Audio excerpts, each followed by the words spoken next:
The story begins 300 years ago when a large number of space cracks suddenly appeared all over the world. On that day, countless monsters that exist in legends started to pour in, and secret realms started to appear. It was a disaster, and during this disaster, mankind gained an opportunity, and people started to awaken. Lucky people with strong qualifications can awaken into various professions. They can also kill monsters and explore secret realms to obtain resources and become stronger. These people are called professionals. Today is the day when students awaken their talents. Teacher Lin Luo, the one who held the awakening, then called a student named Lin Luo to come up on the stage. Lin Luo then walked toward the stage with excitement and confidence. He's our main protagonist, a man who is not from this world, and he claims that he's obviously the most special existence among all students. As he walked toward the stage, he was already expecting that the people around him right now would be envious of what he could awaken. After being an ordinary person for so long, it is now the time for him to rise to the highest point and start a new life. He then held the awakening ball, and a bright light appeared, making everyone not see him. Due to the blinding light that emerges, the students were expecting that he would awaken a combat profession. Some students felt jealous as they never expected Lin Luo, who's normally quiet, to awaken such a powerful job. The light disappeared after a minute. Lin Luo was staring above and assumed that this would be the most important step for him. The system window then appeared, but then, he was confused when it turned out that his profession was just a D-rank priest. Congratulations to Lin Luo for his successful awakening. A support profession, the priest. Rank D, Teacher Lin Luo stated. Lin Luo walked away and heard the students saying that a priest profession is a healing profession that heals wounds, cures disease, and gets rid of abnormal conditions. There were some who mentioned that girls were the only ones who could awaken this profession, and they never thought that they would have won, which is Lin Luo. Lin Luo then heard the students call him a male nurse, and he never responded since he was also disappointed. There were male students who approached him, telling him not to be depressed since the priest profession is better than getting some cooking or sweeping profession. Besides, most people don't even have any profession. Extra professions like this are hard to find. What's more, the nurse is the main protector of the whole team. The guy added. His other friend also tapped Lin Luo's shoulder and called him Nurse Lin, asking him to show his power to them. You want to test my patience, don't you? Wait for the moment when you need my help, I'll bleed you guys to death. Lin Luo replied angrily to the three guys. The three guys were shivering in fear and proclaimed that they could not offend a priest since a priest is the lifesaver and supposed to be an extra life. Glad you understand. And throw away that nickname male nurse. Call me daddy, that sounds better. Lin Luo said. The professional ranks are S, A, B, C, and D, and the D rank is the weakest. On top of that, Lin Luo is the support class player. Lin Luo was so down that he dreamed about soaring in the sky but ended up helping others soar in the sky. Another man then approached him, telling him not to lose his heart. Don't worry, let's form a team to level up together. The guy added. He's Tang Cheng, Lin Luo's best friend, a C-rank knight. You and me. One is blood and the other is meat. We'll be sandbags for monsters at best. Lin Luo added. At this time, another strong bright emerges on the stage, making both Tang Cheng and Lin Luo almost blinded. They were wondering who it was, and when the light slowly vanished, they found out that it was from a lady. It turned out that it was Yining, who successfully awakened as a professional snow princess, and surprisingly, on a rank. The other students were envious of her, knowing that she was the school's most beautiful girl, and now also awakened in a rank profession. While Yining was still on the stage, Lin Luo stared at her as he was amazed at the lady. That's amazing, Yining. With this kind of profession, you can choose any college from all over the country. Teacher Lin Luo said. Yining then gave thanks to her, and the awakening of the remaining students continued. While the awakening is still ongoing, Lin Luo decided to open his system window and check his attribute panel to take a look at his skills. Then, he got confused when he saw a skin explosion skill. He doesn't know what skill this is, but the system said it's a mutated skill that can make the target's skin burst instantly, ignore 50% of the target's defense, and cause severe pain and bleeding damage. Looking at the skills, Lin Luo feels it is similar to the healing skill, but the effect is the complete opposite. If healing skills can heal wounds and eliminate pain, then he believes this explosion skill directly creates wounds and even adds salt to the wounds. No matter how he looked at it, he was sure that it didn't look like a priest's skill. Currently, his level is low. Without skill points, new skills cannot be upgraded. But right now, he was wondering what would be the upgrade of skin explosion. He suddenly flinched when he realized that his original basic skill might be healing, and it mutated into a skin explosion, which means he can make his own mutated skills. He then grabbed his phone, believing that this skill was worth trying. Tang Cheng then suddenly asked him what he was doing, and he replied that he was buying a skill book. Tang Cheng then stated that he almost forgot that Lin Luo is still an invincible rich second generation. He remembered Lin Luo's mother was a navigator by profession, and he asked Lin Luo if his mom come back recently, knowing that Lin Luo's mom had been away for years. Lin Luo then said no and told him that he just had a conversation with his mother 3 months ago. He believes that his mother should be on the other side of the sea now, and his mother informed him that after this trip, she could rest for a month. Meanwhile, teacher Lai Yu declared that career awakening is over. She then permitted everyone to go home and congratulated those who had awakened to the combat class. The student then stood and Lin Luo immediately rushed back home, leaving Tang Cheng without any words. Tang Cheng calls him, asking him why he's in a hurry, and he then replies that he has an urgent matter. He placed an order for 2 new skills, so he was excited to go home and try it, looking forward to what he can mutate into. Yining and Tang Cheng were staring at him leaving, and they were worried as they believed that Lin Luo must feel uncomfortable after awakening the priest class. After a few minutes, Lin Luo arrived at his house and the delivery truck also came. Lin Luo then received it and sat on the couch, preparing to try it. The skills he bought are blood recovery and painkiller. He immediately learned it, and surprisingly, it was really happening. After a minute, he instantly learned the 2 skills. The skills are called Blood Fever and Pain Intensification. Blood Fever is a mutated skill that instantly increases the blood temperature of the target's body by 2-5, causing massive internal injuries and applying negative effects like coma, nausea, and sluggishness. Pain Intensification is a mutated skill that can double the pain suffered by the target. Lin Luo was so excited, wondering what would happen if he combined the Pain Intensification skill with his Skin Explosion skill. He never expected that he could really have the ability to mutate his skill, and with this unique skill, he believed nobody could dare to treat him like a male nurse. His phone suddenly vibrated. It was a notification that he had been added to the group chat of the pre-exam practice group, a group made by teacher Lai Yu. As he checked the group chat, he found out that Yining and Tang Cheng were included. He then concludes that it is a way to bring in people who awaken the combat profession. Teacher Lai Yu told them to note that they have 10 days of rest, and after 10 days,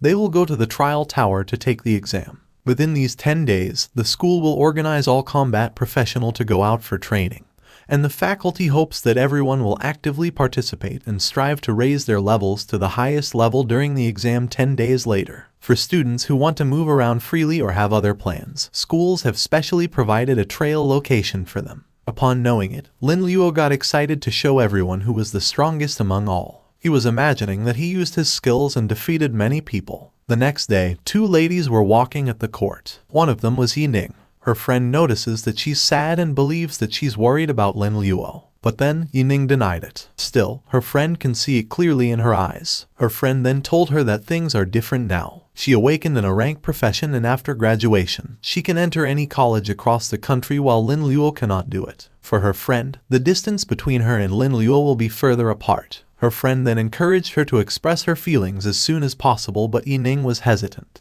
At this moment, a man approached them, saying that he heard Yining awakened an S-rank profession. He then asked Yining which college she was planning to enter. He's Yang Haoran, a magic swordsman. He's from class 1. He has been pursuing Yining for a long time, and now he also awakened in a rank profession. Most students say that they are a good match, but everything still depends on Yining. Young Haoran, my name is Lion Yining, call me by my full name. Yining said, since Haoran only calls her by her first name. Her friend was staring at her, wanting to let her refuse Haoran directly without giving any face. Yining walked away while pulling her friend's hand and told Haoran that the college she would enter was up to her, and had nothing to do with Haoran. Haoran was annoyed at her believing that she was pretending to be noble. He was also aware that Yining secretly had a crush on Lin Luo, and since Lin Luo only awakened as a D-rank priest, he believed that he still had a chance in the future. Right now, since Yining didn't give him any face, he decided to be merciless with her. At this time, Lin Luo went to the Demon Rat Plains. This area is located in the northwest of the demonized town.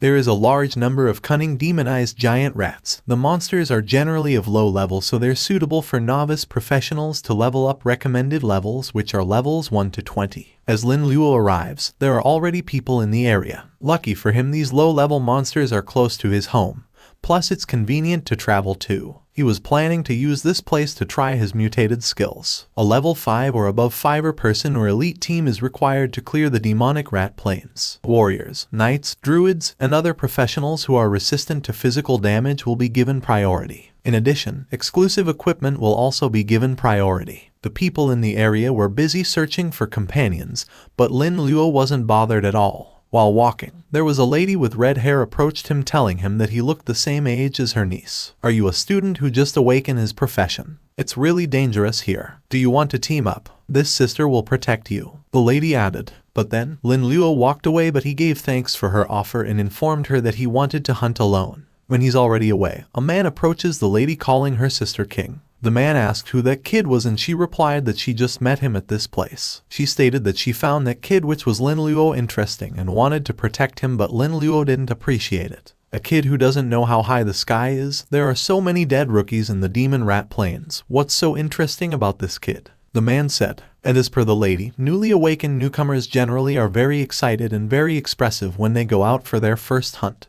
But in the eyes of Lin Luo, there is only calmness. For her, it shows that Lin Luo not only has confidence but also can keep his composure, which is rare. However, it's just a small gimmick. Zio has found out the coordinates of that special monster. We'll make a huge profit from this trip. Let's go, don't let anyone overtake us, the lady added while walking in the other direction. When Lin Luo reached the monster area, he saw people struggling to fight the demon rats since they had a very high attack rate. Lin Luo was hiding in the tree while staring at the rat near him. The demonized rat is a demon ace level 2 with 11 points of power, 12 points of physical power, 16 points of agility, 12 points of spirit, and 200 health points. Their skills are bite, bloodthirsty, and virus spread. Creatures affected by demonic energy become very bloodthirsty and cruel. Once the number exceeds 1,000, they can form a terrifying rat tide. Although it's only a monster for beginners, Lin Luo was aware that its attribute value is twice as high as those of ordinary professionals, and that is surely the reason why everyone forms teams before coming to this area. At this time, Lin Luo tried his first skill, which is the skin explosion, creating a strong explosion that kills the rat instantly. After eliminating it, he was informed that he gained an additional 60 experience points. Lin Luo was speechless as he never expected that his mutated skill was way too strong. It is supposed to be difficult for an ordinary combat professional to kill these kinds of rats, but he, a priest, actually killed it in seconds. He immediately tried it again using his blood fever. The rat was unable to resist and vomited blood. It then died instantly, and Lin Luo gained another 60 experience points. He noticed that blood fever isn't as fast as skin explosion, but it is still powerful since the rat loses blood continuously. After he killed it, he instantly leveled up, and he now confirmed that hunting alone is much better. He has reached level 1, skills points increased by 1 and gained 4 attribute points. For him, getting 4 attribute points is still okay for a hidden profession, and of course, he was aiming to get more while leveling up. After all, he is just a D-rank priest. For support class profession, casting speed and effects of skill are connected with intelligence, so he used all into his intelligence. The first 2 skills have a good effect, so now he was planning to kill another rat using his last skill. He then attacked one rat with his pain intensification. A purple smoke surrounds the rat, but nothing happens. Lin Luo was confused. The rat suddenly charged at him, and he realized that the pain intensification spell doubled the target's pain. It turned out to be painful but didn't have a damaging effect at all. The rat jumped toward him and he eliminated it using his skin explosion. They can't withstand skin explosion, so there's no need to increase pain. Looks like I'll have to try it on the boss monsters, Lin Luo uttered. After a few days, Lin Luo was able to kill level 10 rat demons and gained lots of experience points. Every time he killed level 10 rats, he received 880 experience points each. Also, he has reached level 10, and his skill points value increased by 1 each, plus he gained 4 attribute points and 1 skill point. He has also unlocked a new skill. Lin Luo was enjoying solo hunting since he reached level 10 in just 6 days, which is unusual. With the skill points he has, he finally unlocks a new skill. He only had 1 skill point, but he has 2 options. First, the influenza virus technique, a mutation skill that can be learned at level 10, causing the target to enter a severe influenza state and causing all symptoms to break out in a very short period of time. The second option is diarrhea, a mutated skill that can be learned at level 10 that can cause the target infection with bacteria, viruses, and parasites. To acquire skills from the skill tree, a hunter must have a consistent level. It's not as convenient as learning from skill books. Moreover, there are not many ways to obtain skill points, except for one given every 10 levels. They can only rely on killing the boss, exploring secret realms, and obtaining some heaven and earthly treasures. At this moment, Lin Luo was curious about the skill options. But since he is a priest, he decided to pick the diarrhea skill. After he picked the skill, he heard a rat squeaking, charging at him. At this time, it was a demonized giant rat leader, a level 15 demon race with 41 points strength, 38 points physique, 53 points speed, 29 points spirit, and 2,500 HP. Its skills are bite, bloodthirsty,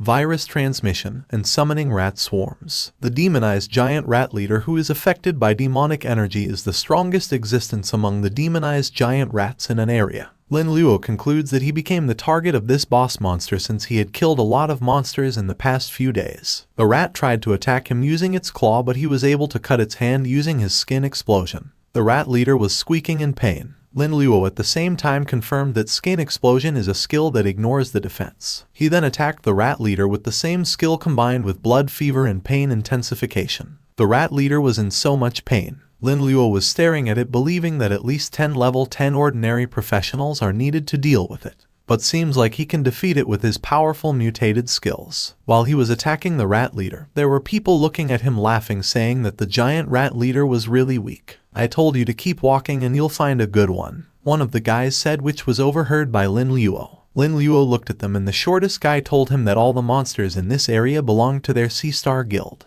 He warned Lin Luo to leave the area if he didn't want to be beaten. Lin Luo chucked and said, "Really?" In the end, Lin Luo lets the men fight against the rat leader. He was leaning at the tree while staring at the men trying to defeat the rat leader. But then, they were struggling even if they attacked it together. "Boss, I'm more worried about that kid than the monster. He gave up too easily. I don't think he has any good intentions," the bald man said. Lin Luo was aware that these guys were talking about him, so he looked at them with a peace sign. "Unless he wants to die. No one plays tricks on our guild. Next attack is coming, prepare yourself," their boss said. But then, the curly man's stomach growled and he complains that he's in pain. He screamed that he cannot hold his poop anymore. His pants scratched and his poop splattered. His companions were disgusted and complained about the bad smell. "It smells so bad. It's more dangerous than a poison bomb," the leader proclaimed. The rat was trying to attack him and he was having a hard time concentrating. Lin Luo was chuckling. He removed his one earpod and said, "It seems everyone is having a good time." It turned out that he activated his diarrhea skill, causing the curly guy to poop. The leader of the men dropped to the ground as he was also in pain and feels like his poop would burst out. Lin Luo at the same time walked toward them and activated his pain intensification combined with his skin explosion. With these skills, he was able to kill everyone including the rat leader. For eliminating the rat, he gained 16,700 experience points and reached level 11. All of his attribute values have been increasing by 1 and he obtained 4 attribute points. Surprisingly, he also got equipment and a skill book. He got the giant rat fur, fangs, and demonic rat eyes. Normally, the boss only drops materials. The equipment drop rate is also very rare. But the skill book drop rate is 1 in 1,000, so he concludes that the solo hunting increased the drop rate. He was holding the demonic rat eye while saying that this equipment is really good as it increases spiritual energy and increases recovery speed, which is exactly what he needed. When he wore it, nothing changed, and he deduced that passive skills and equipment skills cannot be mutated. This giant rat's eye is a black iron. It is jewelry that adds 2 points of spirit and 1 point of agility. Its durability is 20/20 and it has a passive meditation skill. After wearing it, the user's spiritual power recovery speed increases by 5%. He then grabbed the scroll to immediately learn the skill. The skill is a virus transmission. The ones who can use it are mages, priests, warlocks, and pharmacists. It can spread the virus, poisoning enemies within range, causing certain damage, and weakening their magic defense. After a minute, Lin Luo instantly learned the skill. It is called Black Death Outbreak rank. This mutation skill can spread the Black Death to a target or a certain area in a short period of time. Users can freely control the outbreak time and is contagious. The skill master can eliminate the Black Death virus at any time. Lin Luo knew that the Black Death was also known as the Plague. It is highly contagious and deadly. It caused one of the most horrific plagues in history, killing almost 30 million people. It can also easily rival a large forbidden spell. Of course, Lin Luo's Black Death is currently only level 1, far from being that terrifying.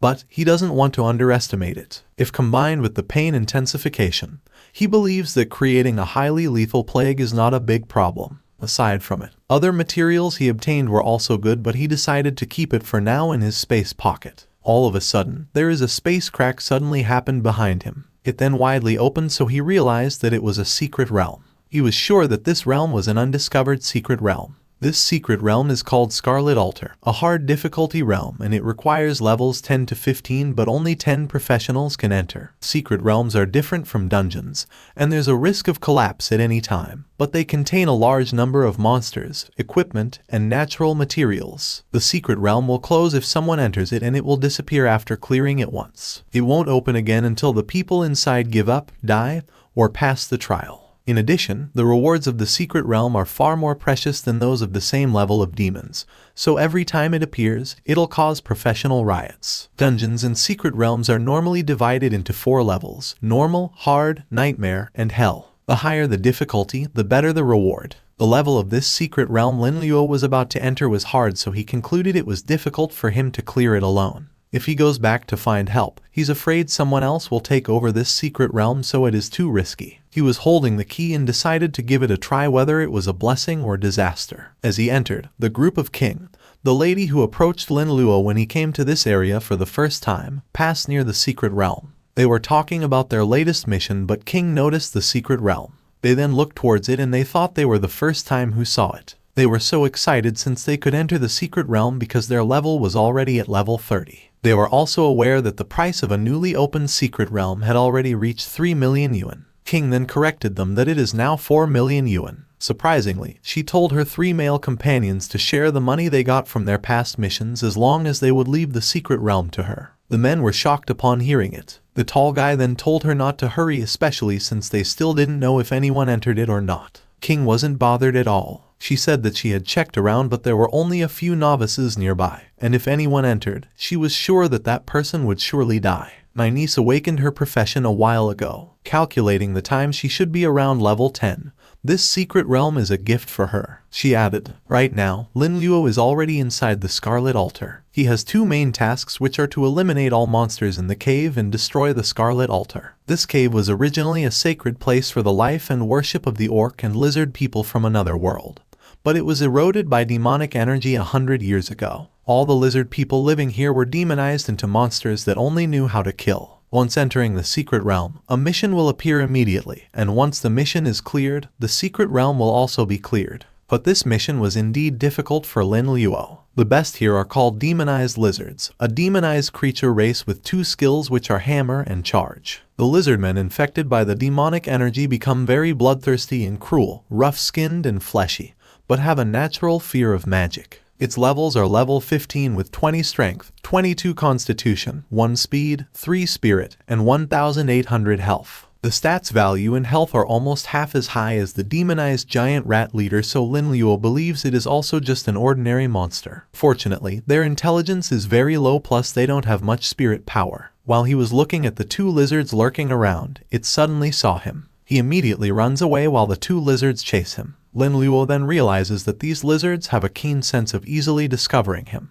He decided to stop them, so he used his ability and attacked the 2 lizards using his skin explosion and diarrhea. One of the lizards was beheaded while the other one pooped. Lin Luo feels disgusted with the smell, and he feels like it kills him. The cave is not very big. It is a huge cave with extremely poor ventilation. Because of it, he decided not to use the diarrhea skill anymore, believing that it might kill him before it kills the monsters. He casts another skill while saying that he must have to use his new skill. Outside the secret realm, King and her men gathered. Yining then came, and it turned out that the niece she always mentioned was Yining. Yining was carrying a glow cat cub she found in the dark forests. She let her aunt see it and proudly said that it was not just a cut cat, but it also had healing skills. King then agreed that the cat was really cute. But before anything else, she grabbed the cat and informed Yining that she found a very suitable secret realm for her, and this would be her birthday gift. King introduced the men behind her, saying that they were handpicked bodyguards from their clan who were currently at level 15.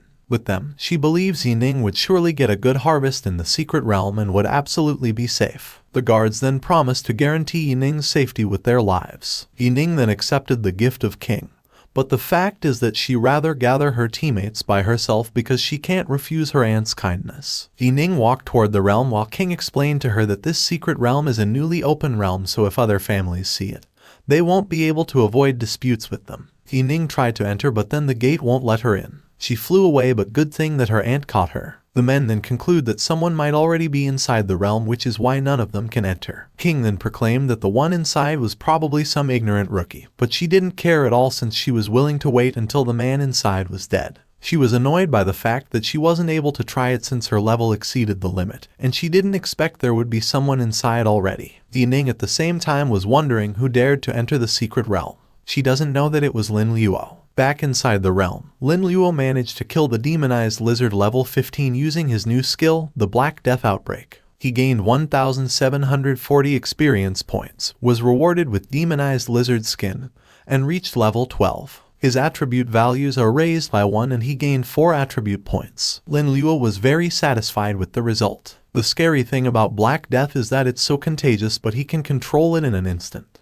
In an open field with monsters scattered in all directions, this skill might not be this powerful because its contagiousness will be minimized. This cave is huge but almost closed. The ventilation here is poor and the density of monsters is also high. That way it can spread quickly in a wide area. If the monster here is infected by Black Death, then he believes he can level up just by lying down. But the problem is, he can't just rush in and use his skill. There are so many lizards that he could without even being able to lift a finger. He concludes that the best way is to find a pathogen, an infectious agent that could cause infection. But the average lizard has a limited range to go to, so they can't bring the virus into a wider area. Right now, the lizards were roaming around. The white lizard is called a demonized creature albino lizard. It's also a level 15 monster with 35 strength, 38 physique, 11 speed, and 4 spirit power. It has 5,500 HP and its skills are Hammer, Charge, and Durability Aura. A variant of the demonized lizard. They are powerful, their rough skin gives them strong physique defense,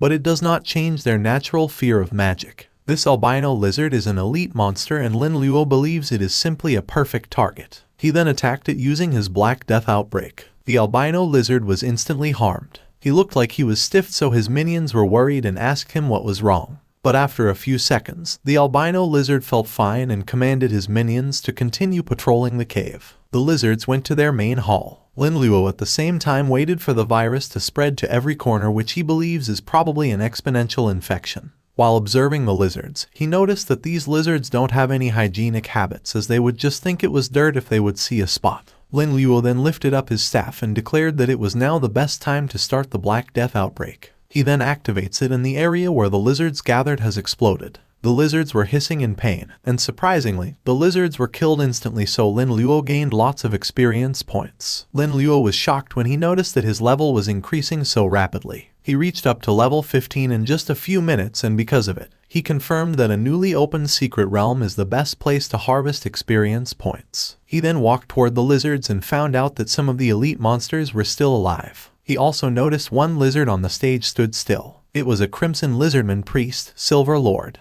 It is now currently in a weak state. Its level is 20 with 25 strength, 14 speed, 48 physique, and 52 spirit power. Its current HP is 3,200 over 4,800. Its skills are Flame Healing, Spirit Shock, Physique Fire Blood Entanglement, and Beast Transformation. This lizard is the leader who was affected by the evil spirit, awakened a small amount of wisdom in the long evolution, and has been guarding the dark Scarlet Altar. Lin Luo then realizes that this lizard isn't an elite monster but surely the boss, and he believes that this boss monster is going to use his healing skill. He immediately attacked it with Skin Explosion skill as he was planning to kill it while it was still sick. He attacked it once more using the same skill combined with his Pain Intensification and Blood Fever. The boss lizard was roaring in agony, but then it died instantly after a few seconds. Lin Luo was relieved that the boss died easily due to the reason that it was still in its weak state. For him, killing monsters and bossing monsters one after another is really difficult. Since the boss was eliminated, he decided to immediately deal with the remaining elite monster quickly, and then destroy the altar. But then, all of a sudden, the remaining elite monsters are going toward the boss monster's corpse. They eat the corpse of the boss and fuse with each other. At this moment, Lin Luo had a bad feeling about it. And shockingly, after the fusion, the lizard became one and transformed into a level 21 violent mutated albino lizard priest. It has 40 strength, 49 physique, 14 speed, and 27 spirit. Its HP is 8,000 and its skills are a heavy hammer, charge, blood boiling, metal shock, blood entanglement, and beast transformation. It's a being demonized and contains a Black Death virus. The albino lizard with dual effects ate the Lord's corpse in extreme anger. The evil energy and virus formed a weak balance in his body, making it even more powerful. Lin Luo was staring at it and he was nervous knowing that this demonized creature was more dangerous than the others he encountered. He was also worried knowing that the skills of this monster are a combination of a melee and a mage, and should be a crime to have all of these. What's worse is that he's so exhausted that he can't use any of his skills right now. The violent albino tried to attack him and he immediately moved away. He then gets his magic power potion to restore his power so he can be able to fight back. He sipped it, but then the violent albino charged at him and punched him. He slammed into the ground and he was annoyed that the violent albino didn't give him a chance to recover at all. The violent albino activates its blood entanglement skill, and knowing that this skill is very dangerous, Lin Luo immediately runs away as fast as he can. He turned around while sipping his magic potion and attacked the violent albino using his Black Death. But then, the violent albino managed to avoid it by jumping, so Lin Luo's skill hit the dead lizard lying on the ground. The violent albino tried to attack him, but he still managed to jump away while still sipping his potion. Lin Luo was surprised by the fact that the violent albino dodged his attack, but then he wasn't bothered at all since his main target wasn't this creature. The violent albino roared while charging at him. He then attacked the surroundings using his Black Death skill. He was panting, and at this time, his HP was almost rock bottom, but his MP was full, which is what he wanted. The violent albino was roaring, telling Lin Luo that none of his skills could hit him even if he drank medicine to recover. Despite the fact that Lin Luo doesn't understand this violent albino, he still responded by saying, "If you think you've any winning chance, just take a look around first." According to him, he used his skill in Black Death, but his target was never the violent albino. It turned out that his main target was all the corpses around them. He concludes that the virus in these corpses is now extremely concentrated,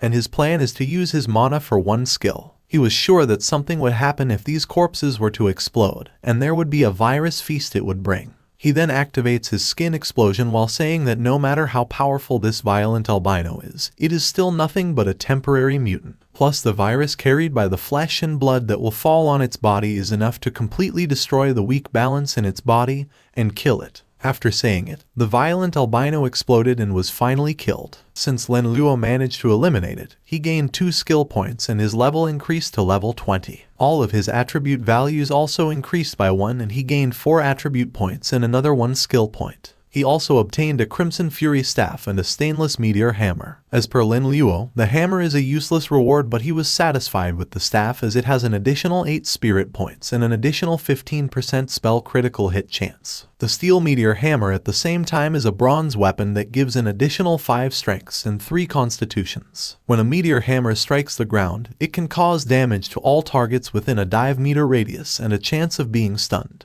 The skills he received are Bloodlust and Invoke Summoning. Bloodlust spends a portion of his mana on his target, and this would increase his attack power by 10%, increase speed by 8%, and reduce blood level by 12% for 120 seconds. The Invoke Summoning can summon a Lizardman warrior with 80% of the user's total attribute value, and the host can control up to 9 summons. Since Lin Luo reached level 20, he can now learn new skills and use his skill points to the fullest. Right now, he chooses to learn Mental Confusion and Alzheimer's techniques, which are both mutated skills. Mental Confusion can cause the target to become mentally disturbed in a short period of time and attack any surrounding targets unconsciously. Alzheimer's technique can make the target stuck for a short period of time or misremember the skill that they mastered, which can cause magic backlash on them. Upon seeing Alzheimer's skill, Lin Luo then said that his skill was getting more and more ridiculous. He still has 1 skill point left, so he learned the influenza virus, believing that it is also a good skill. After that, he picked up the stuff from the monsters that he hadn't picked up yet since he could sell it for money. He then activates his Invoked Summoning skill to destroy the big crystal on the altar. After a minute of destroying it, something interesting appeared.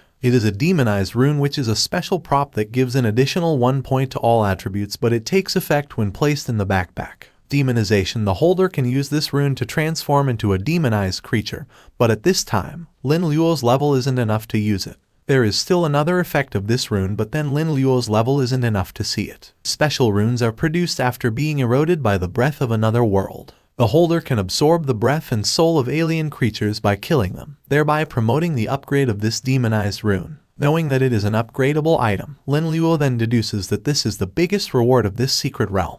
After keeping it, he was then informed that he completed the secret realm. He will be rewarded for completing all the tasks in the secret realm. He has gained 100,000 experience points. His level has been raised to level 24. The attribute values have been fixedly increased by 4. He has gained 16 attribute points and 10,000 gold coins. He also obtained a special item, which is a resurrection cross and sticks contract. He has obtained an exclusive career transfer certificate, which is only 1, and he has obtained a special title, which is a pioneer, plus an additional 2 skill points. Of course, Lin Luo was satisfied. He was sure that he could upgrade 4 levels in a row with his 100,000 experience points, and he has also been rewarded with a perfect pass. The Hidden Profession Change book can be used to trigger an exclusive Hidden Profession Change quest related to his profession, but this can only be used after level 30. Both parties can use the Sticks Contract special item to create a special contract. The creation of the contract will be subject to the rules of the Styx River. The party that breaks the contract will be swallowed by the Styx River. To use the Resurrection Cross special item, Lin Luo needs to bind with a drop of blood to gain resurrection opportunity. Place the Resurrection Cross at the target's location and the target will be resurrected there after death. At this time, Yining, King, and the guards were still in front of the secret realm.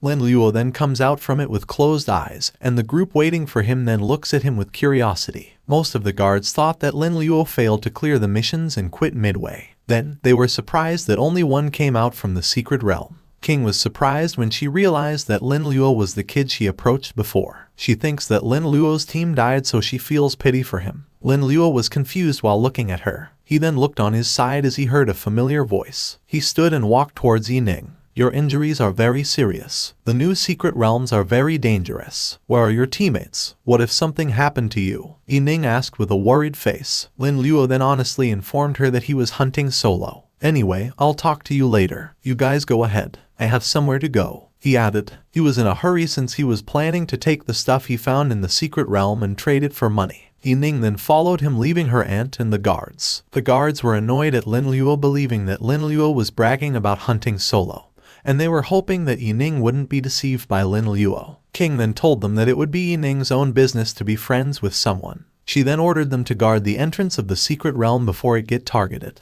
But then, they noticed that the secret realm was slowly disappearing. King then looked at Lin Luo and she was dumbfounded, since it was a sign that Lin Luo had cleared the secret realm alone. At this time, Yining asked Lin Luo to wait for her. Lin Luo walked slowly and asked the lady what she needed. Yining then explained that those bodyguards with her were just guys her aunt got for her. She knows that those men don't believe Lin Luo, but then Yining believes in him since she knows Lin Luo won't tell a lie. Lin Luo then said that it doesn't matter to him since he doesn't care about those men. Yining suddenly felt shy. She was stuttering while asking Lin Luo if she could form a team with him for the exam team competition. Each exam is divided into team and individual competitions. Teams are often organized in groups of 3, and the results are determined according to the number of floors to be rated. Individual competition is basically a one-on-one fight in the arena. Based on the result, not only can they be selected by a good college, but they may also be eligible for a special award. But I'm just a D-rank priest, you should choose someone better, Lin Luo said. But then Yining insisted that she wanted to go with him since it was more comfortable for her to team up with people she knew. Lin Luo then accepted Yining's offer. He was wondering why the team invite sounded so weird, but since Yining invited him, he believes it also wouldn't be nice if he refused. Meanwhile, Lin Luo went back to his house. He already sold all the equipment he don't need. Combined with the gold he got from the monsters, he made a lot of money. The exchange ratio between gold coins and common currency is around 1:10. If he redeem all his gold, he concludes it would be more than 500,000 yuan. The money he makes this week is more than his mother's salary in a year, and he could say that this is the scary thing about being a professional. At this moment, someone entered his house. It was his best friend Tang Cheng. Tang Cheng was panicked, asking him where he had been for the past few days. Tang Cheng also questioned him why he didn't level up with the teacher at school, and he thought that Lin Luo lost his temper because of the profession he got. Cut the bullshit. I didn't ask you to come over here to curse me. Here, these things are for you, Lin Luo asked while pointing at the box on the table. Tang Cheng was shocked knowing that it was the beast's sword and the armor, which were both bronze level. It was pricey, so he thought Lin Luo was robbing to get it. Lin Luo then informed him that he went to Rat Plains to level up.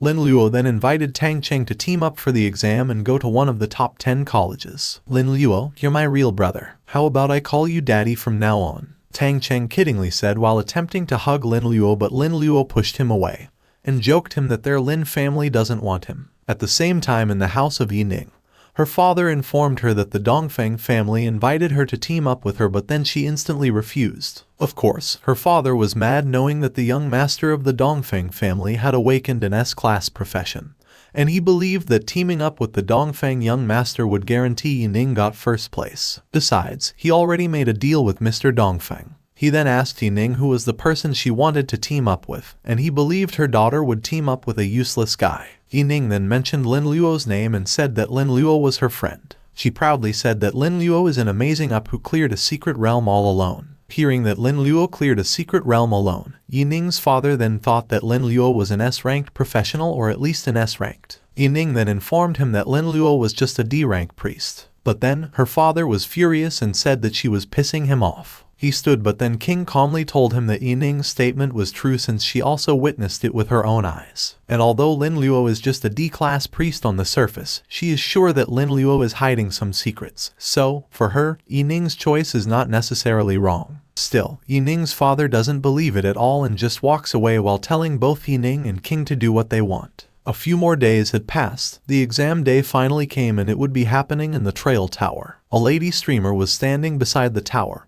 introducing herself by the name Bing Bing, and informed her viewers that she would be broadcasting the exam that would happen in this tower. According to her, more than 200 new professionals will enter the trial tower for assessment today. There are 1,000 trial towers in the world, which people believe a gift from God to humans, and they are also a must-go for every professional. There are 999 floors in the tower. Legend has it that if someone can break into the 1,000th floor, he can break through the restriction between humans and gods and become a god instantly. Of course, this is just an exam, and the new professional who can break into the 20th floor is already an incredible genius. Bing Bing showed her viewers the ranking of the most anticipated freshman professionals in the city, and the first one is Murong Zuhan, who has the S-rank profession of an angel. Next in line is the S-rank dragon rider Dongfeng He, who is said to have hatched a flame dragon from the egg that came with his awakening. In third place was also an S-ranked profession, the unparalleled sword. At this time, Lin Luo and Tang Cheng were waiting for their third teammate. Tang Cheng didn't have any idea that it would be Yining.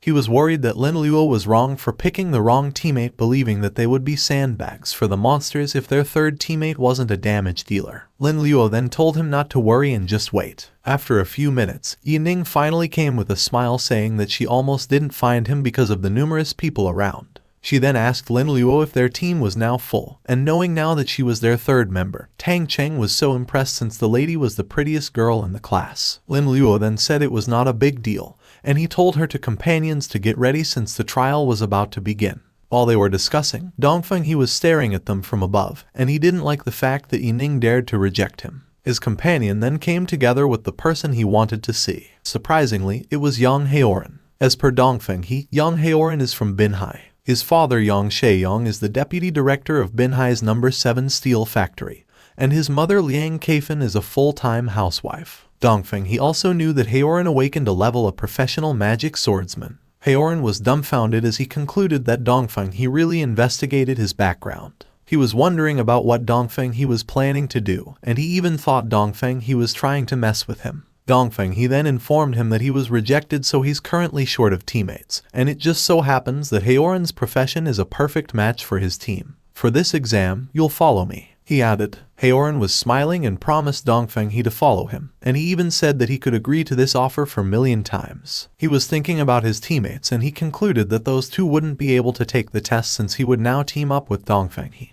But he didn't feel guilty, believing that it was just bad luck for those two men. By the way, I heard that your school has a hidden profession named Lion Yining. Dongfeng, he suddenly said. Haoran then informed him that Yining's profession is a spiritual snow princess. Upon hearing it, Dongfeng then said that Yining has the potential to be an S-class profession, knowing that snow princess is a dual power profession that combines wind, snow, and soul. He then stated that it is a pity that Yining's brain is not working well for refusing to team up with him, which shows that she is just a short-sighted person. He then looked to someone else while saying that there is only one woman who is worthy of being attracted to him, and that is the youngest daughter of the Murong family, Murong Zuhan. At this moment, Zuhan was staring at Yining while saying that Yining actually found two unknown guys to form a team. It was weird for her to know that Yining had some better choices. She then forgets about it and decides to take care of herself first instead of worrying anyone. Her lady companion then told her not to worry since she believed that the first place this time would surely belong to her. The man in their team also promised to protect her with his life. Zuhan then touched the tower and said that she didn't care about the ranking since what she wanted was the world's marvelous artifact, which is the prize for the winner. Finally, the tower shines, which is a sign that the exam starts soon. Everyone was then told to prepare for getting into the tower. The participants were sipped in an instant. Lin Luo and his teammates entered the tower and saw many monsters. Wow, is this the trial tower? Sure enough, as rumored, there's an independent world on each level. Tang Cheng said.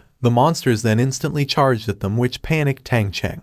But then Lin Luo was excited since he was looking forward to finally showing off his skills. Yining then transformed into her profession, which is a spiritual snow princess, and immediately activates her frost attack. The monsters were covered with ice before they could attack them. Yining then told Lin Luo to stay back and she promised to protect him. She doesn't have any idea that Lin Luo is disappointed since she cut his plan of showing off his skill to them. After just a few minutes, the tower lit on different floors, and the coordinators believed that more and more participants went to higher floors. The old man then said that according to the rules, the higher the number of floors a team clears within 12 hours, the better the result will be. And he deduces that all candidates are trying their best to make an impression. Surprisingly, there is a team already reached the 7th floor, which is too fast. The teams with the highest level so far are Dongfeng He and Murong Zuhan. What made them surprised was that the third team was currently Yining's team, and they were disappointed that one of the teammates of Yining was just watching the show from behind. For them, Lin Luo is a loser for lazing just around despite that his teammates are trying their best to pass the test. They don't know that Lin Luo doesn't want to just sit and watch his teammates fight. He even informed Yining that he's a priest but he doesn't have healing skills, so he can only give his teammates a health potion.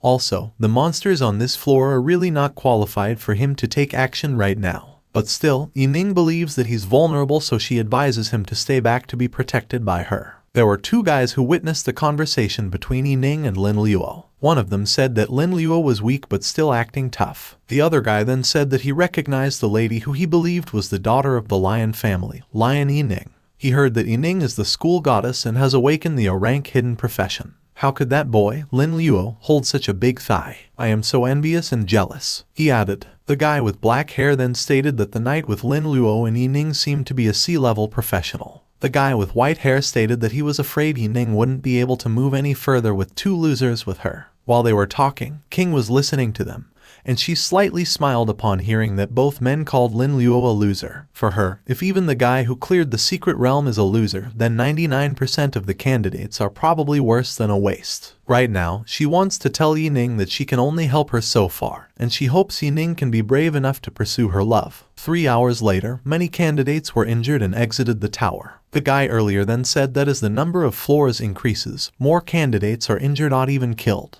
They were wondering if anyone could make it past the 26th floor and break the city record. Besides, the higher the candidates go, the stronger the monsters will be. The man with black hair informed the white-haired guy that there was basically no footage after the 15th floor since the strong monster would possibly destroy the cameras. The white-haired guy then replied that it is good for the individual competitions as it prevents some of the candidates' trump cards from being leaked. They then laughed when they said that Yining's team was now squeezed out of the top 30 from rank number 3.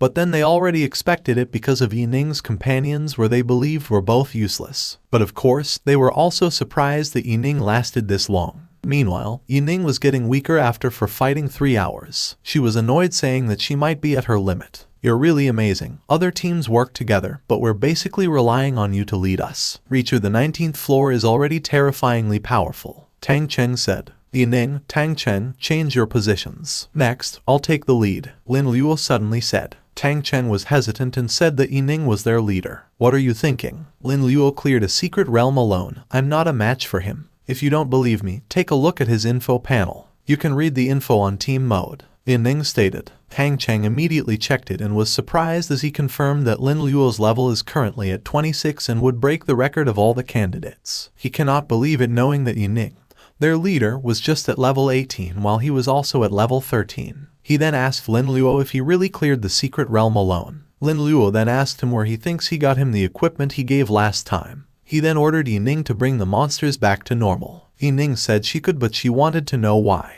If we release this monster, what do you think he would do? Lin Luo asked. Yining then replied that most monsters live in packs, so if it knows it's outmatched, it'll go back to get reinforcement. She then asked Lin Luo if it was what he wanted to do. Lin Luo then said she was right. He then commanded Yining once again to unfreeze the monsters and get ready to level up. Since Yining is very curious about how Lin Luo cleared the secret realm alone, she agrees to release the monsters. She then unfreezed one monster and the monsters freaked out and ran away. As Lin Luo looked at the other side, they all witnessed released monsters charging at them. What's going on? He couldn't have gotten help that fast, Lin Luo said. Yining and Tang Cheng started fighting with the monsters, and Yining wondered where these other monsters came from. Since they have cleared the surrounding area of all monsters, Tang Cheng concludes this pack of monsters suddenly appeared shouldn't be happening. While fighting, Lin Luo noticed people behind them. He then concludes that these three men brought the monsters on purpose to slow them down. At this moment, Yining believes that it's too late to defend. One monster was about to attack her, but it got attacked all of a sudden. She looked at Lin Luo thinking that it might be Lin Luo since the used skill was unfamiliar. It turned out that Lin Luo activated his invoke summoning, so he summoned numerous lizards. He then said that he was hoping for a smooth upgrade, but he doesn't think he can get it. The monsters charged at them and Lin Luo then ordered the lizards to charge and fight back. Damn, brother Luo, you actually have a skill like that. Is it a monster summoning or pet summoning? Tang Cheng said. Yining then also stated that the skill looked like an equipment-related skill, and for her, it was awesome. Of course, the three unknown men witnessed the activated skill of Lin Luo and even they were impressed and said that Yining's team was too powerful. They then realized that their plan to use monsters to reduce competitors has been ruined. The three of them then noticed that there were more packs of monsters running toward Yining's team, and they concluded that with these 100 monsters, Yining's team would surely die if they don't run. Well, this floor is as far as they go. Stop looking. We have to hurry up and find the entrance to the next floor, the leader of the three unknown men said.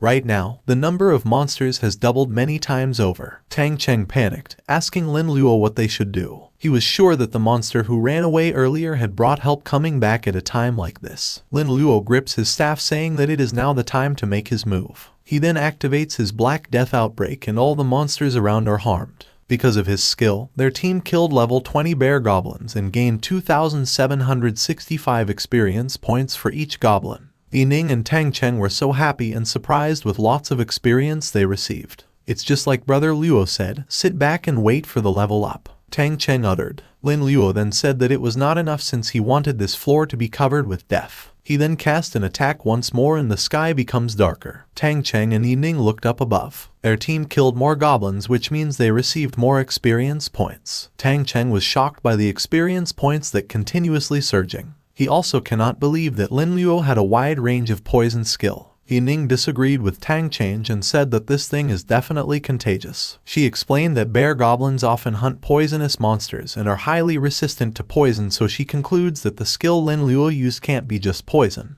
Yining is indeed smart. This is indeed not a poison, but a disease skill, Lin Luo said. According to him, his skill can plant a virus on the target and infect its cells within a short period of time. And yes, this virus was contagious. It's not an exaggeration to say that there are now billions of viruses in every brar goblin. With so many infected goblins, the number of viruses nearby at this point can no longer be counted in billions or trillions. A quantity change leads to a quality change, and this dense cloud of virus can surround the whole floor of the tower. Damn it, Brother Luo, don't scare me. All these viruses could eat me alive, Tang Cheng said. Lin Luo then told him not to worry since he was controlling the virus, but then, he said it was different for some of the people who weren't with him. While saying it, he was casting the virus skill on the men who dared to make them fail. The three men were unaware and thought that Yining's time now died together. Their leader then told them to stop talking and just hurry and leave the floor. He also informed his members that he had figured out the location of the next entrance to the next floor, and he estimated that they would be there in 10 minutes. They looked above as they noticed that there was a shadow. They stopped running, wondering what was happening.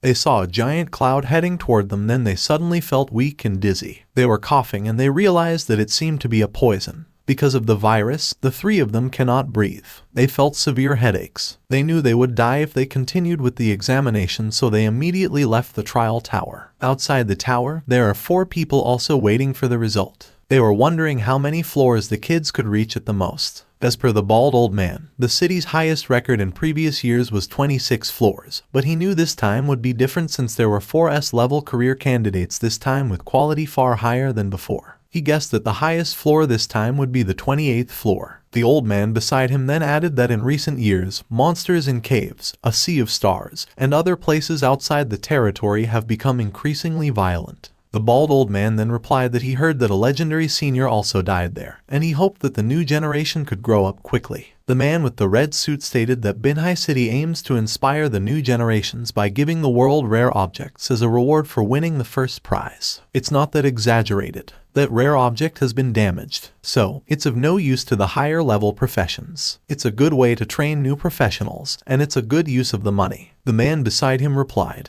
The bald old man suddenly told them to stop talking and look above. He turned out that he sensed something was wrong with the Tower of Trial since there seemed to be a large amount of poisonous fog appearing on the 19th floor. The 3 men earlier then landed outside the tower and they said they were poisoned. The coordinators panicked and thought that the monsters from the 26th floor escaped to the 19th floor. But then, the researcher realized that it looked like a disease rather than a poison. He was checking his interface and said that the status bar also showed the status of serious illness of the 3 men. And he found out that these 3 men were infected by a virus. The old man then checked it and said that it was really a virus infection. And upon seeing the spots, he was sure it was probably the death black virus. I'm afraid there's a plague on the 19th floor, but the boss that can spread is on the 50th floor. Could it be his doing? What's actually going on there? The old man added. The affected guy then said that he saw a poisonous cloud which is very big and started having severe headaches and chest tightness. He also informed the people around that there were no monsters that were dangerous, but rather the monsters were dying in numbers. Regardless of the reason, the old think that it is still fortunate that the scope of the plague's impact is limited, and many candidates have already reached the 20th floor or above, especially those with S-rank professions who have rushed to the 26th floor. A blessing in disguise. Currently, Dongfeng he and his team are on the 26th floor, but they weren't affected by the poison since Dongfeng he was perfectly prepared. His members were so impressed and believed that poisonous monsters wouldn't even come near them. With the intelligence network of my Dongfeng family, I will naturally be fully prepared for the monsters on each level. 26th floor is nothing. My goal is to break through 28th floor. Dongfeng he proudly said. As expected of young Master Dongfeng, you are indeed courageous. It is my honor to team up with you. If my guess is correct, our team should be the only ones arriving on the 26th floor right now, Haoran said. But then, Dongfeng he told him not to underestimate other candidates as he believes there must be someone on the same level as them such as Murong Zuhan. But he was confident that it was far Zuhan would go. Right now, Zuhan's team fights against monsters on the same floor. The male on her team casts a holy shield and the monsters tried to break it. Damn, the number of these monsters is too exaggerated. It's like they're specifically targeting us. It's impossible to kill them all. What are we going to do?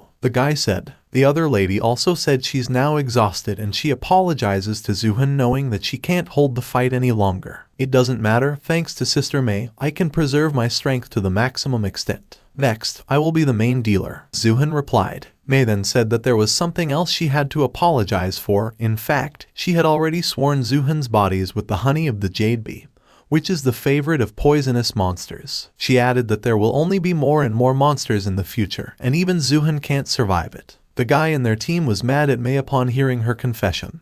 But Zuhan was calm, asking Mei why she did it. Because of jealousy. Why are you, Murong Zuhan, born with good skin, and you also awaken the S-level profession, and all outstanding men surround you. You're taking advantage of all the good things in the world. Mei replied. She added that Dongfeng he was the only one who appreciated her and promised that as long as she helped him win the championship, he would marry her in the Dongfeng family. She then begged Zuhan to sacrifice herself for the sake of their sister's years. Zuhan then told her that Dongfeng he only deceived her to use her to win this examination. But then, why won't believe it? She was sure that Dongfeng he was sincere with her and wanted to introduce her to the elders in his family. She believes that Zuhan is now jealous of her. Zuhan, I've never won anything against you, so at least for a man, I'm going to win. The man and their team then suddenly asked Zuhan what they should do now, knowing that Mei intended to betray them. Zuhan then said that there was no need to break through this floor. After all, it was good for her to qualify for tomorrow's individual competition. When I do, I will take the throne back from Dongfeng he, she proclaimed. At this time, Lin Luo's time finally reached the 20th floor entrance. While entering, Tang Cheng said that it was easy that they were together with Lin Luo since they were able to clear all the monsters on the way,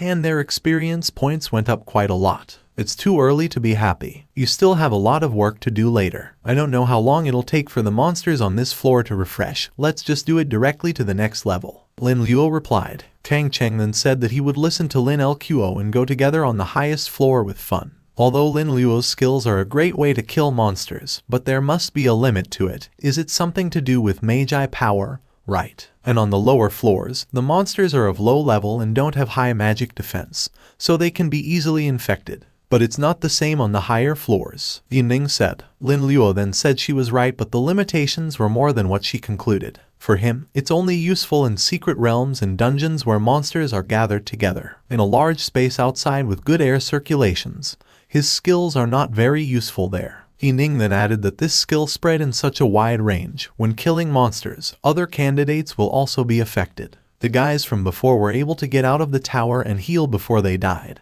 but she was sure that it was going to affect their results. Tang Cheng then told her that they couldn't just let other people target them and blame them. It's not that. I mean, by doing so we may offend many of the candidates. Yining replied. Offend? In this world of great strife, if you don't fight, you will perish. Professionals have heavy responsibilities and their paths are inherently dangerous. If you can't even stand this kind of setback, how can you compete with monsters and aliens? Lin Luo stated and headed to the portal. Tang Cheng agreed with him and stated that if people have any evil intention of taking revenge on Lin Luo, he will be the first one to stand in their way. The same as Yining, she promised to definitely stand by the side of Lin Luo. As they entered the 20th floor, they instantly saw the monsters and they immediately attacked them with stones. The monsters were still alive, but Tang Cheng called their attention. Come on, I'm the one who threw those stones. Are you angry? Then come and attack, Tang Cheng confidently said. The pack of monsters then ran toward him and he was so scared while running away since his intention is to just lure them.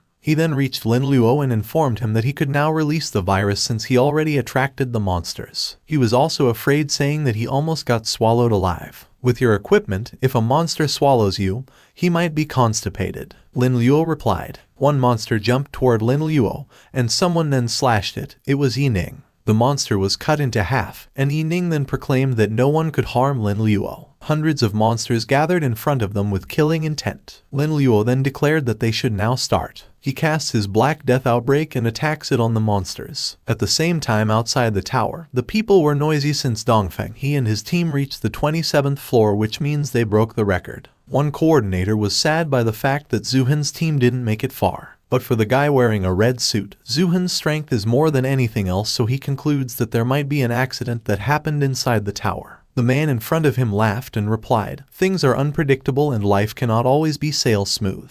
It's just a setback. If you can't survive even this, how can Mirong Zuhan grow up to become the genius of our human race? Not to mention, Mirong Zuhan, among those who were suppressed by Dongfeng he, there may be real geniuses in the future," the old man in front said. The bald old man then mentioned the dragon priest, Master Lai Zhao, a commoner who was attacked many times because of jealousy when he showed his talent but still rose to the top. A man then came and reported to them that something bad was going to happen. According to the guy, a poisonous appeared again in the trial tower after the 19th floor and it's still spreading upward. In just 4 hours, the poisonous cloud had spread to the 20th floor, and there is a tendency for it would reach up to the 25th floor. And a rough estimate is that 3,000 candidates have been affected. At present, the tower, except for some lower-level candidates who are practicing in front of the 19th floor, there are only a few top students who are above the 24th floor. The candidates who were above the 24th floor were no less than 100 people. Every one of them was curious and concluded that it might be a man-made poison. Man-made? Are you saying that corrupt people mixed in with the examining teams? One guy asked. For the last 300 years of the apocalypse, most of humanity has struggled to survive with the help of a handful of professionals. But some of them are exceptions. They are either unwilling to face the reality of failed awakening,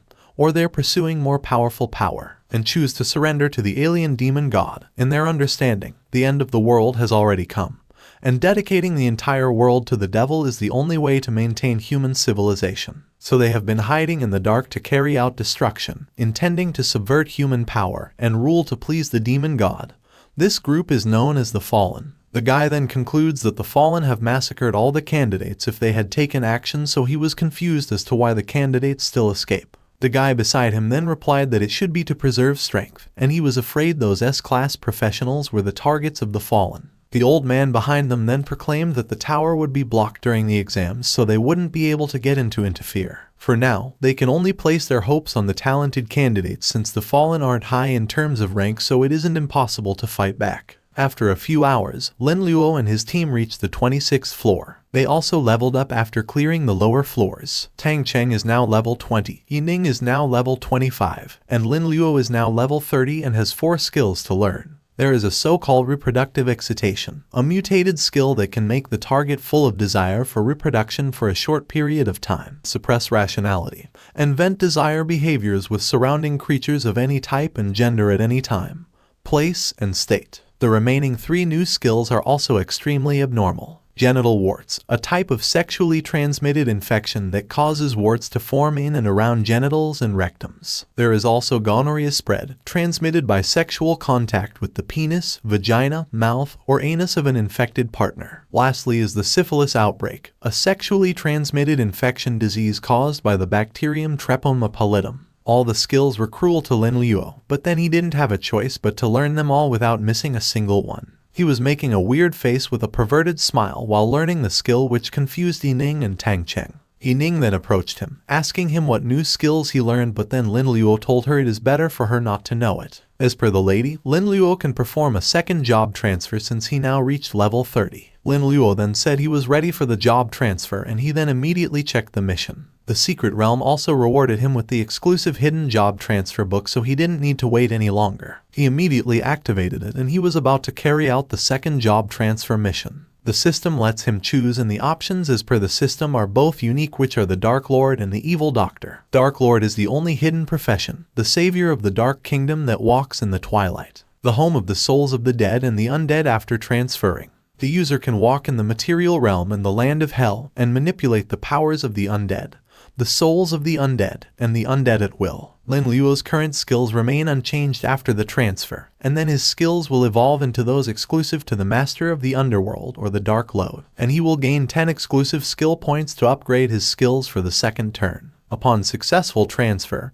he will gain 10 exclusive skill points, but due to proximity to the darkness, his appearance will be infinitely closer to that of the undead. His body is permanently transformed into a necromantic body, and 10 points permanently increase his charisma towards the dead, and his charisma towards the living is permanently decreased by 10. It is the only hidden profession, and it looks very powerful, but Lin Luo feels that it isn't a good match for his current skills. Moreover, he has to change his appearance and become a skeleton, which is too uncomfortable for him. His other option is the Evil Doctor, the only hidden profession. After changing professions, he will become the most evil and unprofessional doctor, and history skills will carry additional effects. After successfully job transfer, he will obtain the only skill, non-responsible surgery. It is an extremely dangerous surgery in which the operator does not bear any risk. The effects of the operation are not guaranteed and no one is responsible for the result. There is a certain chance of causing random disability, random deformity, random degeneration, organ transplantation, and many more to the current target. It can only be cast on human or humanoid creatures. After a successful job transfer, Lin Luo will receive 10 exclusive skill points. Upon reading the Evil Doctor's description,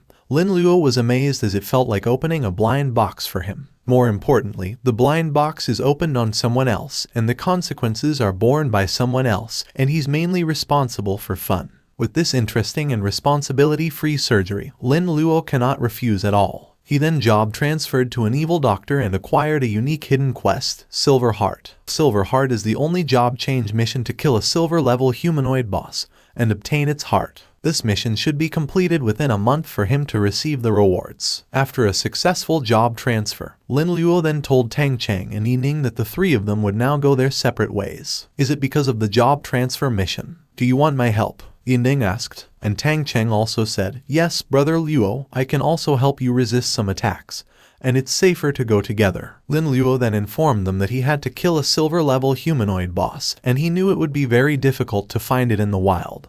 And even if they found it, he believed it would be snatched away by powerful people. He also added that it happens there's only one in the Tower of Trials. Yi Ning then believes that Lin Luo is referring to the boss on the 30th floor, and she was worried knowing that it would be dangerous to go alone on that floor. It's too big of a target with 3 people, and I can't take care of everyone. But I feel sorry for you guys. It'll be hard for you to go to the next floor. Lin Luo replied, Brother Luo, what are you talking about? Without you, we would have stopped at the 19th floor. Now that I can reach the 26th floor, I have already made a lot of money. Tang Cheng stated. Lin Luo then tapped his shoulder and told him that they would see each other again later. Before Lin Luo left, Yi Ning suddenly held his hand and asked him to wait. The lady gave him a stand-in puppet item, a special one-time item that can resist lethal attack once and then disappear. But then, Lin Luo refused to accept it knowing that this thing was very important to the lady. It is a precious item, so he believes it was given to Yi Ning by her family to save her life. This item is like having one more life. You must take it. Your safety is most important to me. You're the one I care about the most, as a friend,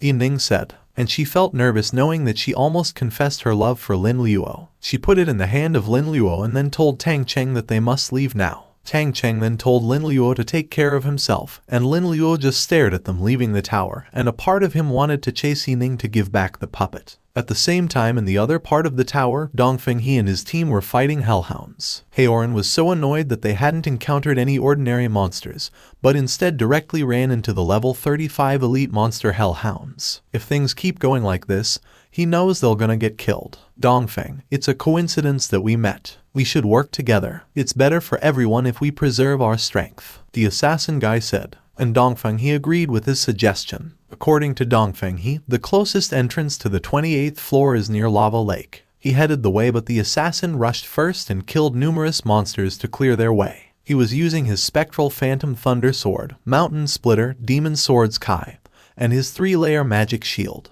After clearing the monsters, they finally reached the lava lake and saw the portal. They were about to rush into the gate, but then the lava suddenly burst out and a monster appeared. The lava flew away from them, and most of them were harmed, including Haoran. Haoran slammed on the ground, and the guy beside him also transformed into his human form and got wounded. According to this guy, the monster that comes out from the lava is a Hellhound King, the boss of the 27th floor. Haoran then also said that the Hellhound King usually sleeps in the lava lake, so he wondered why it comes out all of a sudden. The assassin guy then told Dongfeng He that it was his dragon pet that irritated the king of Hellhounds, as they have the same attributes, and devouring the dragon pet allowed the Hellhound King to evolve. Swallow my dragon's pet. Let's see if it has the guts. Pan Chen, you're not trying to escape, are you? Dongfeng He said. How is that possible? You and I are rivals and friends, and our families are related. Now that the Hellhound King has set his sights on you, how can I stand by and do nothing? Pan Chen replied, and he then charged at the Hellhound King together with Dongfeng He. At the same time, Yi Ning and Tang Cheng exited the tower. Yi Ning was blushing, whispering to herself that Lin Luo's hands were warm and firm, causing her heart to beat so fast. Tang Cheng was staring at her with a smile on his face, and he said that he should have to change the way he called Yi Ning.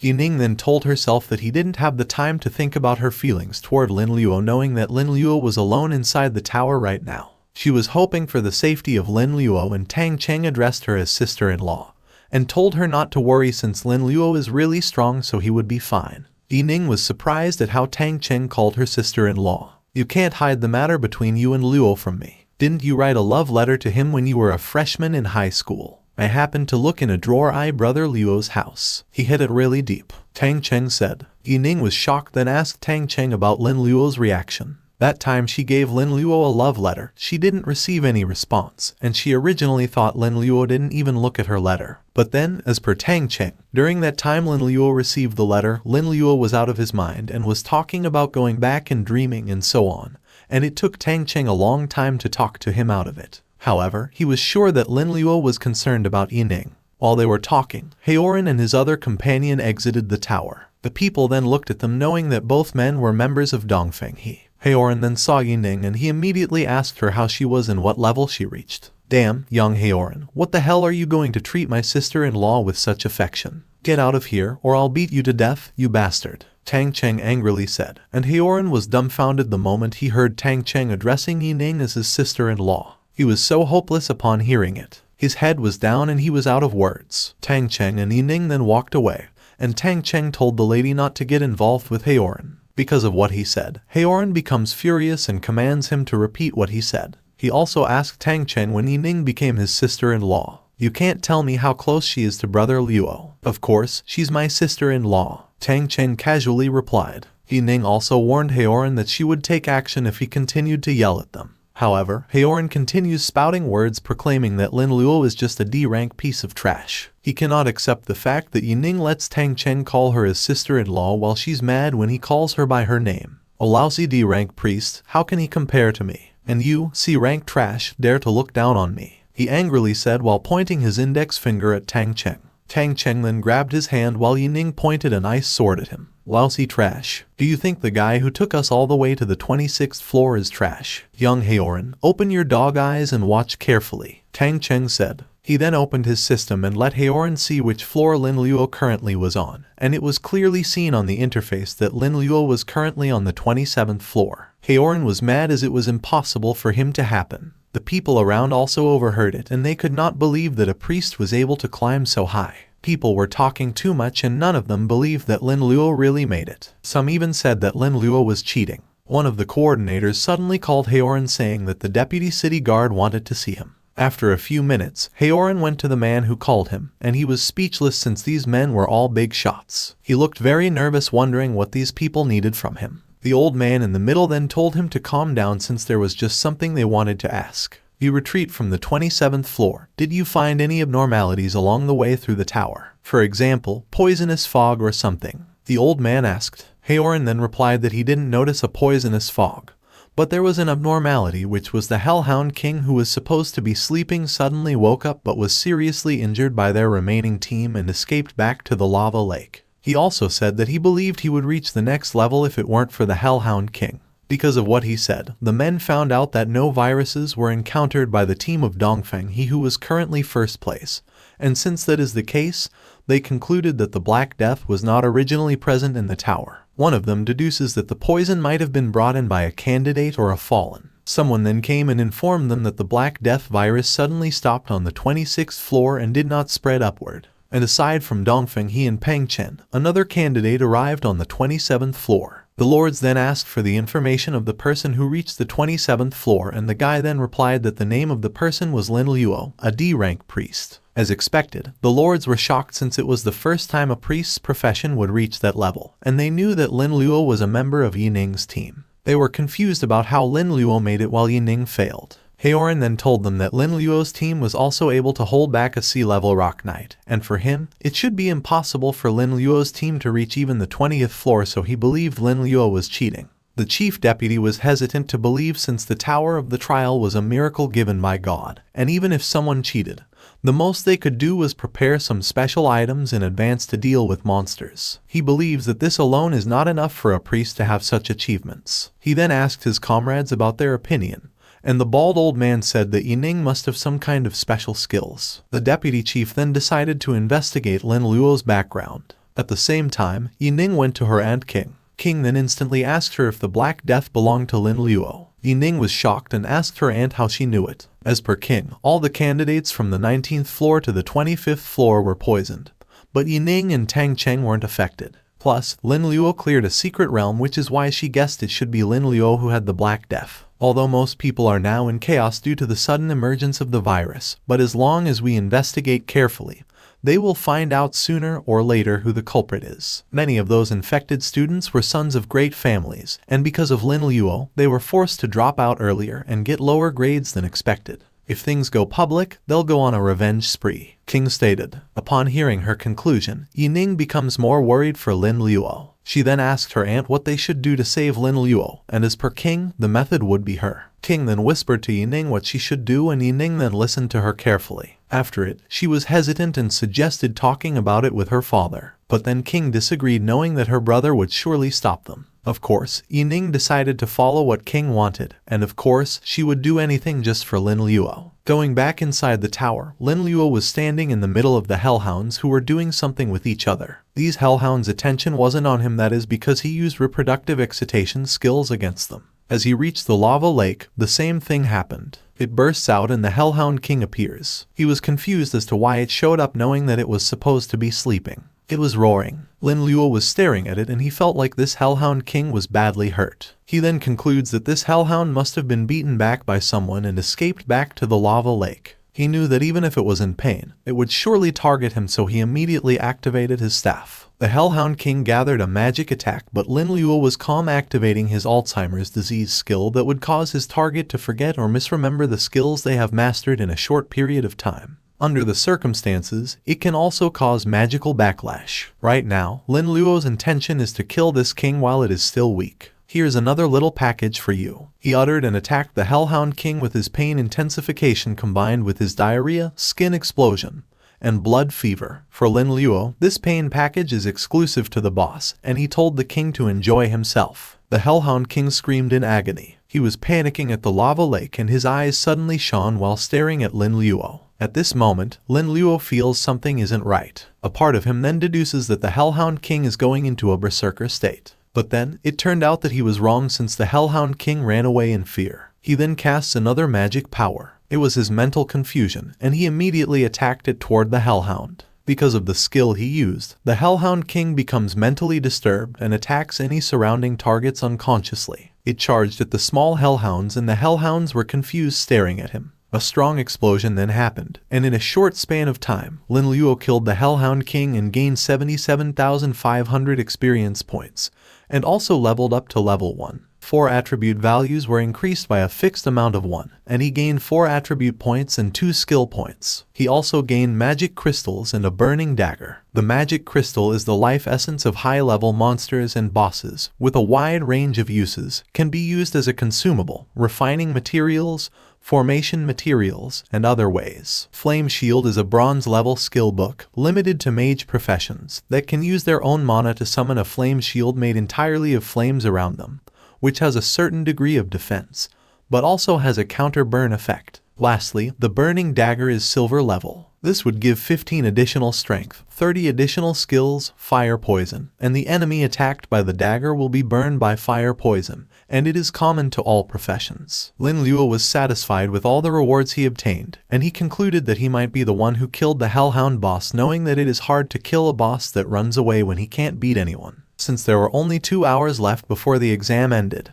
he immediately rushed to the portal, and he wanted to reach the 30th floor as soon as possible to do his job change mission. At this moment, Mirong Zuhan was inside her quarter. She just finished taking a bath and her subordinate came to inform her that Lai Mei disappeared after leaving the trial tower. Zuhan then concludes that Mei was avoiding her because of what happened inside the tower. She then commanded her subordinate to remove Mei's parents from their positions and cut off their family's financial resources. Right now, she wants Lai Mei to be out permanently of Binghai in 3 days. Aside from Lai Mei, there is another thing her subordinate wanted to report. According to her subordinate, she has sorted out the situation in the trial tower. She opened her window interface to send it out to Zuhan. But then, Zuhan said there was no need since she believed that Dongfeng he would be the first in the examination, followed by Pan Chen. Her subordinate then informed her that Pan Chen, Hao Xiao, and others had exited the trial tower and stopped on the 28th floor. And now, besides Dongfeng he, there's also a D-rank priest, Lin Luo, who is on the 28th floor. What? A D-rank priest reached the 28th floor, and such a thing happened? Zuhan replied in surprise. She then checked her system as she received the rankings, and she remembered that Lin Luo was under Yining's team. She discovered that there was poisonous fog in the tower and she concluded that it was Lin Luo's ability. According to her, she and Yining didn't know each other very well, but they were familiar with each other. As a young lady of a big family, Yining was like an ordinary girl, without any intention, and as kind as water. For her, Lin Luo has great potential and Yining has got eyes for him. Her subordinate then asked her if she thought Lin Luo was a strong rival. If it's just a handful of virus fog, it's not much. After all, viruses are limited in size and density by the space they travel in, so it's hard for them to make it to the outside world. She replied. She then laughed and added that she was actually getting a little excited despite the fact that Lin Luo was just a D-rank priest, thinking that he might have more tricky skills. At the same time, outside the tower, people were loudly gossiping about Lin Luo for reaching above 28th floor. There was a man who was annoyed, believing that Lin Luo had used some special item to cheat, and his companion said that Lin Luo used Yining's family's resources to obtain powerful items. Yining overheard what they said, so she got mad and told them that Lin Luo didn't cheat. Tang Cheng then asked her to calm down and remember that these kinds of people were the ones who could not accept reality. King then stated that Lin Luo might not just break the Binhai City record at this rate, and may even surpass the Imperial College students and become a national champion.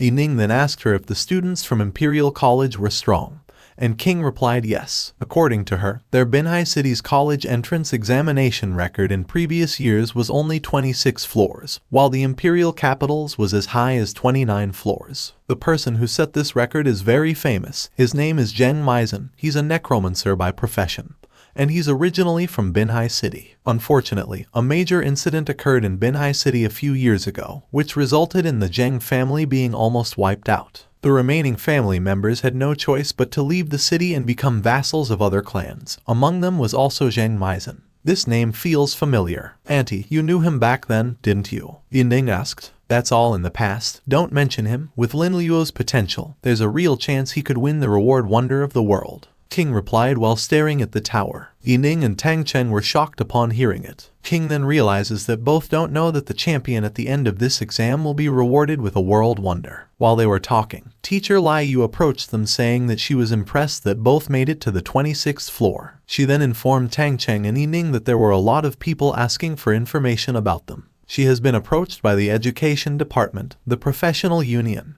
the city council, and even several big families, so she warned both students to be careful. Tang Cheng then told the teacher not to worry since Lin Luo explained everything to them. Inside the Tower of Trial on the 28th floor, level 40 harpies were flying around, and on the ground were level 42 bloodthirsty willow trees. At this moment, Dongfeng he was kneeling on the ground panting. He was struggling to deal with the monsters in this tower, and it made him annoyed that the monsters on the 28th floor were so difficult to deal with, causing his dragon to be almost killed. He started to be hopeless, thinking of stopping the examination on this floor instead of continuing fighting against the monsters here. But then, a part of him won't accept it since he is still far from reaching his goal. That is because of have long vowed to surpass Zheng Meisen back then and prove to the world that their Dongfeng family is the only #1 family. Upon remembering his goal, he becomes determined again.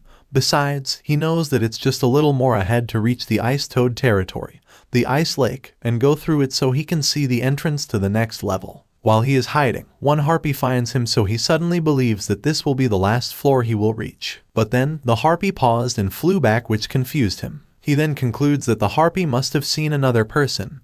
However, he believes it was impossible since he was sure he should be the only one left on the 28th floor. He took a look to confirm if his conclusion was right, and he was shocked the moment he saw the monsters fighting against each other. The fighting posture doesn't look right for him, full of moans in the area, and the harpies seem to be in pleasure. Dongfeng he then realizes that the monster wasn't fighting at all, and seemed like it's a group perversion game. Then, he saw someone that made him shock. As expected, it was Lin Luo. Wow, cross-gender is fine, but cross-species is even better. I never thought animals and plants could play like this. This skill reproductive excitement is really terrifying, Lin Luo uttered. Lin Luo believes that he could have gotten a huge amount of experience points while the monsters were messing around if it was a normal day. But now, he knew he didn't have enough time, so he wanted to quickly rush to the entrance of the next floor. He doesn't know that Dongfeng he was looking at him. Dongfeng he was confused as he couldn't believe that a priest would reach this floor, and a part of him believes that Lin Luo had a hidden profession that he have never heard of. He was annoyed and didn't want to let Lin Luo move forward anymore. I'm sorry, my dragon pet. I'll just have to make you pay for it. No matter what it takes, the winner must be me, he uttered while summoning an elixir. After a few minutes, Lin Luo reached the area of the level 43 ice poison toads. As he entered, he was freezing.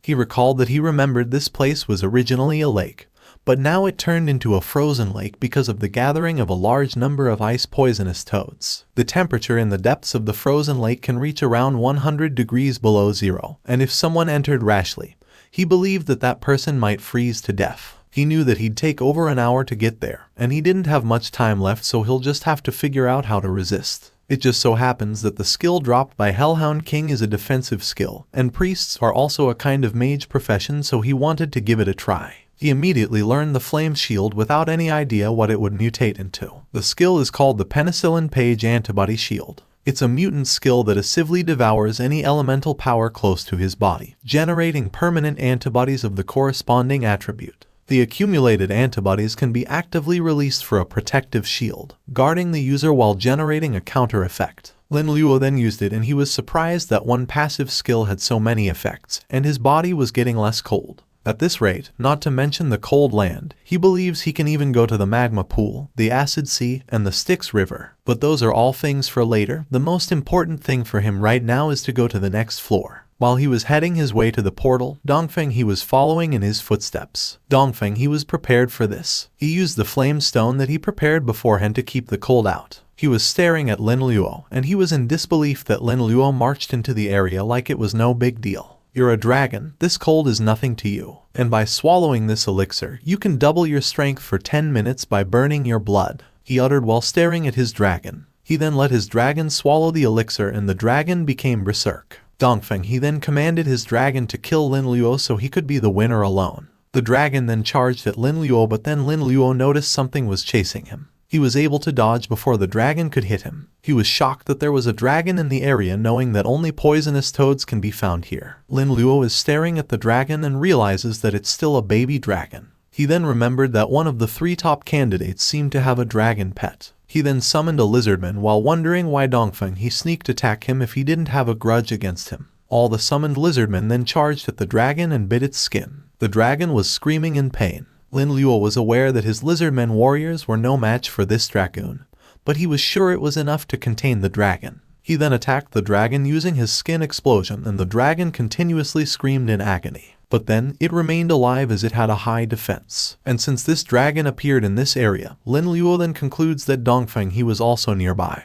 It's just that he doesn't have any idea where Dongfeng he was hiding. Right now, all the lizardmen warriors were killed by the dragon, but Lin Luo was calm, planning to use the dragon to track down Dongfeng he. He attacked the dragon using his mental confusion skill, and the dragon suddenly turned around and flew back toward Dongfeng he. The dragon landed on the area where Dongfeng he was hiding, but Dongfeng he immediately jumped away. Damn it, what are you doing? Get your head straight, Dongfeng he said to his dragon. He then activates his magic power while challenging Lin Luo to fight head-on since his position has been exposed. He then commanded his dragon to go together and kill Lin Luo. Since the dragon had recovered, Lin Luo confirmed that its resistance was way too high. But then, he believes that the thing would be different to Dongfeng he. He attacked Dongfeng he with the same skill he last used toward the dragon. Dongfeng he was shocked when he saw Lin Luo beside him. How dare you choose to fight me in close combat? Coming to the 28th floor is the biggest mistake of your life, he angrily said, and attacked Lin Luo several times. Lin Luo didn't fight back. While Dongfeng he was attacking him, Dongfeng he was claiming that there can only be one champion, and that's him. He then attacked Lin Luo using his yellow flash strike with killing intent, and he witnessed how Lin Luo screamed in agony, and was wrapped with his strike. He stood and proudly laughed while saying that no matter what hidden profession Lin Luo has, it can't be compared with his profession of Dragon Knight. Dragon Knight, what about your dragon? Lin Luo said, which startles Dongfeng he. Dongfeng he looked at the ground and found out that he attacked his own dragon pet. He then looked back to Lin Luo, accusing him of using something to confuse him. Why don't you keep your mouth? I wonder if you'll still be able to scream if I rip your tongue out. Lin Luo said. You just took advantage of my serious injury. Don't get cocky. Stay alive, and I'll tear you apart in tomorrow's individual competition. Dongfeng he angrily replied. It's not enough to use the emergency return to escape, but still wants to act tough. He's not even embarrassed. Look how good I am. Not only repaying evil with kindness, but I also prepared a small gift for his dragon cub. I wonder if Dongfeng he will like it. Lin Luo added. But then, he decided to forget about it and walked away since he was rushing to do his job change mission. At this time, Dongfeng he exited the tower. The people were looking forward to seeing who it was since Dongfeng he was still covered with a golden light. But since only 2 candidates left in the tower, which was Dongfeng he and Lin Luo, people already had a clue that the man who exited right now was either one of them. Of course, most people believe that it would be Lin Luo who just exited, and the 3 men who Lin Luo attacked with the poison were so annoyed believing that Lin Luo is a cheater. The other people also blamed Lin Luo since it was because of the poisonous fog that they left the tower. After a minute, Dongfeng he was visible with his dragon pet. "What are you doing surrounding me? Wanna fight?" Dongfeng he said with annoyance. The men in front then said that they were just shocked that he was the one who came out first instead of Lin Luo. The man in T middle pointed at the dragon pet saying that there seemed to be something wrong with Dongfeng his dragon pet. The dragon was shivering. There was something he was holding in. Dongfeng he then looked at his dragon and the dragon suddenly pooped. The smell covered the surroundings, and the people were complaining about the stinky smell. Dongfeng he was annoyed believing that Lin Luo did something, and he promised himself that he would definitely tear Lin Luo to pieces by tomorrow after the examination. Somewhere in Dongfeng home, 2 members of the family were talking about the examination, and the man sitting on the rock was confident that Dongfeng he would be ranked 1 in the competition. This ancestor, it's hard to say. There's currently another candidate on the 28th floor with here, a D-level priest. Dongfeng Dezong said, the family patriarch. The ancestor then said that the D-rank priest must have used some kind of secretive tactics, and he told Dezong not to compare that guy to Dongfeng he. Dezong, you're only in a rank profession after all. Sooner or later, the future of the Dongfeng family will be handed over to Here who has more potential. I know you're jealous, but he is your son, and I don't want another grandchild to die. The ancestor added. Dezong was about to deny what his ancestor said, but then his watch beep as he received a report that Dongfeng he was eliminated before the priest,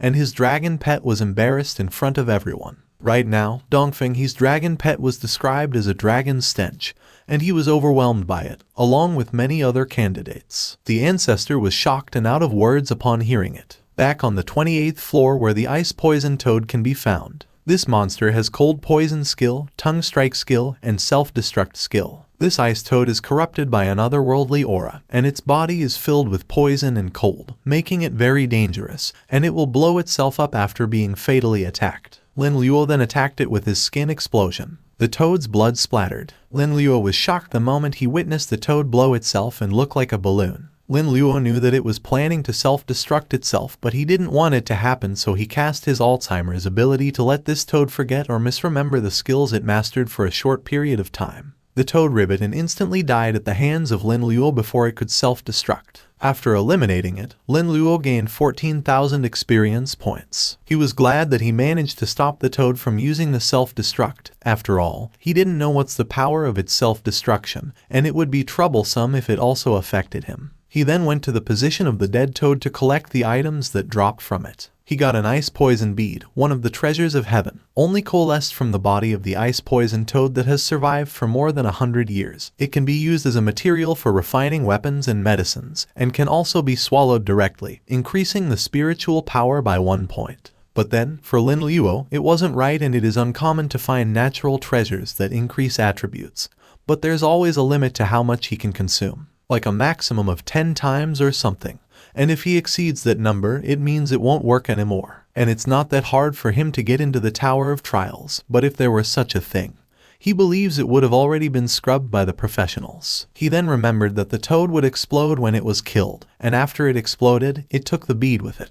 Generally, those who can prevent monsters from exploding are basically high-level professionals. And those kinds of guys tend to speed through the lower levels, so they can't be bothered to stop the low-level monsters from blowing themselves up. However, low-level professionals don't have the ability to defeat the ice poison toad and will only cause it to self-destruct, so they won't be able to get this ice poison bead at all. If that's true, then Lin Luo concludes that this item is an unexplored treasure and is worth a try. He then attacked another toad with his skin explosion skill, and the same thing happened to the toad, it also blew up. This time, Lin Luo didn't do any attacks after the toad blew up. When it popped, it created a strong blow of wind making the snow explode. The toad disappeared, leaving only its blood on the ground. Lin Luo only received experience points, so he confirmed that his guess is right, that preventing the toads from exploding is the key to obtaining the ice poison beads. Alright then, next. He uttered and positioned herself at the top of the rocks. Below were several toads, and to deal with them in the shortest time possible, he needed more companions, so he summoned several of his lizard men. 3 toads then charged at them, and he immediately attacked the toads using his staff. The toads exploded before it blew up. As Lin Luo looked in the other direction,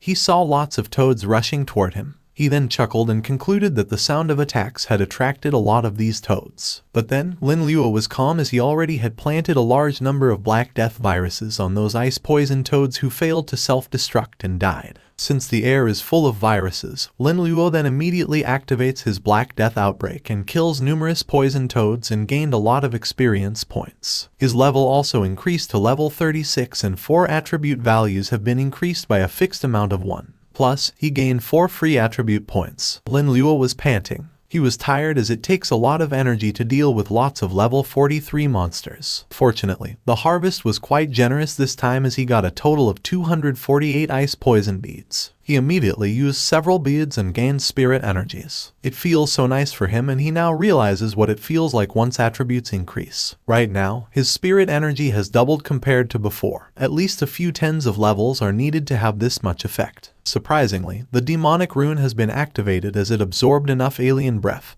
an alien soul to increase the effect. A demonic rune is a special item that adds 10% of all attributes. Its other effect is demonization. The bearer can use this rune to transform into any demonized creature he has killed. Another effect is energy absorption. It absorbs energy from the aura that can greatly increase the speed of mana recovery. There is more effect of this rune, but Lin Luo's level is still insufficient for him to check it. As per Lin Luo, Effect 1 can increase the attribute values by 10, and it has the ability to transform him into a monster. Effect 3 on the other hand is even more ridiculously powerful as Lin Luo no longer has to worry about mana consumption in the future. At this time, there was a huge toad above him. He flustered at first, but lucky for him that it only lands in front of him. It turned out that it was the king level ice poison toad. It's a level 45 demonized creature, and its skills are cold poison, tongue attack, self-destruction, and freezing light. The king born among the ice poison toads has extremely strong overall strength. Just in time. Let me try my new powers, Lin Luo uttered. He suddenly disappeared and turned into a white toad. He was so amazed at the skill he used that helped him trick the Toad King. At the same time, the surrounding area is already full of the Black Death virus, and even if he doesn't do anything, he knows the Toad Kill will still die. However, he doesn't know how long it will take for the Toad King to die, and he doesn't have much time to wait. The angle where he positioned was perfect, so he decided to use his new combo skill. He first activates his skin explosion and attacks it on the Toad King. The Toad King continued to ribbit and tried to catch him, but he was able to avoid it, and immediately activated his diarrhea skill. The Toad King pooped and its body was shivering. That's my new but limited combo, and it's going to hurt even the bosses. I'm gonna finish you now, Lin Luo uttered and attacked the Toad King using his skin explosion once again. But then, the Toad King glares at him and deflects his skin explosion skill using the freezing light. Lin Luo was surprised and he knew that he would surely die if he got hit head-on. The Toad King glares again and plans to hit Lin Luo, but Lin Luo activates his Alzheimer's disease, so the Toad King forgets how to use his skill. Lin Luo then attacked it with a skin explosion in the eye, and he then uttered, "I attacked his eyes. Now, he won't be able to use that skill again. And now, it's my turn." He then let his summoned lizardman attack the Toad King. The Toad King screamed, trying to self-destruct, but then, of course, Lin Luo won't let it happen. Lin Luo then used his Alzheimer's skill and easily killed the Toad King. Since he finally eliminated it, he gained 100,000 experience points and leveled up to level 36. His 4 attribute values have been increased by a fixed amount of 1. He also obtained the Ice King's Gland and Bead. Plus, he got 5 skill points and obtained Ice King's Whip and a Frozen Light skill book. Lin Luo was surprised that the Toad King dropped so many items. The Ice King Bead is a treasure of heaven and earth. It can only be swallowed directly to increase the spirit power by 10 points and gain a random super ability. The Ice King's Glad is a special material, the poisonous gland of the Ice Toad King, containing an intense cold poison that can be used to make equipment. As for the Frozen Light skill book, Lin Luo thinks it's the one that froze his skin explosion skill earlier. He then learned the skill and it is called Owl's Spread. Owl's often starts in the hands, feet, arms, or legs. Then it spreads to other parts of the body. Muscles get weaker as more nerve cells die. This eventually affects chewing, swallowing, speaking, and breathing. Lin Luo heard of this disease in his original world. It's like an irreversible, incurable disease. Unexpectedly, it's a powerful control skill in his hands which can be very useful. The Ice King's Bead is also very impressive. Not only it can increase Lin Luo's spirit power, but also gives a super ability. A super ability that is something that only an epic professional can realize. Lin Luo has consumed the Ice King's Bead. His spirit power has increased by 10.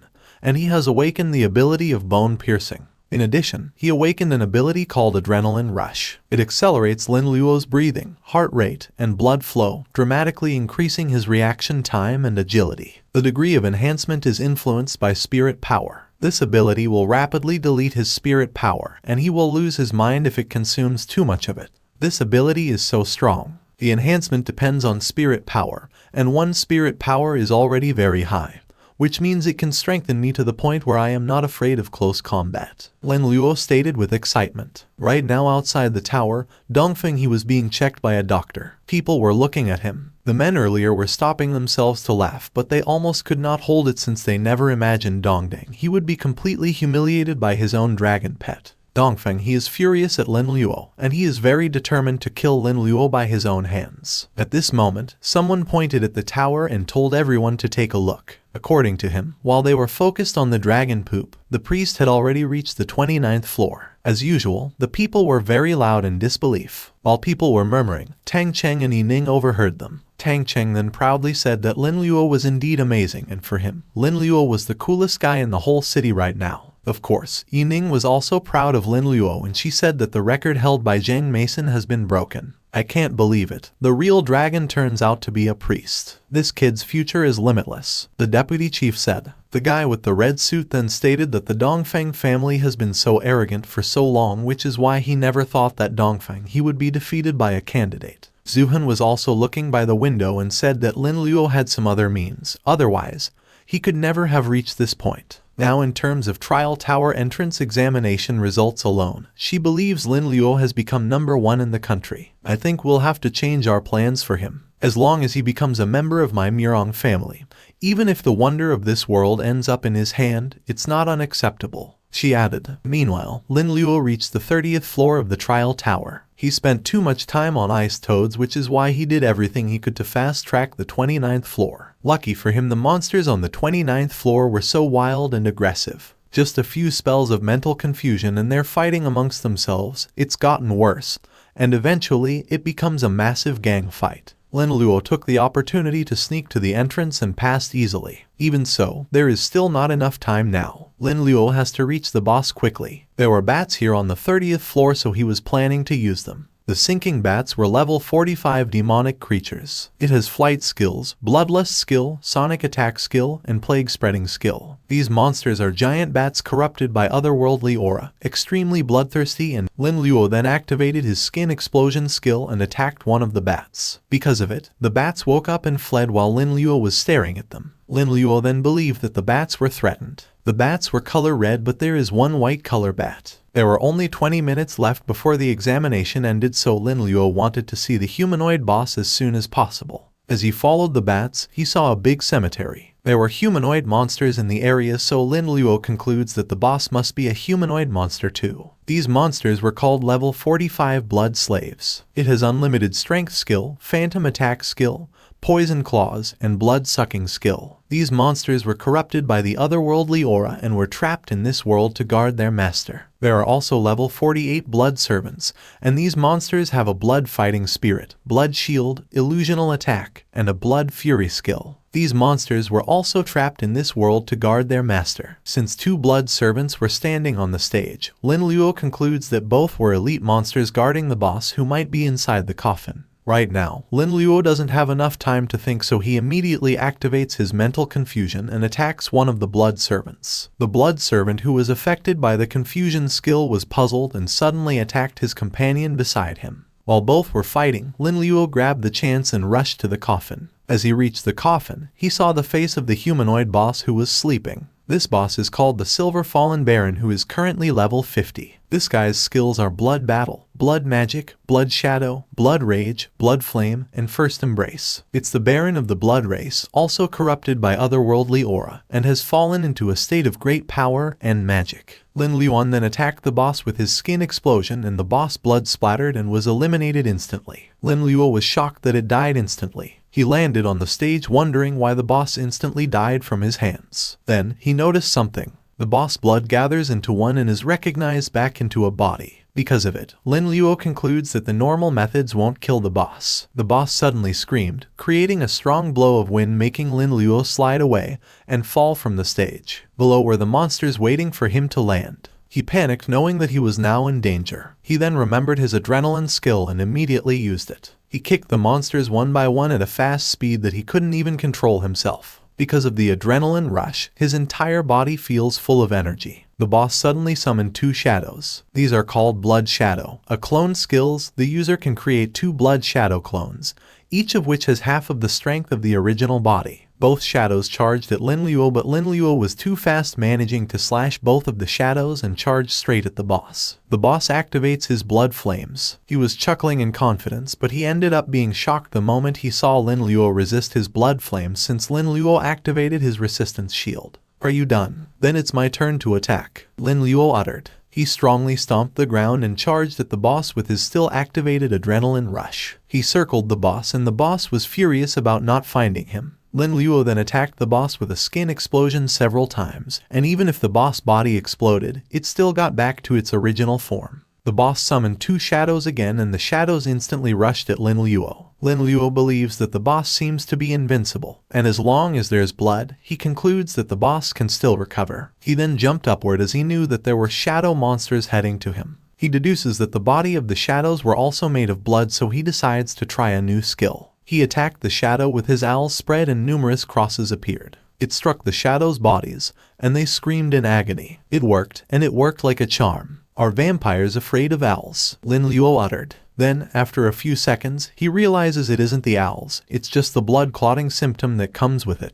Although they are immortal, their bodies are made of blood. At this moment, the boss charged at him. He then used the same skill, but the boss dodged it. Still, the boss' arm was stabbed by the owl's ability of Lin Luo, and shockingly, the boss cut his own arm to stop the blood clot from spreading. "Looks like the boss is smart, but I wonder how many of your body parts can you cut?" Lin Luo said, and attacked the boss once more using the same skill. This time, the boss was coughed. He was harmed severely, causing him to moan in pain. "If I try to kill you now, you'll only turn yourself into blood and revive yourself. I'm afraid there's nothing anyone can do about it. But it just so happens, I also have a specific blood skill. I wonder if you'd be able to remain immortal if your blood got burned out," Lin Luo said. He then attacked the boss using his blood fever skill combined with pain intensification. The boss then exploded. Finally, Lin Luo eliminated the fallen baron and gained 158,000 experience points. He also leveled up to level 40, and 4 attribute values are increased by 1.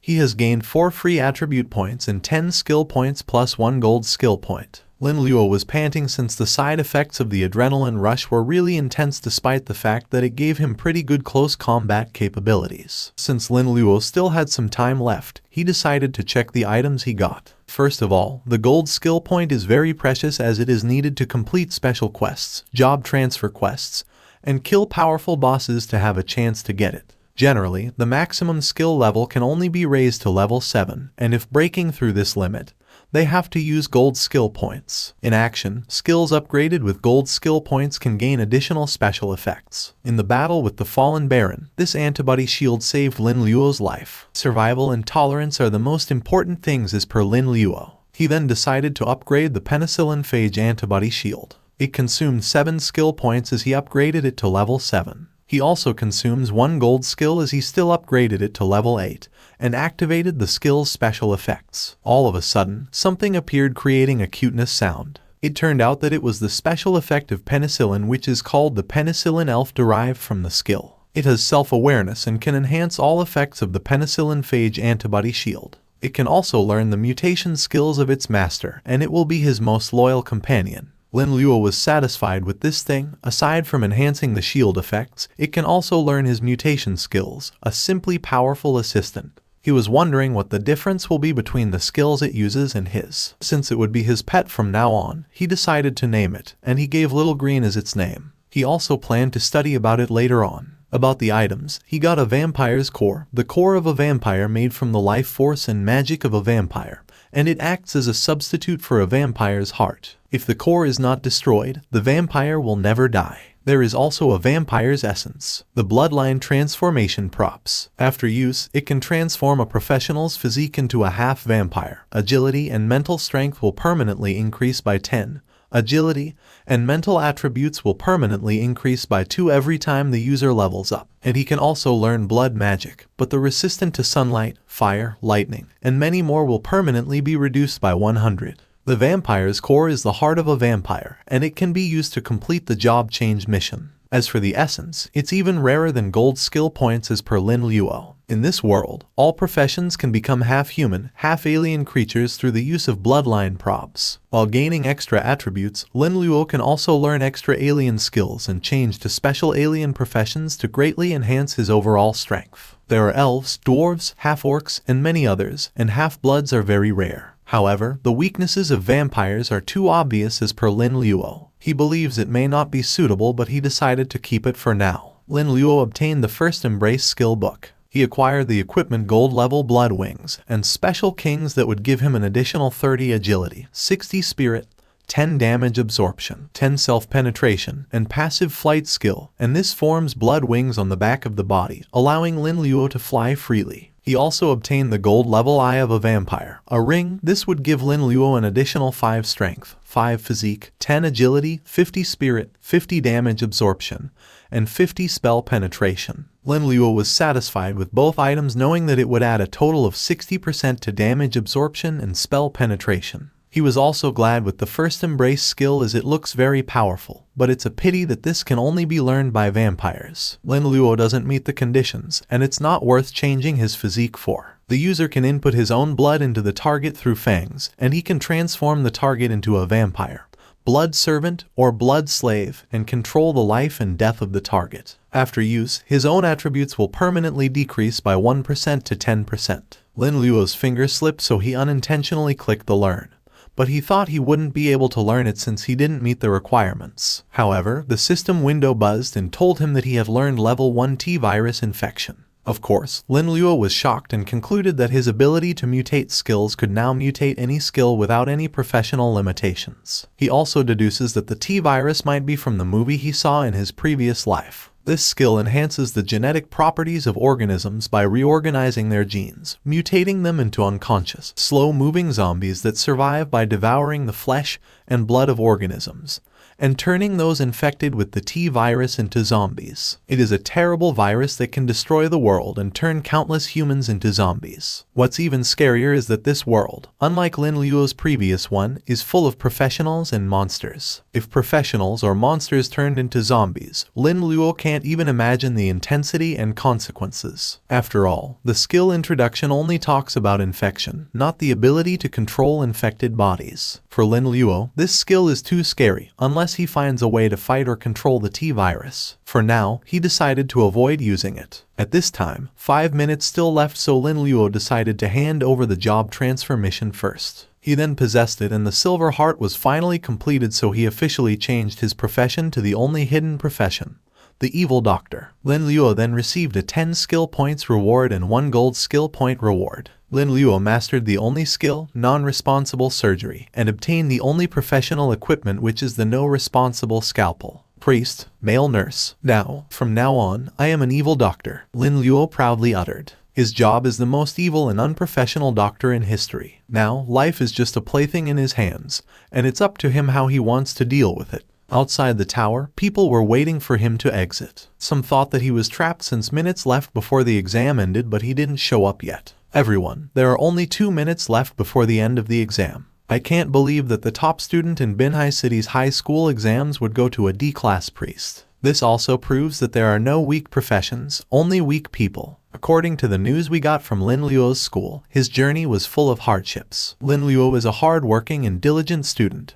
His grades in all classes are among the best. He is a role model for all the students in the school. Bing Bing said, the lady streamer. Hardship and among the best. Are they talking about Brother Luo? I've never seen him study seriously. Tang Cheng said. After all, he's the top student now, they flatter him a little. Yining replied. Right now, one of the lords was standing in front of the tower, and his subordinate reported to him that the investigation revealed that Lin Luo's father died early and his mother was a navigator without any background. The lord then said that they must find a way to recruit Lin Luo no matter what the cost is. He knew that the other lords would surely fight over Lin Luo, so he wanted to make the first contact. At the same time, the deputy city guard was also at his quarters staring at the tower. His subordinate informed him that there are at least 7 families secretly plotting against Lin Luo at the present time, and also a large number of candidates who were infected with the Black Death. They also wanted to target Lin Luo. The old man then said that those families are nothing to worry about, as it's not uncommon for them to try to recruit geniuses. As for the candidates who were infected, he knew that those people were just making a fuss. For him, only through the trials and tribulations will they be able to start their journey. His subordinate then said there is one more thing,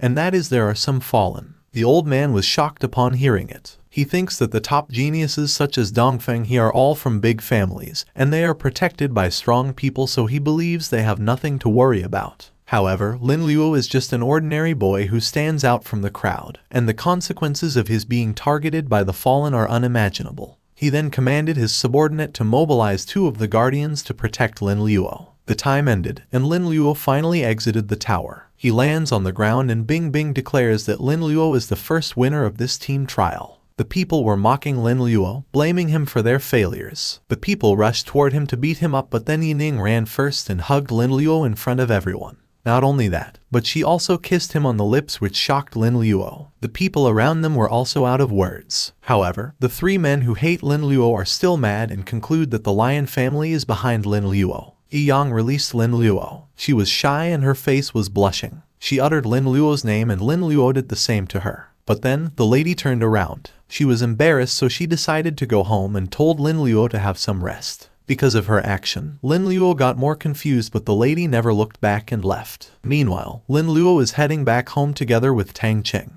Brother Luo, how does Goddess Lion taste like? I didn't know she was this bold. She looks so conservative on a regular basis, Tang Cheng said while they were walking. Lin Luo then replied that Yang only did it to protect him and help him block some trouble. At this moment, Lin Luo felt someone was spying on them. Who? He uttered. The man spying on them then showed up and said that Lin Luo is really something for being able to detect him easily. According to this unknown guy, he came from the Lion family, and the head of the family asked him to give Lin Luo a message. Don't even think about eating swan meat, you toad. He added, yeah, well, what if I insist on eating it? Lin Luo replied. Behind them were another 2 men of the deputy city guard who guided Lin Luo. There's trouble. Should we take action? The guy said, but his comrade disagreed and replied that they weren't nanas, so they must stay put. However, he was dumbfounded as he felt something weird. A mist appeared above the guy from the Lion family. The bow became huge and covered the area where Lin Luo was standing. The 2 men of the deputy city guard then move closer as they know that the owner of the mist is the fallen.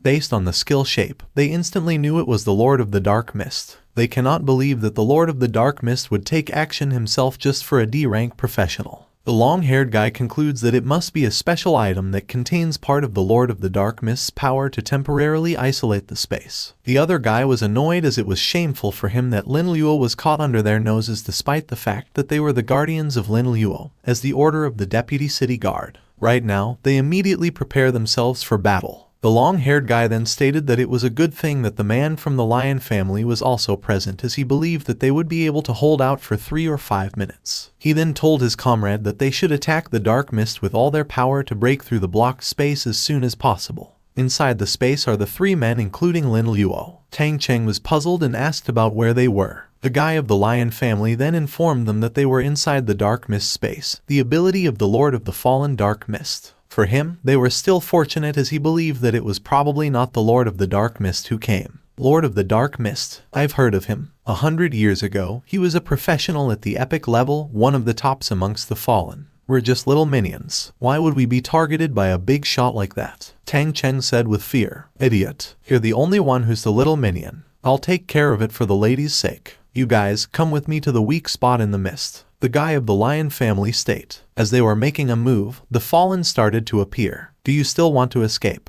I've even brought the root of the Dark Mist, which was specially created by the Lord of the Dark Mist. How could I let you escape? A lady said. Behind her are her minions, men who were wearing a cloak to hide their identity. The guy of the Lion family then activates his power while calling the fallen bastards. Because of his aura, the fallen lady then discovered that he was a gold-ranked fighter. The man in a cloak beside her calls her master Xiaoman. Xiaoman calls him Wolf 13 and orders him to play with the guy from the Lion family. The Lion family then charged as Wolf 13 headed to him at a fast speed. Wolf 13 evolved into a wolf and they both fight in the middle in front of everyone. Xiaoman then calls Lin Luo and informs him that she works very hard just to find him. She then asked him if he was interested in joining their clan, which is the Night Watch. She offered good benefits which annoyed Tang Cheng. "Goddamn it, Fallen, don't come any close, or I'm going to take action," Tang Cheng said with annoyance. "Night Watch? What is that? An organization of the Fallens?" Lin Luo asked. "Little brother, you misunderstood. The so-called Fallen is just a dirty name to cast us out," Xiaoman replied. She sprinted toward Lin Luo and touched his chin. She then confidently proclaimed that their clan was the real savior. Lin Luo was shocked and at the same time confused upon hearing it. As per Xiaoman, in order to sustain the life of the world and to find a new future, they believe in an evil god.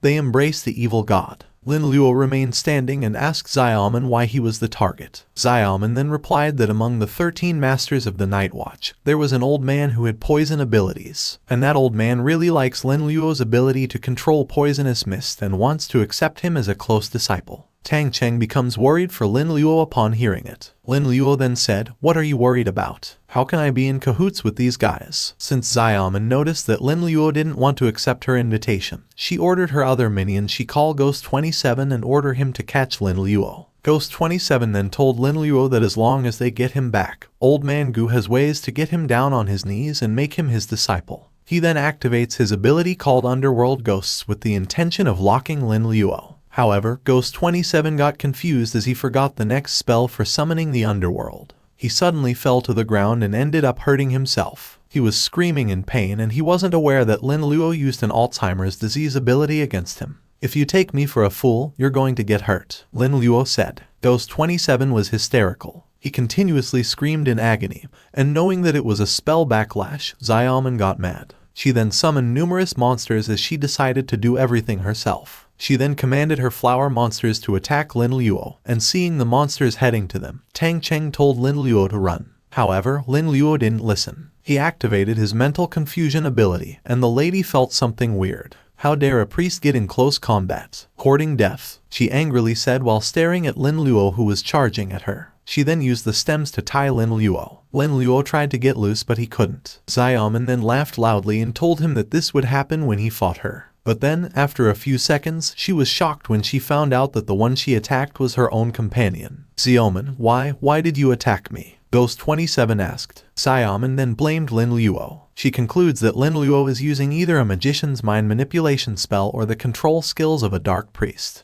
Because of those abilities, she believes that Lin Luo is not a D-rank priest at all. Now, she discovered that when Lin Luo used his skill, he was deliberately making a fake move. But she cannot believe how she has fallen for it so easily. "How dare you kill my guard? I won't spare you," Xiaoman said. She then activates her Xuan Kun Wood Realm. This ability made the ground crumble and create a huge smoke. She then attacked it toward Lin Luo and both men immediately moved away. "What should we do, boss? The range of this skill is large and intense. Just dodging it will wear us out," Tang Chen stated. Lin Luo then confidently told him not to worry as he was sure that the one who would die first would be Xiaoman. Xiaoman was laughing with crossed arms. She was belittling Lin Luo for dodging away, and she even challenged him to use the skill he used earlier. "Show me how arrogant you are," she added. She never saw what Lin Luo was doing because of the smoke, but she noticed something dark heading to him. It splattered on her face and body, and she realized it was a virus. She was so confused as to why she still fell for this trick despite the fact that she had distanced herself enough from Lin Luo. She wasn't aware that the pet of Lin Luo was on her neck and was using the Black Death outbreak against her. At this moment, she slowly lost consciousness and was getting lax. She was falling and Tang Cheng thought she was dead. Lin Luo then told Tang Cheng that Xiaoman was also confused about her death as him. At this time, Lin Luo was wondering about what happened to the fight on the other side, and as he checked it, she saw the guy from the Lion family was struggling. And although he doesn't like this guy, he knows that the Fallen are their biggest enemy here, so he decides to give a hand. The guy from the Lion family was already in pain. Luckily, the wolf got distracted by Lin Luo's ability. "Damn, you Fallen. How dare you get distracted while fighting me? That's outrageous," the guy from the Lion family said. The wolf denied that he was distracted, but it was very clear since the power of the lion guy almost pushed him away. The guy from the Lion family teases him for denying it. The wolf was shivering in pain. He was holding his stomach as he felt that it suddenly ached so much as if it was filled with a colossal flood. He then turned around and fled as he knew that the flood he was referring to was about to come out. He was screaming, looking for a bathroom, but the guy from the Lion family didn't want him to escape. He swung his weapon and finally killed the wolf in an instant. "That's the price for underestimating me," Lin, wait. I've solved the problem here. I'll be right there to help you,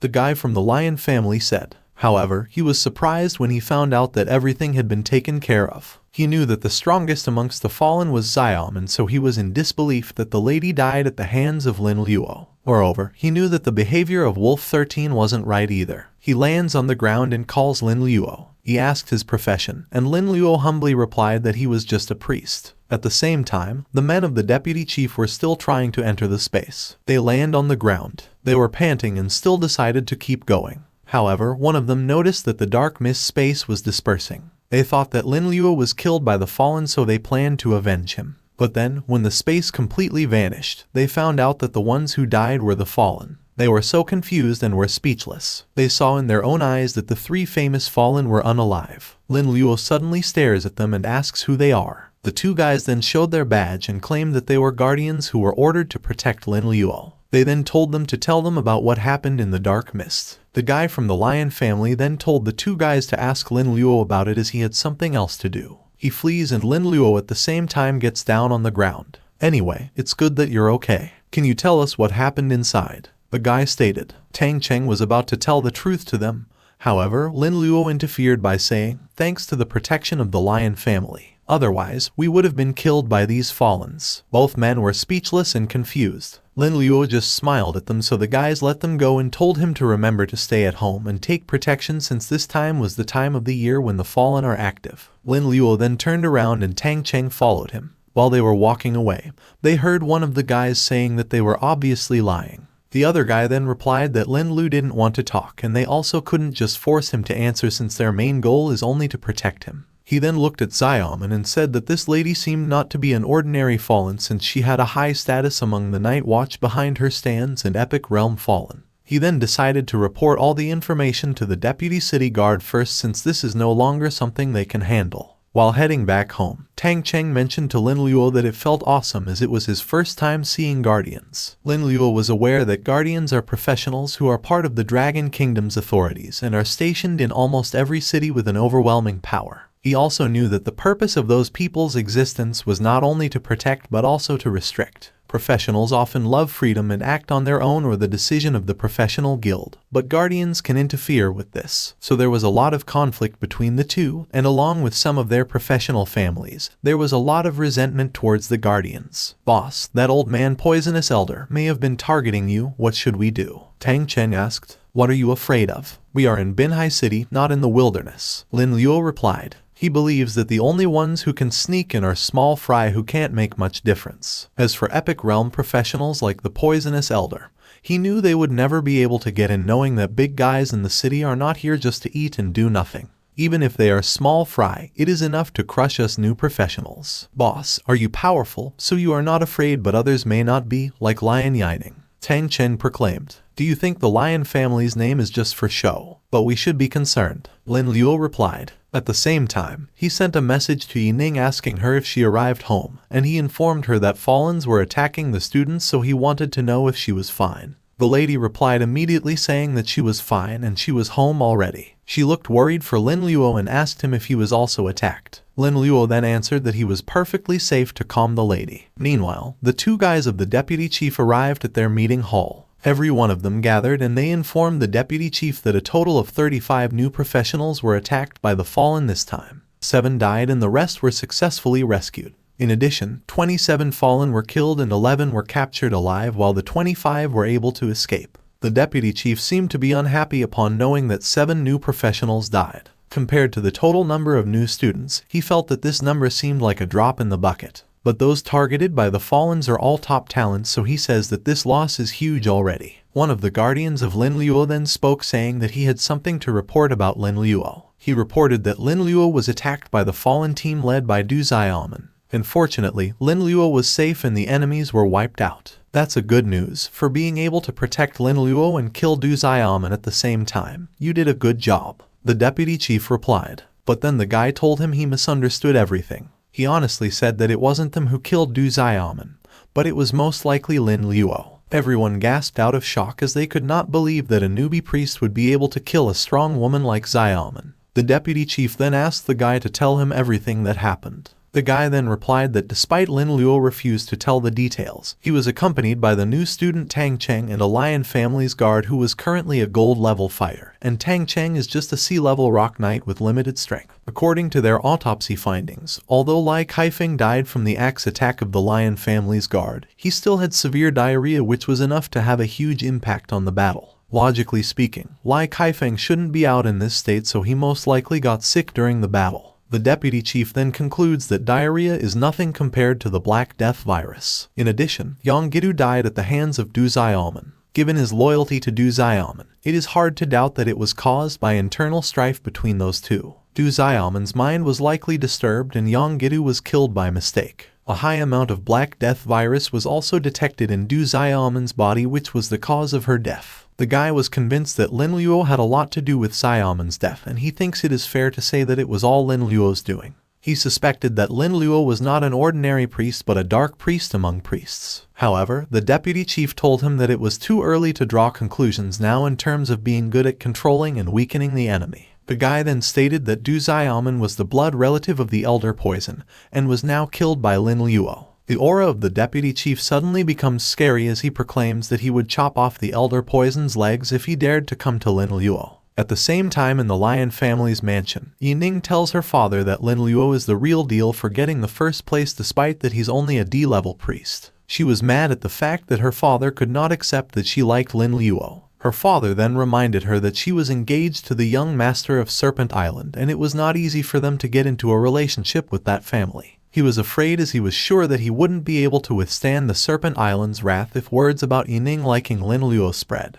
Yining screams in anger saying, "You can't completely ignore my wishes. Anyway, I don't want anyone except Lin Luo." Her father grits his teeth in anger. He was about to scold Yining but King interfered by telling him that she taught Yining everything, so she wants Yining to pursue her own happiness if he doesn't want to see another Zhang Maizhen like he did back then. Because of what King said, Yining's father becomes speechless. The next day, candidates were gathered to start the individual challenge. There will be 2 rounds in this competition. The first round is a normal one-on-one match, and the winner will advance to the next round. The top 16 students will enter the second round of the defense match. According to the strength of the students, the 4 strongest students will be selected to defend the ring. Those who make it to the final round will meet the finalists tomorrow. Before the competition started, Yining kiddingly told Tang Cheng not to get eliminated in the first round. Tang Cheng then proudly replied that he was now ranked in the upper ranks of new professionals because of Lin Luo, so he believes he won't get knocked out in the first round.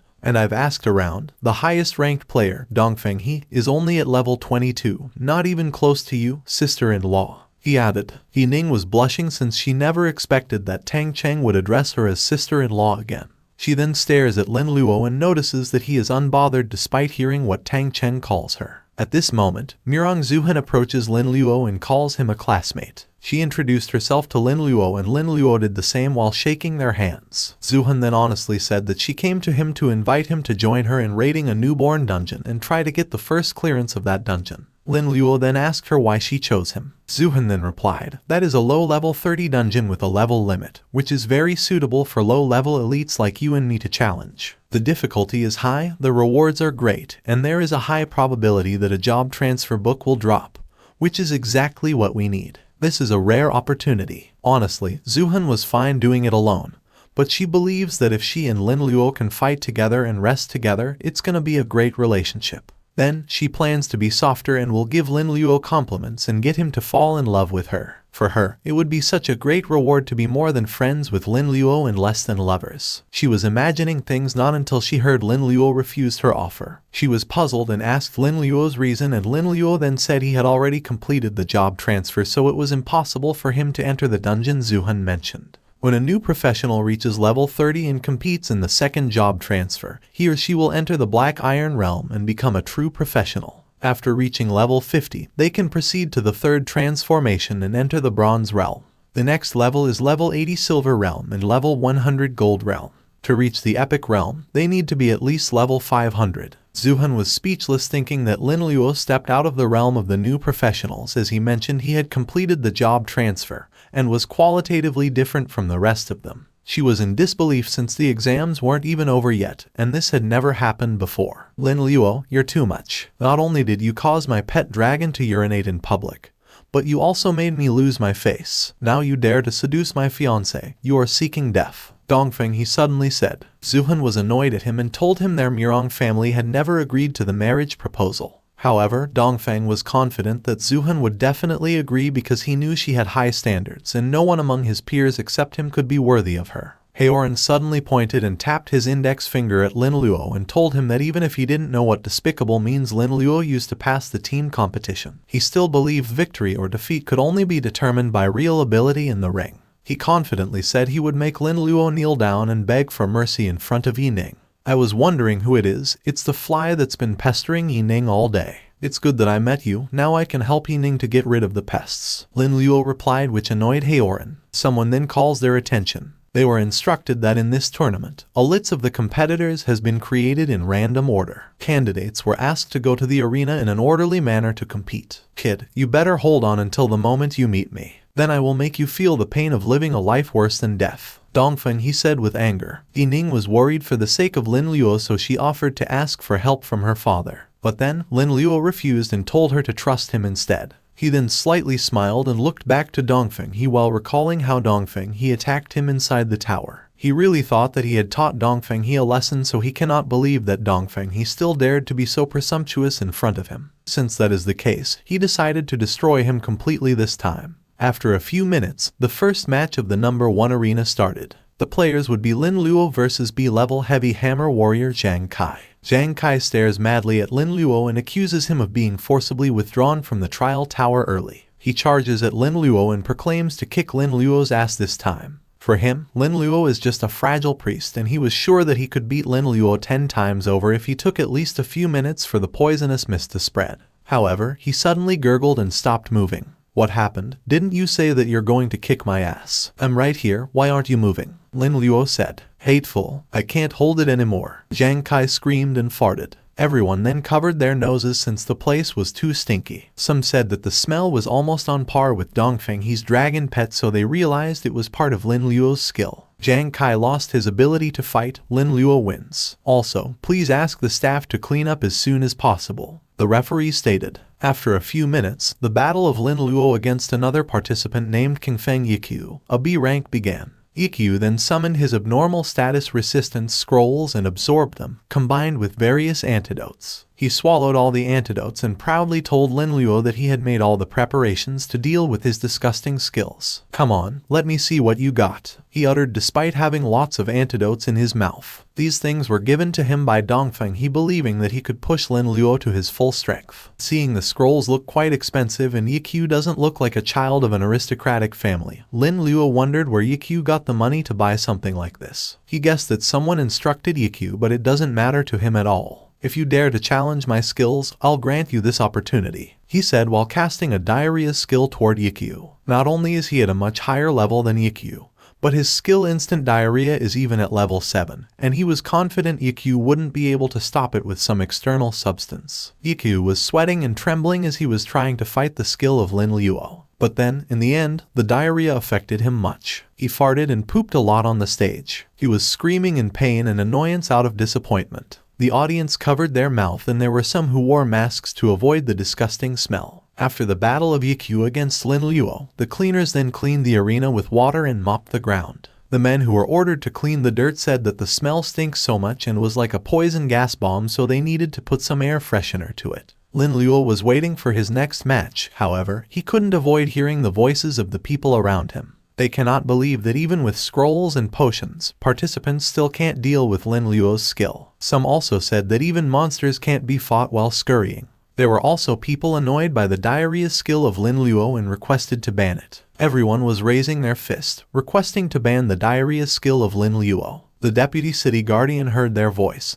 He was looking at the people together with his subordinate beside him. His subordinate reported that Lin Luo had provoked public outrage, and meanwhile, the Dongfeng family also requested to ban the skill. Since a noble family also requested to ban the diarrhea skill, the deputy city guard permitted it. He stares at Lin Luo thinking that Lin Luo can easily defeat the Fallens but cannot do that with just diarrhea skill. In addition, he wants to see more of Lin Luo's abilities and discover more capabilities he has, considering the broadcasting of the event and other factors. After discussion, it has been decided to ban Lin Luo's skill of causing diarrhea. the host proclaimed. The other participants were satisfied with banning one of Lin Luo's skills and they shouted it was his karma. They were now confident that Lin Luo could not win without a nasty skill. Lin Luo was not worried at all, thinking that diarrhea was just a gentle method, and now he didn't have a choice but to only use some ruthless method. The next participant against Lin Luo would be Yang Haoran, and he was called to enter arena number 1. Before Yang Haoran entered the arena, Dongfeng he reminded him that he had resistancy pills and defensive equipment, so he must remember his mission,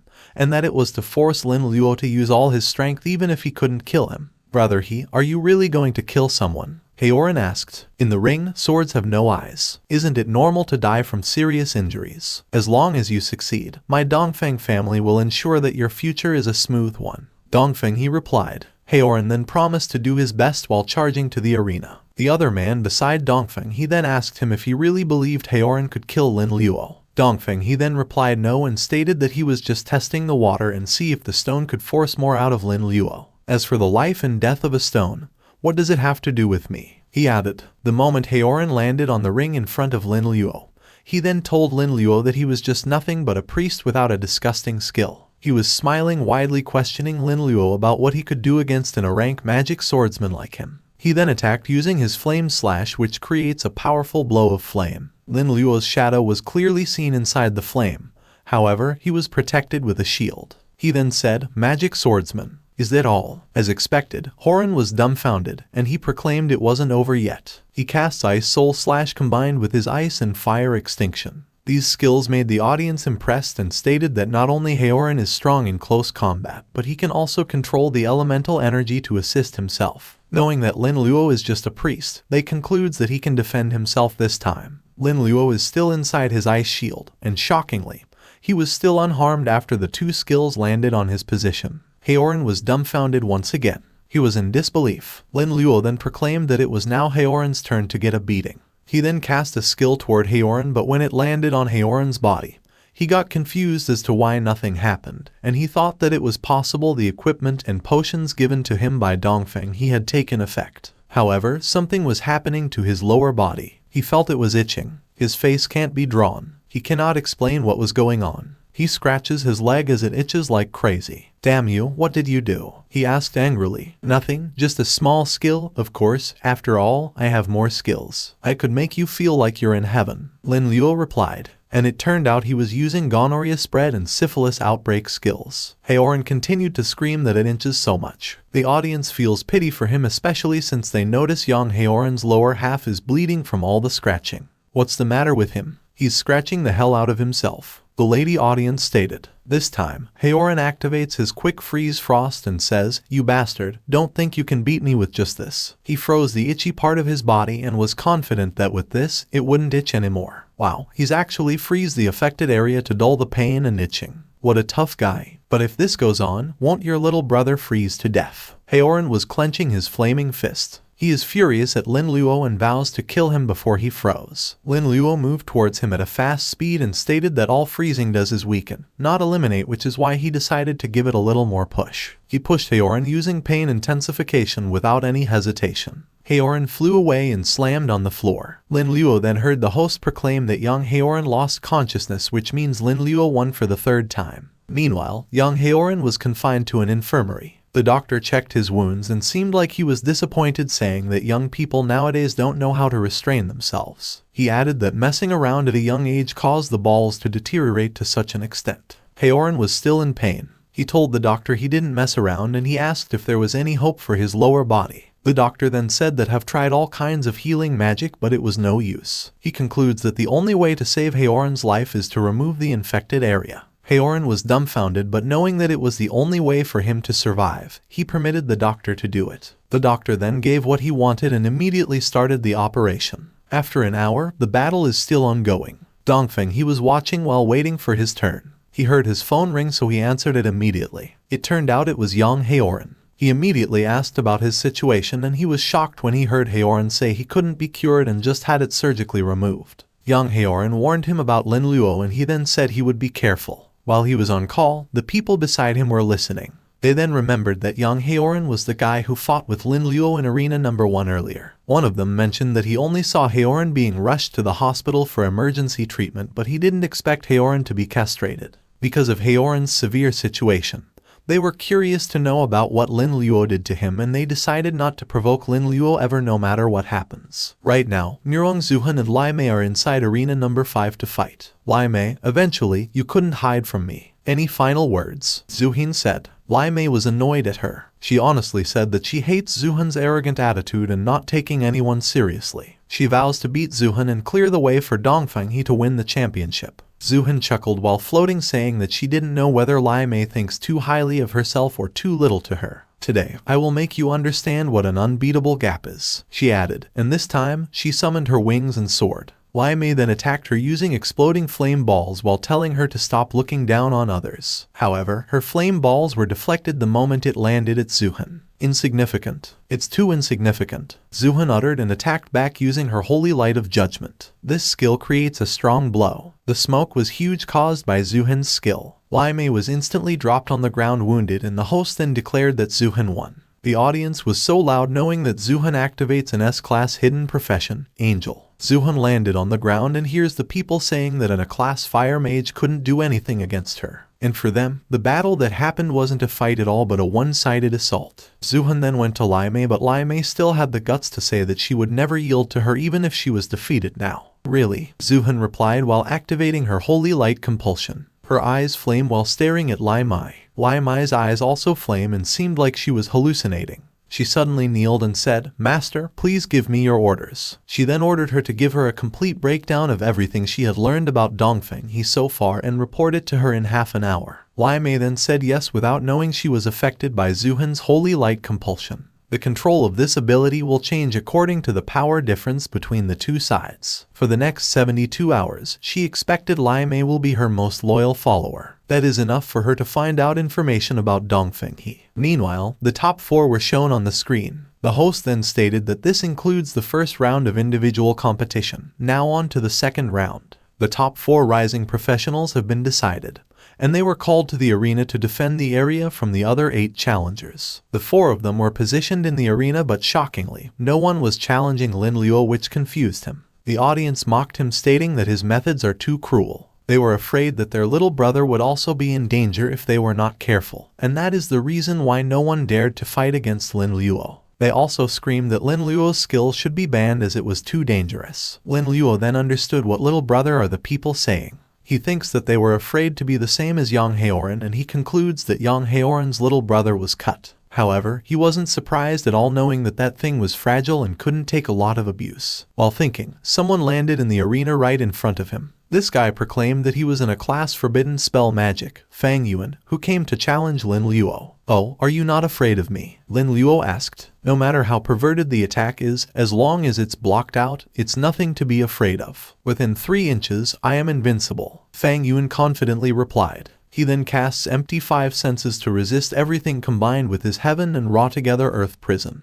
He attacked it toward Lin Luo. It created a huge shield that stuck Lin Luo inside. Lin Luo poked the shield and stated that it is hard to move as if he's stuck in a swamp, but he believes that it is a control skill. "You're stacking shields and controlling from a distance. How scared are you of me?" he said. Fang Yuan didn't respond as he was focusing on casting another skill. He activates the combination of 5 Kai, 4 Cs, and Calm Flow and proclaims that he's a forbidden spell mage who won't be afraid of a mere priest like Lin Luo. "Obey my command, Thunder Strike," he uttered, and the thunder strikes really appeared and hit on Lin Luo's position. The audience was impressed by the fact that Fang Yuan did 3 moves at once, and not only were the skills released quickly but were also extremely powerful. Seeing a true power coming from the A-level profession, they believe Lin Luo will be struck by lightning this time. However, Fang Yuan was shocked when he heard Lin Luo say, "Are you doing acrobatics or something?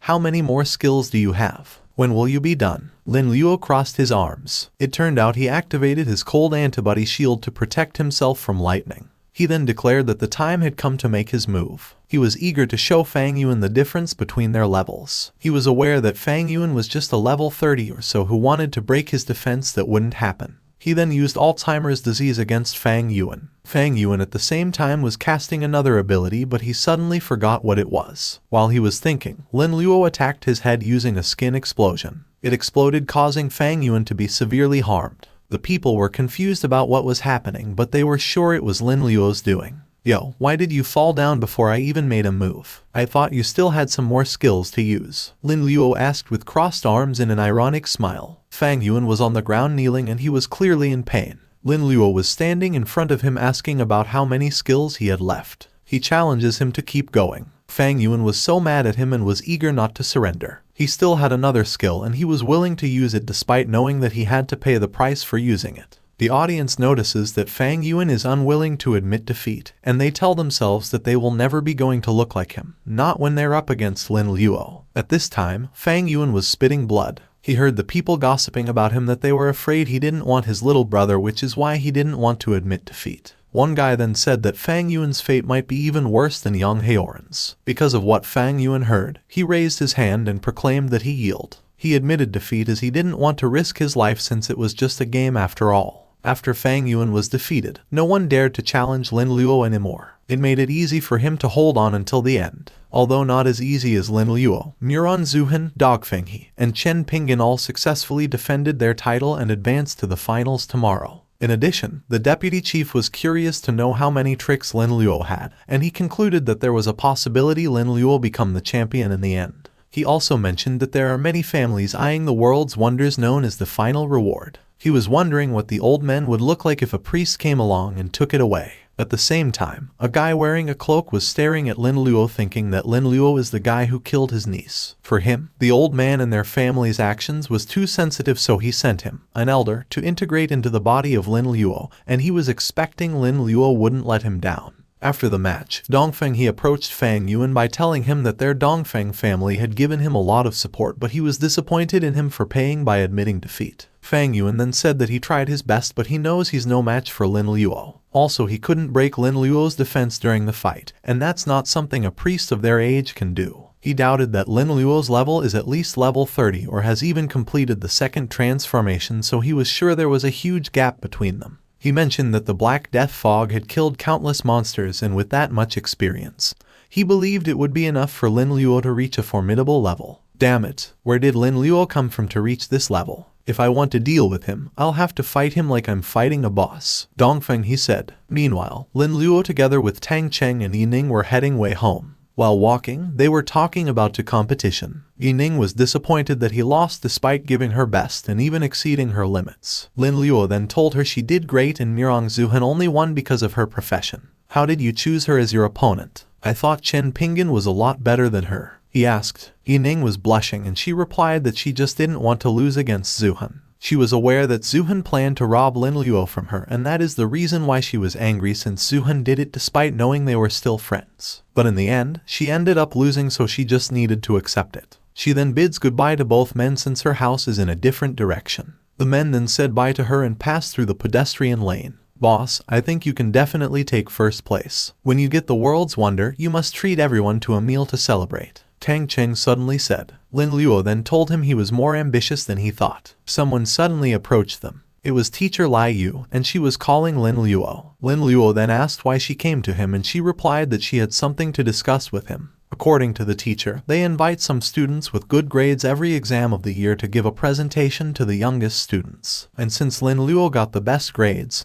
he will be the one to do it. However, Lin Luo feels something isn't right. He then refused to do it and said goodbye to the teacher by reasoning that he needs some rest. Teacher Lai Yu tried to chase him and offered to help him by writing the presentation for him. Still, Lin Luo continued to walk away and the teacher offered to treat him a meal. Several men wearing cloaks then appeared and blocked their way. Teacher Lai Yu then proclaimed that these guys were fallen. She activated her water barrier and grabbed Lin Luo's hand. She pulled Lin Luo with him, telling him to run, but Lin Luo pulled back his hand and told the teacher to let go of him. Who the hell are you? Teacher Lai can't use an instant skill. What did you do to her? Lin Luo said with anger. The imposter chuckled and transformed back to his original look. He then proclaimed that by making a clone out of someone, both its soul and body would be destroyed. In short, he unalived teacher Lai Yu, and he even proudly said that the teacher's screams were so beautiful. Lin Luo was mad listening to the guy's statement. The guy then charged toward him while telling him not to worry since he would also be sent to the teacher. This guy was very confident that Lin Luo couldn't escape from him, but Lin Luo suddenly jumped away the moment he tried to catch him. Lin Luo appeared behind him together with Tang Cheng. He transformed into his priest form and he vows to kill this unknown guy. The guy laughed and belittled Lin Luo's current strength. More people suddenly appeared and rushed toward Lin Luo. But then, before they could do something to Lin Luo, someone attacked them. It turned out that the guardians ordered by the deputy chief came to rescue Lin Luo. Cheng, you actually dare to come to Binhai City to seek death? The guy in the middle said. Cheng is the unknown guy and he replied, why wouldn't I dare? Du Xiaoman was my niece, she was also the granddaughter of Elder Poison. This grudge will never end. After I kill you all, I'll use Dark Mist Lord's power to escape. Who can stop me? The guardian in the middle then lit his smoke and stated that Du Cheng is the invisible Fark Beats, an S-class wanted criminal. He added that it would be fine if Du Cheng was in person, but the fact is that he's just in his clone form and still talking so arrogantly. Du Cheng then proudly claimed that he had killed more than one guardian before. This time, the guardian asked Lin Luo if his diarrhea ability was a single target skill or a group target skill. At the same time, he remembered that the other Fallens, except Du Cheng, are also well known, and he knows the current situation is not very favorable. Lin Luo then informed him that his diarrhea was just a single target skill. He then told Lin Luo to match his movement and control whoever he hit. Lin Luo then replied alright, and he believes he will be able to utilize his skills to a greater extent with the proper assistance of a combat class. The Ethan charged to the Guardians and the Guardians confidently faced them. The smoker guy kicked one of the enemies and summoned a sword. One enemy felt stomachache the moment the smoker guy hit him. He then realizes it was because of Lin Luo's skill. He realizes that Lin Luo's casting distance is longer than they expected. The smoker guy then beheaded him and charged another enemy. Damn you, do you really think we are not prepared at all? The enemy said. He suddenly transformed into a monster. Lin Luo then found out that this enemy was an elementalist. He knows that the elementalist can elementalize his body so that he has no digestive system. With this, he was aware that his diarrhea skill was now naturally useless. The other three enemies also started to transform into their elemental form. Lin Luo feels annoyed seeing that the other Fallens were also elementalists who seemed to have been handpicked just to deal with his skills, and he was afraid he couldn't really help in that way at all. Cheng was screeching on the ground while uttering Lin Luo's name. He suddenly transformed into a monster and proudly said he had made all the preparations. He completely transformed into a night hound and charged toward Lin Luo. He was so huge that almost easily caught Lin Luo while telling him that his weird tricks were of no use. Lin Luo and Tang Cheng were out of words. Lin Luo then kicked Tang Cheng away and he also moved away so Cheng didn't hit them. Tang Cheng then warns Lin Luo to be careful, and he believes there's no room for him to interfere in a fight like this. Tang Cheng went inside the building without knowing one enemy was following him and stood behind him with a clenched fist. He turns his head behind and grits his teeth knowing that he cannot dodge anymore. The enemy was able to hit him, causing him to fly away and exited the building. He was standing still, and good thing he was still alive because of his shield. He was panting in pain, although the cold resistance antibody shield blocked the attack. But the shock of the energy still reached his body. The enemy chuckled and told Lin Luo that his tricks were useless in the face of their perfect countermeasure. This enemy was about to punch him, but Lin Luo blocked his fist and said, "Countermeasure. Useless. You really think too much." It turned out he activated his evil doctor profession, and he told the enemy that what he showed him on the stage was just the tip of the iceberg. The enemy then noticed a scalpel in the evil doctor's hand of Lin Luo, and he then wondered if a small thing like a toothpick could also be used as a weapon. "Don't worry, let's do a little test surgery first," Lin Luo said. He then attacked the enemy using his non-responsible surgery. With this ability, the target randomly loses hands, feet, legs, eyes, ears, nose, tongue, or other body parts, and enters a special disabled state. The enemy then noticed that one of his hands was cut. He was so confused about what was happening. Cheng also witnessed the scene. He was annoyed thinking that a single blow could cut off the hand of a wind elemental giant, which is so impossible. Because of what just happened, Cheng concludes something isn't right, and he is curious about what kind of tricks Lin Luo is pulling right now. Lin Luo bends down and activates his blood wings. He then flew toward the enemy and proclaimed to start the real surgery. As he was attacking the enemy was screaming in agony while losing some parts of his body. "What's going on? Why is my nose growing on my waist?" the enemy said. The random disability, deformity, and organ transplant were triggered. Lin Luo raised the scalpels and declared that the surgery was all done. "Congratulations, you're my first patient," he uttered. He then asked the enemy if he was satisfied with the result of the surgery, but the enemy wasn't responding due to some struggles. "Feng, are you still alive? Are you feeling alright?" Cheng asked. Feng then replied that his mouth is now on his butt, so it is very difficult for him to speak. De Cheng then checked it and he was out of words the moment he confirmed it. As per Feng, he doesn't feel anything except immobility. He doesn't even feel pain and he doesn't know how to recover. But since Lin Luo is the caster, he concludes that killing Lin Luo should be enough to recover. He then also warned De Cheng about the scalper of Lin Luo, knowing that it was very dangerous. De Cheng was staring at Feng's mouth and the butt, and although he sympathized with him, it still feels so weird to talk to his butt. Very good. As long as the scalpel doesn't touch me, I'll be alright, right? De Cheng asked. Lin Luo was above then, and he informed De Cheng that he would be the next. De Cheng then calls someone, and all of a sudden, lots of hawks are summoned.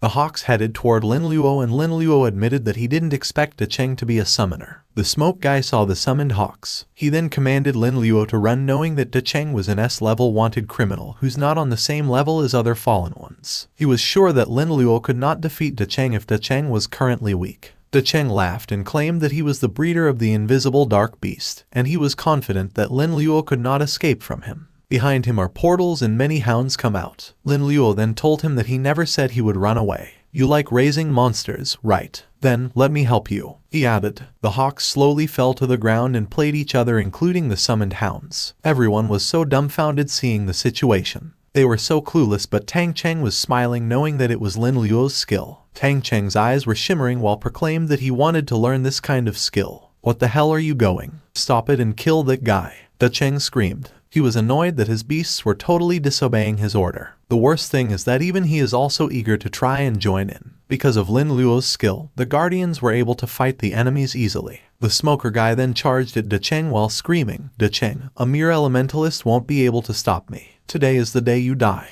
De Cheng blocked his sword, but then there was a dark aura surrounding De Cheng's legs. Lin Luo, on the other hand, was smiling while staring at Lin Luo, wanting to tell him to get ready to accept his special package. Ridiculous, how dare you fight me if it wasn't for this trashy clone body? De Cheng said with anger, but deep inside of him, he knew that he wasn't safe this time against Lin Luo. The elementalist that he had hastily brought in to counter Lin Luo wasn't very strong, and if the remaining two were defeated by those guardians, he concluded he would be caught in the middle of their siege. He was also sure that he would die once the deputy city guard Guo Xiaoyi arrived. Since he believes that a quick victory is no longer possible, he deduces he has only one choice, and that is to leave so he can escape. Get out of my way, he screamed while hitting the smoker guy with his abdomen. The smoker guy was in pain. He vomited blood and groaned in pain. Despite that he was struggling in pain, he managed to check on De Cheng, and he got annoyed as he realized that De Cheng was trying to escape. De Cheng jumped away, so the smoker guy immediately told Lin Luo to go home while they took good care of the pursuit. However, he was puzzled when Lin Luo vanished. It turned out that Lin Luo was already following De Cheng, and Tang Cheng told the smoker guy about it. While De Cheng was escaping, he deduces that they lost 4 elementalists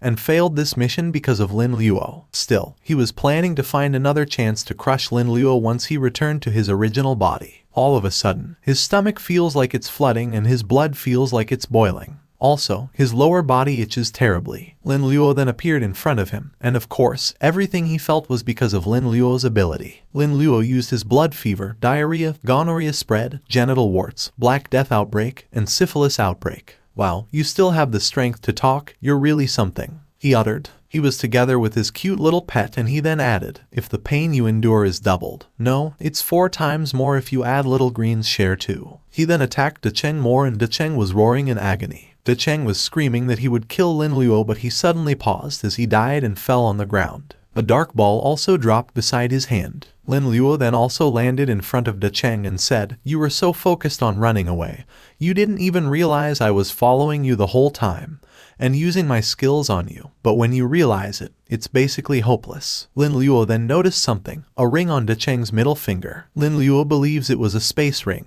and according to him, only professionals above the gold realm are qualified to have a space ring, a lot more high grade than his space backpack. Of course, he put it in his wallet to bring it with him, and he also saw the dark ball. He picked it up and stated that it was a pearl, but he didn't have any idea what exactly it was. The guardians, together with Tang Cheng, rushed to him, and they were surprised and impressed upon finding out that Lin Luo managed to kill De Cheng alone. I even suspect that if we fight to death, we might be a match for you, one of the guardians said. It's nothing, I just got lucky, Lin Luo replied. Tang Cheng then grabbed Lin Luo's shoulder. He pointed at the crystal and asked Lin Luo what it was. Lin Luo then answered that he wasn't sure as it only came out of De Cheng. Lin Luo asked it to the smoker guy, and the guy thinks it's a dark beast pearl. The dark beast's pearl is only dropped when the dark beast's mother beast dies. It contains powerful energy, similar to the dragon crystal of a great dragon. It must be the reason why Decheng was able to use his special skill to become the king of the dark beasts. But it's only effective for special professionals,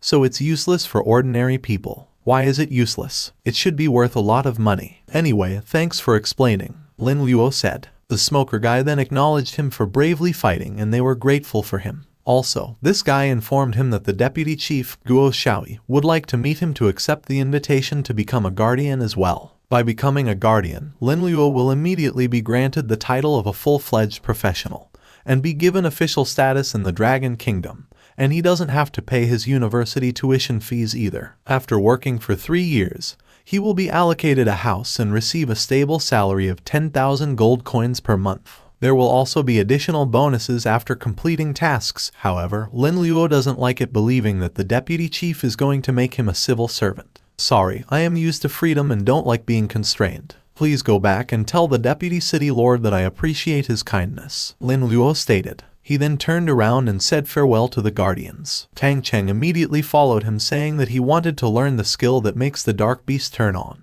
Lin Luo then promised to teach him once he had free time. While walking away, the smoker guy was speechless, as it was the first time they had extended an invitation to a new professional, so he didn't expect to get rejected. And since he was rejected, he could say that young people really don't know how good it is to have a stable job. While walking, Lin Luo was staring at the space ring as he was curious to know what was in it. The night came, the guardians went back to their camp. The smoker guy went directly to the deputy chief and reported that Decheng died at the hands of Lin Luo. He also told the old man that Lin Luo's diarrhea ability was even more. Not to mention the Black Death, the virus fog, in the Tower of Trials. Unfortunately, although I sincerely invited him, he still refused. He added. The deputy chief asked for Lin Luo's reason. The smoker guy then replied that Lin Luo just said he was used to freedom and didn't like being restricted, but he thought it was mainly because he had the support of the Lion family. After all, he believes everyone can see that the daughter of the Lion family is very close to Lin Luo. The deputy chief was hesitant to believe it, knowing that the Lion family has an alliance with the Nine Snake Island and is one of the 7 emperors of the deep sea. The smoker guy then asked him if he thought the head of the Lion family, Lion Zheng, recognized Lin Luo's potential and gave up 9 Snake Islands to side with Lin Luo. The deputy chief then said it was impossible, since the Lion family's marriage was not just a simple attempt to curry favor with the powerful,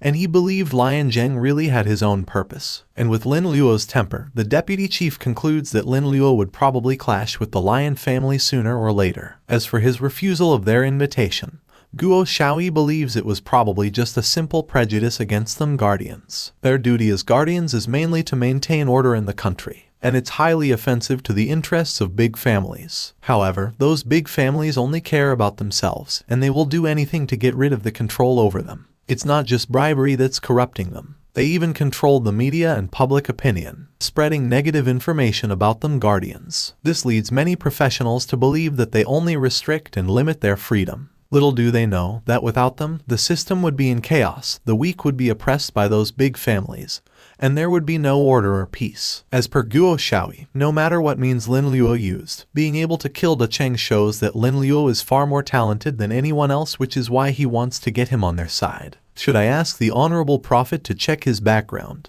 With an Honorable Prophet's power, he can see everything from his skill and attributes to his past memories. Guo Xiaoyi then replied, no, we, the Guardians, have our own bottom line when doing things. Besides, Lin Luo already has a prejudice against them, and doing this will easily make him our enemy. The smoker guy then volunteered to ask Lin Luo once again, but Guo Xiaoyi said no, as he decided to ask Lin Luo himself. He then permitted the smoker guy to leave, and the smoker guy then replied yes. After he left, Guo Xiaoyi looked at the paper on the table and stated that he remembered Lion Zheng was one of the few epic professionals in the city, the Lord of Storms. He realizes something, but before he can mention it, his chest is suddenly in pain. He was sweating. He grits his teeth and states that the invasion of the foreigners is approaching, and Lin Luo's families have grown from the country's blessings, but Lin Luo doesn't want to serve and only wants to fight for power and profit. He was mad and vowed not to let him get involved again. At the same time, Lin Luo was lying on the couch in his house while thinking about the Fallens and Night Watch. As far as he knows, the Fallen have formed many different organizations because they believe in different evil gods, while the Night Watch is one of the strongest forces among these fallen organizations. Lin Luo has killed Du Xiaoman and De Cheng,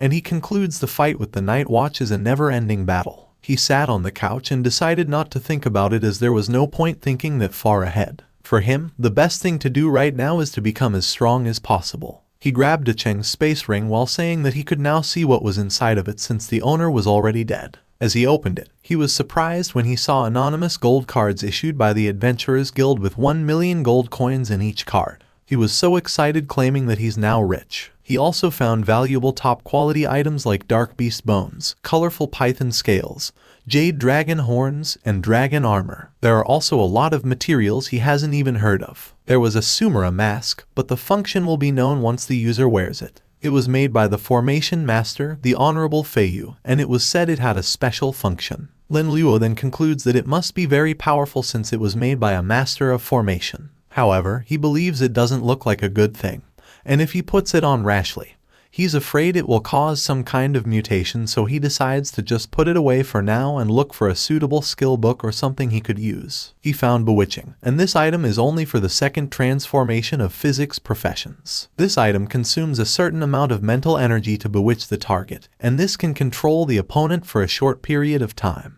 The success rate and length of control are affected by the gap between the two parties' mental energy. Lin Luo then grabbed it out as he was sure this item was suitable for him. He immediately learned it and found out it was a Stockholm self-deception syndrome. Of course, it is still a level 1 ability since Lin Luo just learned it. When used, it has a very low probability of triggering the target to become obsessed with the caster, automatically increasing its favorability towards the caster, thus leading to self-deception, self-taming, and ultimately complete submission. Become the caster's pet, servant, subordinate, slave, etc. After reading the purpose of the skill, Lin Luo then remembered it was an extremely rare mental illness in his previous life. It's a situation in which the victim, after being abused, becomes attached to the abuser. It mutated into a self-deception syndrome. He was hoping that this skill would come in handy for tomorrow's game, and he wondered what was that world's wonder will be as rewards after winning the first place. The next day, the competition had started. The host proclaimed that after fierce competition,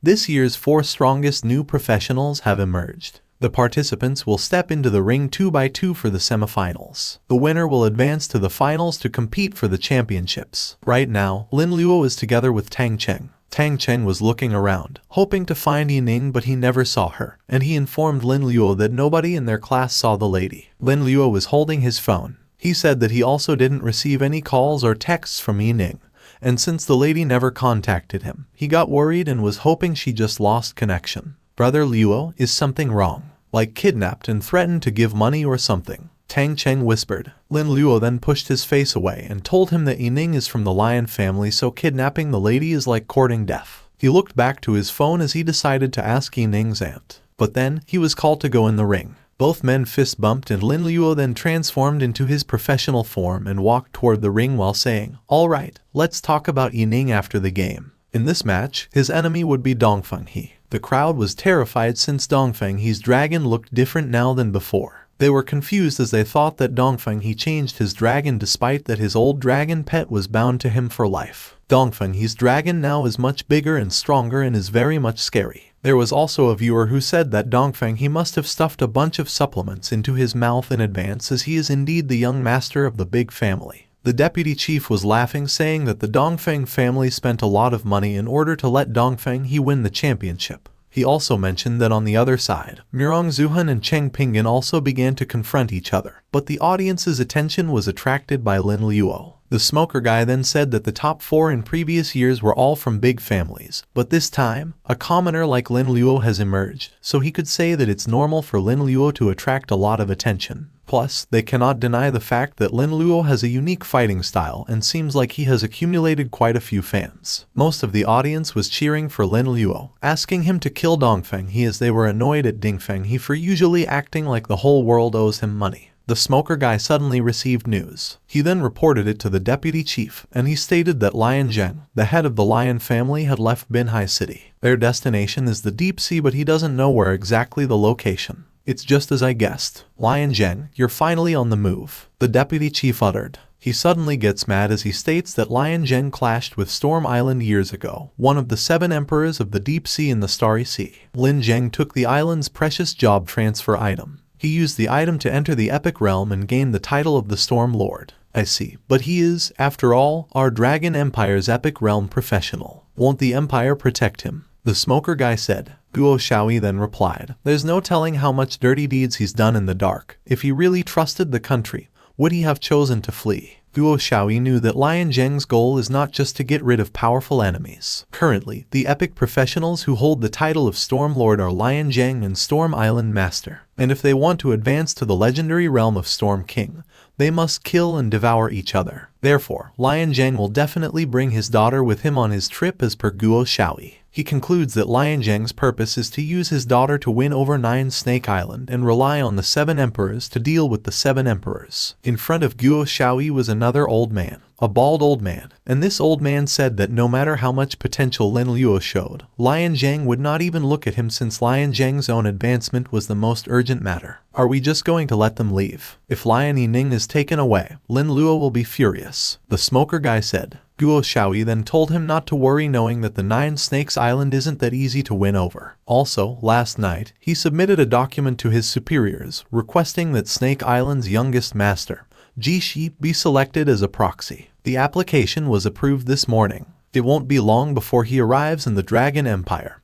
He won't have a chance to marry Lion Yining, he added. The smoker guy then told him he went to such lengths just for Lin Luo. He then replies that Lin Luo is worth it, and besides, he also can't just stand Lion Zheng's face of taking advantage of his daughter. At this moment, Dongfeng He's dragon roared so loud. Lin Luo then said, what, didn't you had enough fun last time? You want to do this again in public? Dongfeng He then answered, relax, we can't strike until the referee says to start. Just bear with it for a while, I'll let you bite him to death later. The professors inside the arena feel that Dongfeng He's dragon seems to have held a grudge against Lin Luo, and a lady then says that Dongfeng He's dragon is wise and obviously remembers the old scores. Also, they won't forget the humiliation Dongfeng He faced because of Lin Luo. Dongfeng family's patriarch was also one of the audience, and he was asked if he thought there would be any surprises for Dongfeng He in this match. The guy behind the patriarch then said his opinion that he also has a bad feeling that Lin Luo is really weird.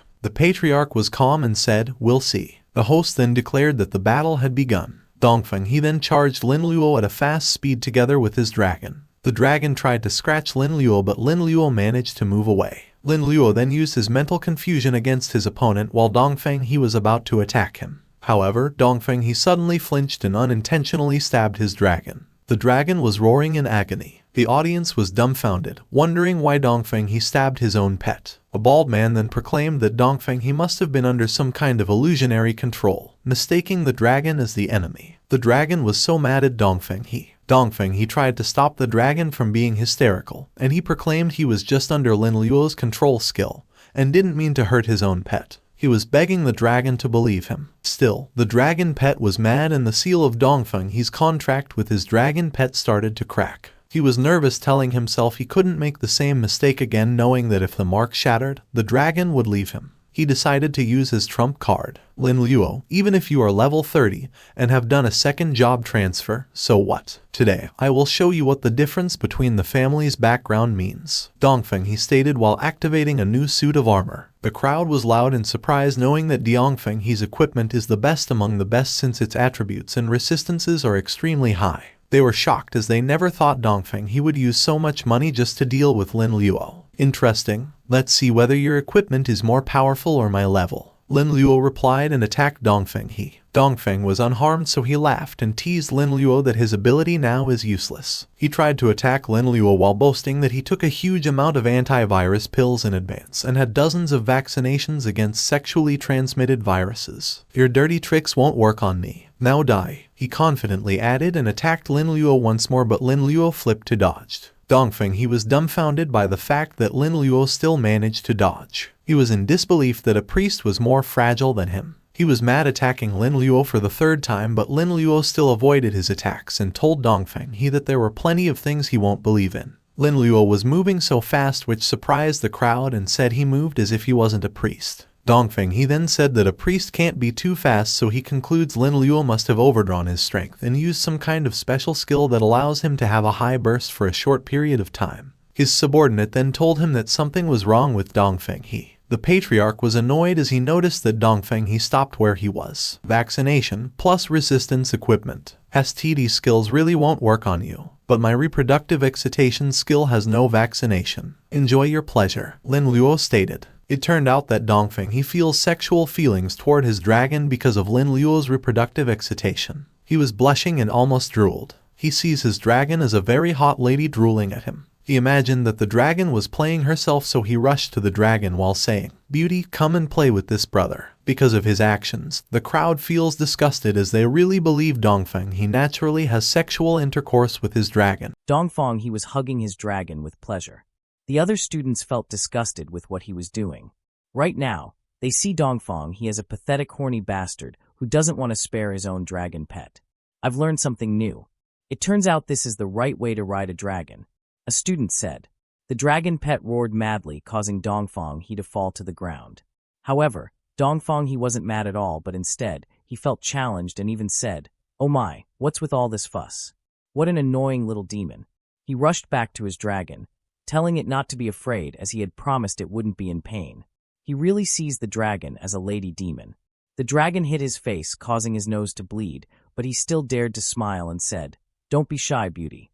I won't give up that easily." The dragon was still roaring while grabbing Dongfeng he with its claw. Dongfeng he was lucky enough since his dragon still had loyalty toward him, as it deliberately controlled its strength to prevent him from being killed. The crowd was proclaiming that Dongfeng he should be dead by now if it wasn't his own dragon pet. After all, dragons are proud and dignified beings. Right now, the Murong family patriarch, Murong Chinfu, was watching Dongfeng he and Murong Xuehen suddenly came. Murong Chinfu then asked her why she had come. "Chun Pingon may be strong, but he's no match for me. My match is over. I'm free to move until Lin Luo wins." "Uncle, it looks like Lin Luo's game is so exciting that you can't even look away for a second," Xuehen replied.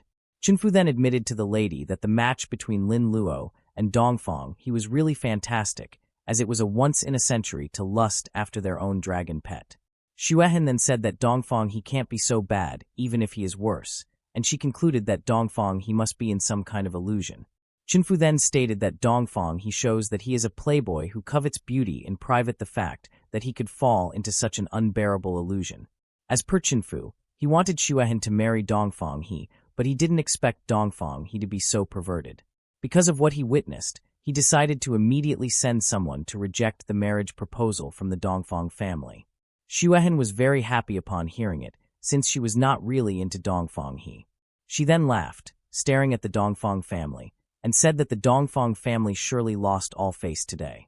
At this time, the Dongfeng family patriarch was mad as he kept hearing bad-mouthed words about Dongfeng he. He heard someone say that Dongfeng he's behavior is far beyond their reach, and his future actually wants to ride a dragon in public. Dongfeng family's patriarch was annoyed and cursed out of anger. His subordinates then told him to calm down as they believed that Dongfeng he is just under an illusion. "Why don't we just admit defeat? If we don't stop, we'll lose the face of the family." This competition is being broadcast nationwide by all the media, the other subordinate stated. "Shut up. The family has already lost its face. Admitting defeat will only make things worse. Only if he takes first place, and with our media campaign, can we erase this disgrace." The patriarch replied furiously. The lady in front of him then suggested she would cast a spell, but he refused as he believed that Lin Luo would surely notice if the lady would put a curse on Lin Luo. And once Lin Luo reported it to the deputy city guard afterward, Dongfeng family will be in big trouble. Moreover, they need Lin Luo's hair and personal belongings to put a curse on, and for now, they don't have both either. Still, the lady was smiling and asked the patriarch if who had said anything about putting a curse on Lin Luo. Her plan is to cast a spell on Dongfeng he to wake him up from the illusion. She activates her spell, and the patriarch likes her idea and quickly commands her to use her spell to break the illusion. The lady then told the patriarch to wait since the spell required some preparation time to activate. The patriarch's attention went back to the battlefield, and he said that Lin Luo was stupid enough to fight the dragon pet instead of attacking the defenseless Dongfeng he. He was confident that there was still hope for Dongfeng He as long as the dragon pet held out until the illusion broke. Lin Luo was using his wand. He attacked the dragon with a skin explosion, causing the dragon to roar in agony. The dragon tried to attack him several times, but then he managed to avoid it. While the dragon was attacking, Lin Luo discovered that there was really something to the dragon. He found out it has high HP, high resistance, and strong attack even if it's still young. Because of it all, Lin Luo wanted to use it for himself. However, even though he has attacked it many times, the Stockholm self-deception syndrome just won't trigger. And he knows that the probability of it triggering is actually too low. Still, he decided to fight a little longer, and if that didn't work, he planned to resort to ruthless tactics. Up until this time, Dongfang he was still having an illusion. He was laughing while running toward the dragon, but then the dragon hit him with its tail. Lucky for him, his dragon didn't use too much of its strength. Dongfang he got mad at his dragon, thinking that it was playing hard to get. His perspective is that his dragon is a lady demon. He even told it that his patience was limited. He then summoned his spear and said, "If I say I'll have you today, then I must have you. No one can stop it." He then aimed his spear at his dragon, and the dragon's blood splattered. The audience was speechless upon seeing that Dongfang he stabbed the dragon's butthole. The dragon was roaring in pain, and right at this time, the lady interfered by casting her curse spell on Dongfang he. In an instant, Dongfang he snapped out. He was confused, wondering where's the beautiful lady. He stares at his dragon and concludes that he is just having an illusion of seeing his dragon as a beautiful being. He then awkwardly smiled and asked his dragon a favor, asking him to listen to his explanation. However, the dragon's contract seal was broken. The dragon was angrily staring at Dongfang he with grit teeth. Dongfang he was scared. He was begging his dragon pet not to attack him. Still, the dragon pet was mad at him. Dongfang he was kneeling on the ground, but all of a sudden, the dragon turned around and fled. Dongfang he calls his dragon, asking it to come back quickly. The dragon was not listening to him, so he also got mad while commanding it to come back. His clan witnessed how the contract seal was broken and how the dragon escaped. According to the guy with a blue top, a dragon has a long lifespan, long enough to guard a family for 1,000 years. The guy beside him then also added that it is the key to their family's success, and even the ancestors value it highly. He was sure that even if Dongfang he dies of old age, the dragon pet he raised for many years would continue to protect their family out of kindness. Their patriarch turned around and said, "The match is over. Dongfang he has lost. Let's go and bring back the dragon pet. There is no need to stay here." While they were leaving, the deputy chief was watching them. The guy beside him then deduces that the Dongfang family might have given up on the world's wonder, which is why they were leaving. How could a broken world wonder be worth as much as a young dragon? They must want to get their dragon pet back. But now that the dragon pet has escaped and is considered ownerless, anyone is qualified to intervene. The deputy chief replied. He then called his subordinate and commanded to pass his order to all the guardians to go out and find the dragon's location.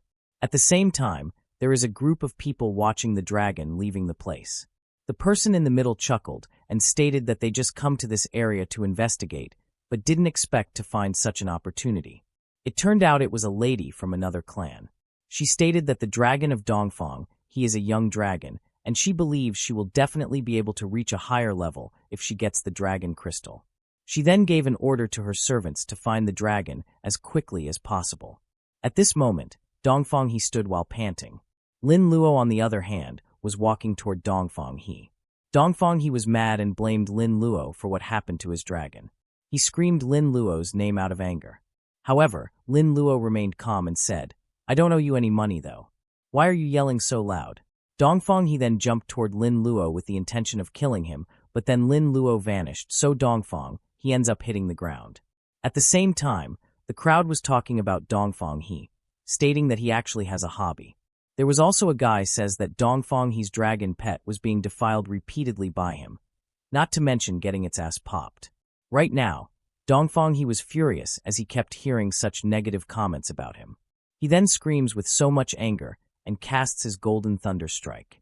He attacked it towards Lin Luo, and this attack caused so much distraction. But still, Lin Luo was unharmed as he was using an ice shield that blocked Dongfang he's ability. Dongfang he was in disbelief at the fact that a priest managed to block head on his full power strike. Lin Luo deactivated the shield while telling Dongfang He that he originally wanted to play with him slowly, but he's in a hurry, which is why he now decided to end the match quickly. Lin Luo then activates his scalpel, and as usual, the crowd is surprised and wonders how a normal priest could use a scalpel as a weapon. There was a guy who also deduced that Lin Luo wasn't even serious in his previous battles. They were impressed except for Dongfang He. Dongfang He was laughing and stated, "I thought you were going to show off something incredible, but that's it? How can you use these things as a weapon? Do you want to laugh me to death?" Lin Luo allows Dongfang He to laugh, knowing that Dongfang He cannot do it anymore once he makes a move. He then controlled his scalpel at a fast speed to cut some parts of Dongfang He. Dongfang He was confused. He checked his body and thought that Lin Luo was just bluffing since he had noticed nothing had happened. However, his breasts suddenly become big. Lin Luo then said, "Good luck, this is the first time I have seen such an effect. Congratulations." An opening door to a new world. At this moment, Dongfang He turned into a lady. It turned out that the random regeneration was triggered. Random sex changes happened. Its target's gender randomly changes to male, female, unisex, intersex, sexual preference change, etc. The audience was puzzled upon seeing Dongfang He turned into a girl. Dongfang He was annoyed at Lin Luo, and he ordered him to change him back to a male quickly. He was trying to move closer to Lin Luo, but he suddenly fell on the ground. He thought it was Lin Luo's doing again, but then Lin Luo explained to him that the body structures of men and women are very different, so he obviously hasn't adapted it well. Lin Luo also advised him to admit defeat and reminded him that he would be enjoying a monthly period. Dongfang He vomits as he feels disgusted. He then suddenly loses consciousness, so the host declares that the winner is Lin Luo, which means that the next final match would be Lin Luo versus Murong Xuehen. Murong Xuehen and her uncle heard the declaration. However, the patriarch said they shouldn't fight against Lin Luo. After a few minutes, people were patiently waiting for the next match. Lin Luo and Tang Chung were leaning on the corner.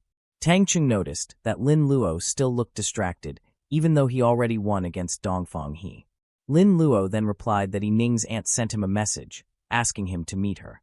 He feels that Yi Ning's aunt was anxious, so he believes the lady had information about Yi Ning's whereabouts. He wanted to leave as soon as possible, but he was hesitant knowing that he still had a last match for the final round. Lucky for him, they heard the host declare that Murong Xuehen gave up, which means he won. Lin Luo then immediately activates his ability to fly, while leaving the rest thing to do to Tang Chung. Meanwhile, Murong family was discussing while heading back to the crowd. They were walking in the hallway, and the men behind them asked if they should really give up despite the fact that they had prepared so much for the world wonder. The thin guy wearing a polo then asks Xuehen if she thinks there is no chance for her to win against Lin Luo. As per Xuehen, there is a 50% chance for her to win, but she believes she and Lin Luo would surely be heavily injured. She's also afraid there will be consequences once she gets hit by Lin Luo's skill. Her uncle agreed with her and said that even if they won against Lin Luo, their family's reputation would be ruined. Of course, he doesn't want Xuehen's reputation to be tarnished. For him, Xuehen had the appearance, temperament, talent, strength, and family background. No matter which aspect, she was seen at the top level. Her reputation is far more valuable than damaged world wonders. Of course, that's only one reason. More importantly, I value Lin Luo's potential. It's better to be friends than to make an enemy of him, Xuehen stated. Seemed like her uncle wasn't in favor of her being friends with Lin Luo, as he wasn't sure that Lin Luo could have that kind of value. After a few more minutes, the host declared that the award ceremony would now officially begin. Lin Luo was called to deliver a speech, but no Lin Luo appeared. He was called several times, but then Tang Chung went to the stage to inform the host that Lin Luo had something urgent to deal with, so Tang Chung would be the one to accept the award on Lin Luo's behalf. The deputy chief then said that Lin Luo was troublesome as he believed that Lin Luo was worried about Yi Ning, so he left to rescue her. Good thing the deputy chief understood it, knowing that Lin Luo and Yi Ning were best friends, so he decided to make an exception for Lin Luo. Right now, Lin Luo is already with Qing. According to Qing, Yi Ning's father has something urgent to do, so he takes Yi Ning to the Nine-Snack Island. She believes that Yi Ning and her father will be back in 2 months at the most. She handed a brown envelope to Lin Luo, while saying that Nine-Snake Island is located in the Starry Sea where the magnetic field is disordered and mobile phone signals are difficult to transmit, which is why Yining intentionally left this envelope, her letter for Yining. Lin Luo then opened the envelope while saying, he's treating her like a 3-year-old child. How urgent can it be that she didn't have time to send a message? Yining said in the message that she couldn't avoid the trip to Nine Snake Island, but fortunately go to Imperial University in 2 months. Lin Luo put back the envelope on the table and told Qing to honestly tell him if Yining was in trouble. But then, Qing said she couldn't see more and that she had to leave immediately. For her, Lin Luo is still too weak, which is why some things are better left unknown. Lin Luo then stood and said farewell to Qing as he believed there was no need to talk with the lady any further. However, Qing admitted that she lied. While Lin Luo was standing, he heard Qing telling him that Yining's love for him was genuine, so Qing was hoping he cherish Yining. I see, thanks, Lin Luo replied.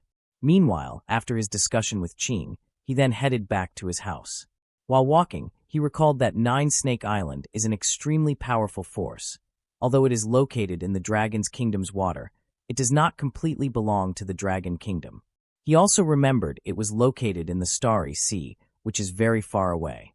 Now, he was wondering how the people there related to the Lien family, which is in the mainland. While thinking, his storage space suddenly moved. A mask then comes out, and he concludes this thing is the one causing trouble. Night Watchman C-145 requesting help. Please ask the brother near Binhai City to go to Pale Canyon immediately. The dragon has been found, but we are being attacked by the Guardians. Please come for support immediately, the mask uttered. Lin Luo was impressed upon discovering that the mask is a communication device. He then tried it on believing that it was harmless. As he completely wears it, his appearance also changes. This mask is called Sumru Mask number B72. A special mask represents the identity of the Night Watch. After wearing it, the user can communicate with the Night Watch internally and access special permission. Permission number 1. The user can consume a certain amount of mental energy to enter the virtual plaza to participate in activities and trade. Permission 2 is that the mask comes with a built-in teleportation array, allowing for 3-item teleportations or 1 life teleportation per day. Lin Luo was amazed with its teleportation purpose, and he then mentioned Dongfang, his dragon pet, as he has been coveting it for a long time, and now, he don't want to miss this kind of such a good opportunity. Right at this time, Dongfang he was still lying and was in sorrow about his dragon pet. The patriarch asked his people about Dongfang he's condition, and as per the guy behind him, Dongfang he's condition can be understood as a mental illness that is hard to cure. The other guy then added that the physical wounds have healed, but the problem lies in the mental trauma. The patriarch concludes that Dongfang he's body can recover to its original state, but the main problem is psychological, however. The guy beside him says he misunderstood it since healing an injury does not mean that the body is fully recovered.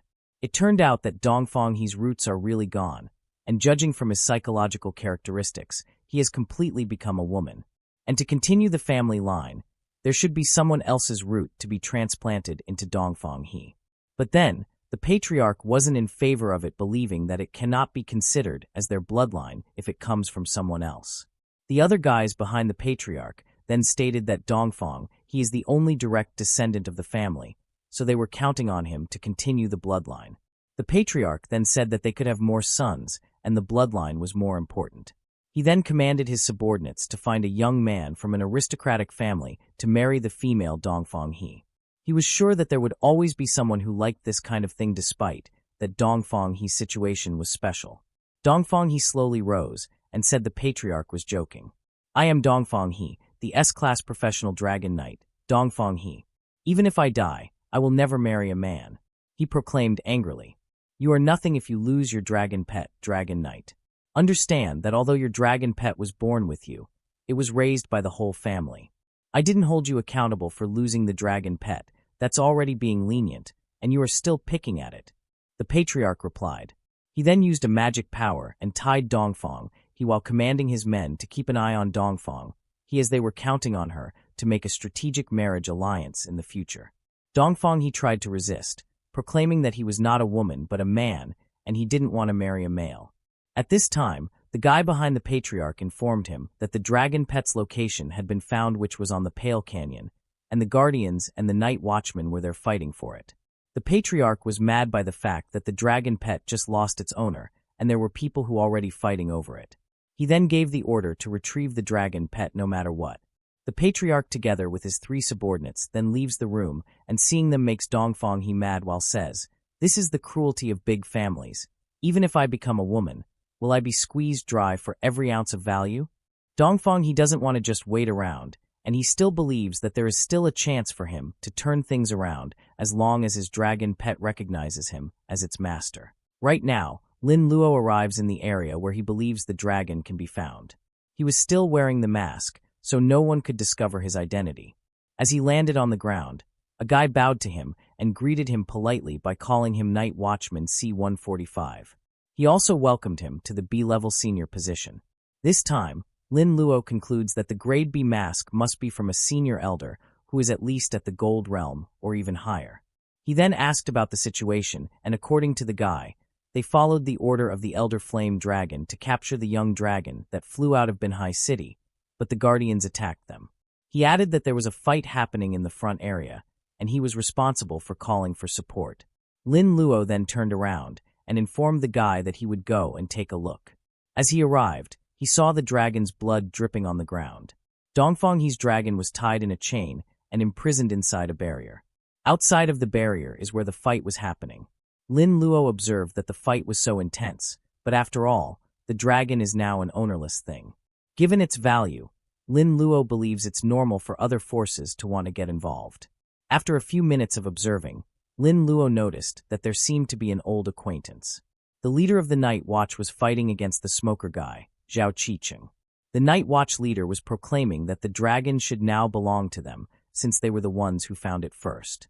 He then attacked Qiqing with his flame dragon claw skill, and Qiqing tried to block it, but still, he slipped away and bumped on the corner. The Night Watch leader stands in front of him with a smile.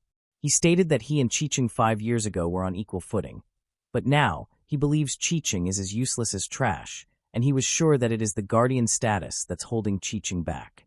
How about you join the Night Watch, like me, and forget about this bullshit about protecting the weak and keeping order. With your talent, you'll definitely make it big, he added. Qiqing called this guy as Chai Feng and also addressed him as a flame dragon. What if I'm getting held back? It's better than falling into a self-righteous night watchman like you, Qiqing said. For him, strength is important, but without a purpose. No matter how strong a person is, he's nothing but a living corpse. Feng felt insulted. He activates his ability and screams to Qiqing that he should die with that so-called stupid purpose. Before he could attack, an arrow was heading in his direction. Lucky for him, he was able to dodge it. He was wondering where it came from not until the Dongfang family patriarch stands in front of him and said, "Damn you, fallen one. How dare you get your hands on the dragon of my Dongfang family?" Feng was staring at the patriarch. He then told the patriarch that he was so ridiculous for claiming that the dragon belonged to him. For him, the dragon is now an ownerless thing, so he believes it now belongs to whoever grabs it first. "You dare forget about me in the middle of our fight," Qiqing suddenly screamed. He then attacked Feng, but Feng was able to avoid it and laughed. He then proclaimed he would kill everyone who went against his way, no matter how many of them came at him at once. At this moment, Lin Luo witnessed how the flame dragon is indeed powerful. He now sees that Feng has the upper hand, even when he's outnumbered. He remembered that Duqing was also an elder the same as Feng, but he concluded Duqing should be dead by now, knowing that he was in his prime. Lin Luo right now doesn't have any intention to interfere, as it is best for him to just wait and see what happens, and it is also dangerous to make a move. As he checked the dragon, he noticed someone. He found out there was actually someone who was taking advantage of this situation. The guy was familiar to him. Then he realized it was Dongfang He. Dongfang He was sneaking. He was smiling, thinking that everyone was busy fighting and no one was paying attention to the dragon pet. "Dragon pet, I'm here, come on. Let's sign a new contract and go back home," he said. The dragon roared upon seeing him. Lin Luo then deduces that the dragon shock is too much, and he was sure that the dragon pet thinks Dongfang He is going to get her, but pops again. Now that the dragon pet is making a fuss, Lin Luo concludes Dongfang He is now in trouble. At the same time, the Dongfang patriarch was worried for Dongfang He, as he never thought Dongfang He would follow. He ordered Dongfang He to run away, knowing that everyone's attention is now at him. "How dare an ant like you touch that dragon? Get lost," Feng angrily said while activating his flame ability. He then attacked Dongfang He with his flame, and Dongfang he was burned alive. Still, he was screaming for his dragon, not until he was grilled and unfortunately died. Surprisingly, the dragon pet is crying. Feng then realizes that Dongfang he is the original master of the dragon, and he can see that there is still affection between the two despite that the contract was already broken. Now that her old master has been killed in front of her, she'll be desperate to fight for his life. Go and tie her up, he ordered. Chaiqing attacked the guy who was giving Feng an order. The guy was hesitant to follow Feng's order, knowing that Feng would be in danger if they would let him fight alone. However, Feng was confident that no matter how many enemies charged at him, they were all no match to him, so he told his guy not to worry about him and just go and control the dragon since it is more important for him than anything else. His men then followed his order and rushed to the dragon. The other side then also charged at Feng altogether, and they intended to kill him, believing that the Night Watch was nothing to fear once Feng disappeared completely. Now, the Night Watch was pulling the chain tied to the dragon. The dragon was roaring in pain. Someone then interfered. It was Lin Luo, and he said, "Hey, the battle is getting fierce. Do you guys need some help?" The dragon was still roaring loudly, since the Night Watchman didn't let go of the chain. One of the watchmen then proclaimed that the guy in a mask, which was Lin Luo, had a Class B mask, so he asked Lin Luo to help them, knowing that the dragon is very strong and is difficult for them to suppress it. He doesn't have any idea that Lin Luo wasn't on their side. Lin Luo then said he would help since it was the reason why he came. He activates his skin explosion ability and attacks one of the Night Watchmen. The guy was panicking as he was in pain. He then suddenly exploded, and the other watchman who witnessed it was confused. Now, there is a watchman who let go of the chain and charged to his own companion. It turned out he was affected by Lin Luo's mental confusion. They were so annoyed at Lin Luo, as they were sure that Lin Luo was the one making it to them. The guys were blabbering, swearing to kill Lin Luo, but Lin Luo would live them first. Lin Luo stood in front of the dragon pet, and since it was now free, it immediately flew away without giving thanks to Lin Luo. Lin Luo was staring at it leaving. He disregards the fact that the dragon didn't thank him, as it is important to him that it didn't fall into the enemy's hand. While standing still, Feng landed behind him and thought he had fallen B-72 Duching. Feng is mad, asking him what he has done, and accuses him of getting in his way. Lin Luo then attacked Feng without any words. But still, Feng managed to jump and attack Lin Luo while saying, "Your speed is good, but this alone is not enough." At this time, Lin Luo feels that the situation isn't good. Luckily, the Dongfang Patriarch attacked Feng with triple arrows and told him to return Dongfang his life. Feng still charged toward Lin Luo and proclaimed he would deal Dongfang Patriarch after dealing Lin Luo. The fight of the watchmen against each other was still happening. Chaiqing was staring at the fight as he was confused as to why the Night Watchmen were fighting among themselves all of a sudden.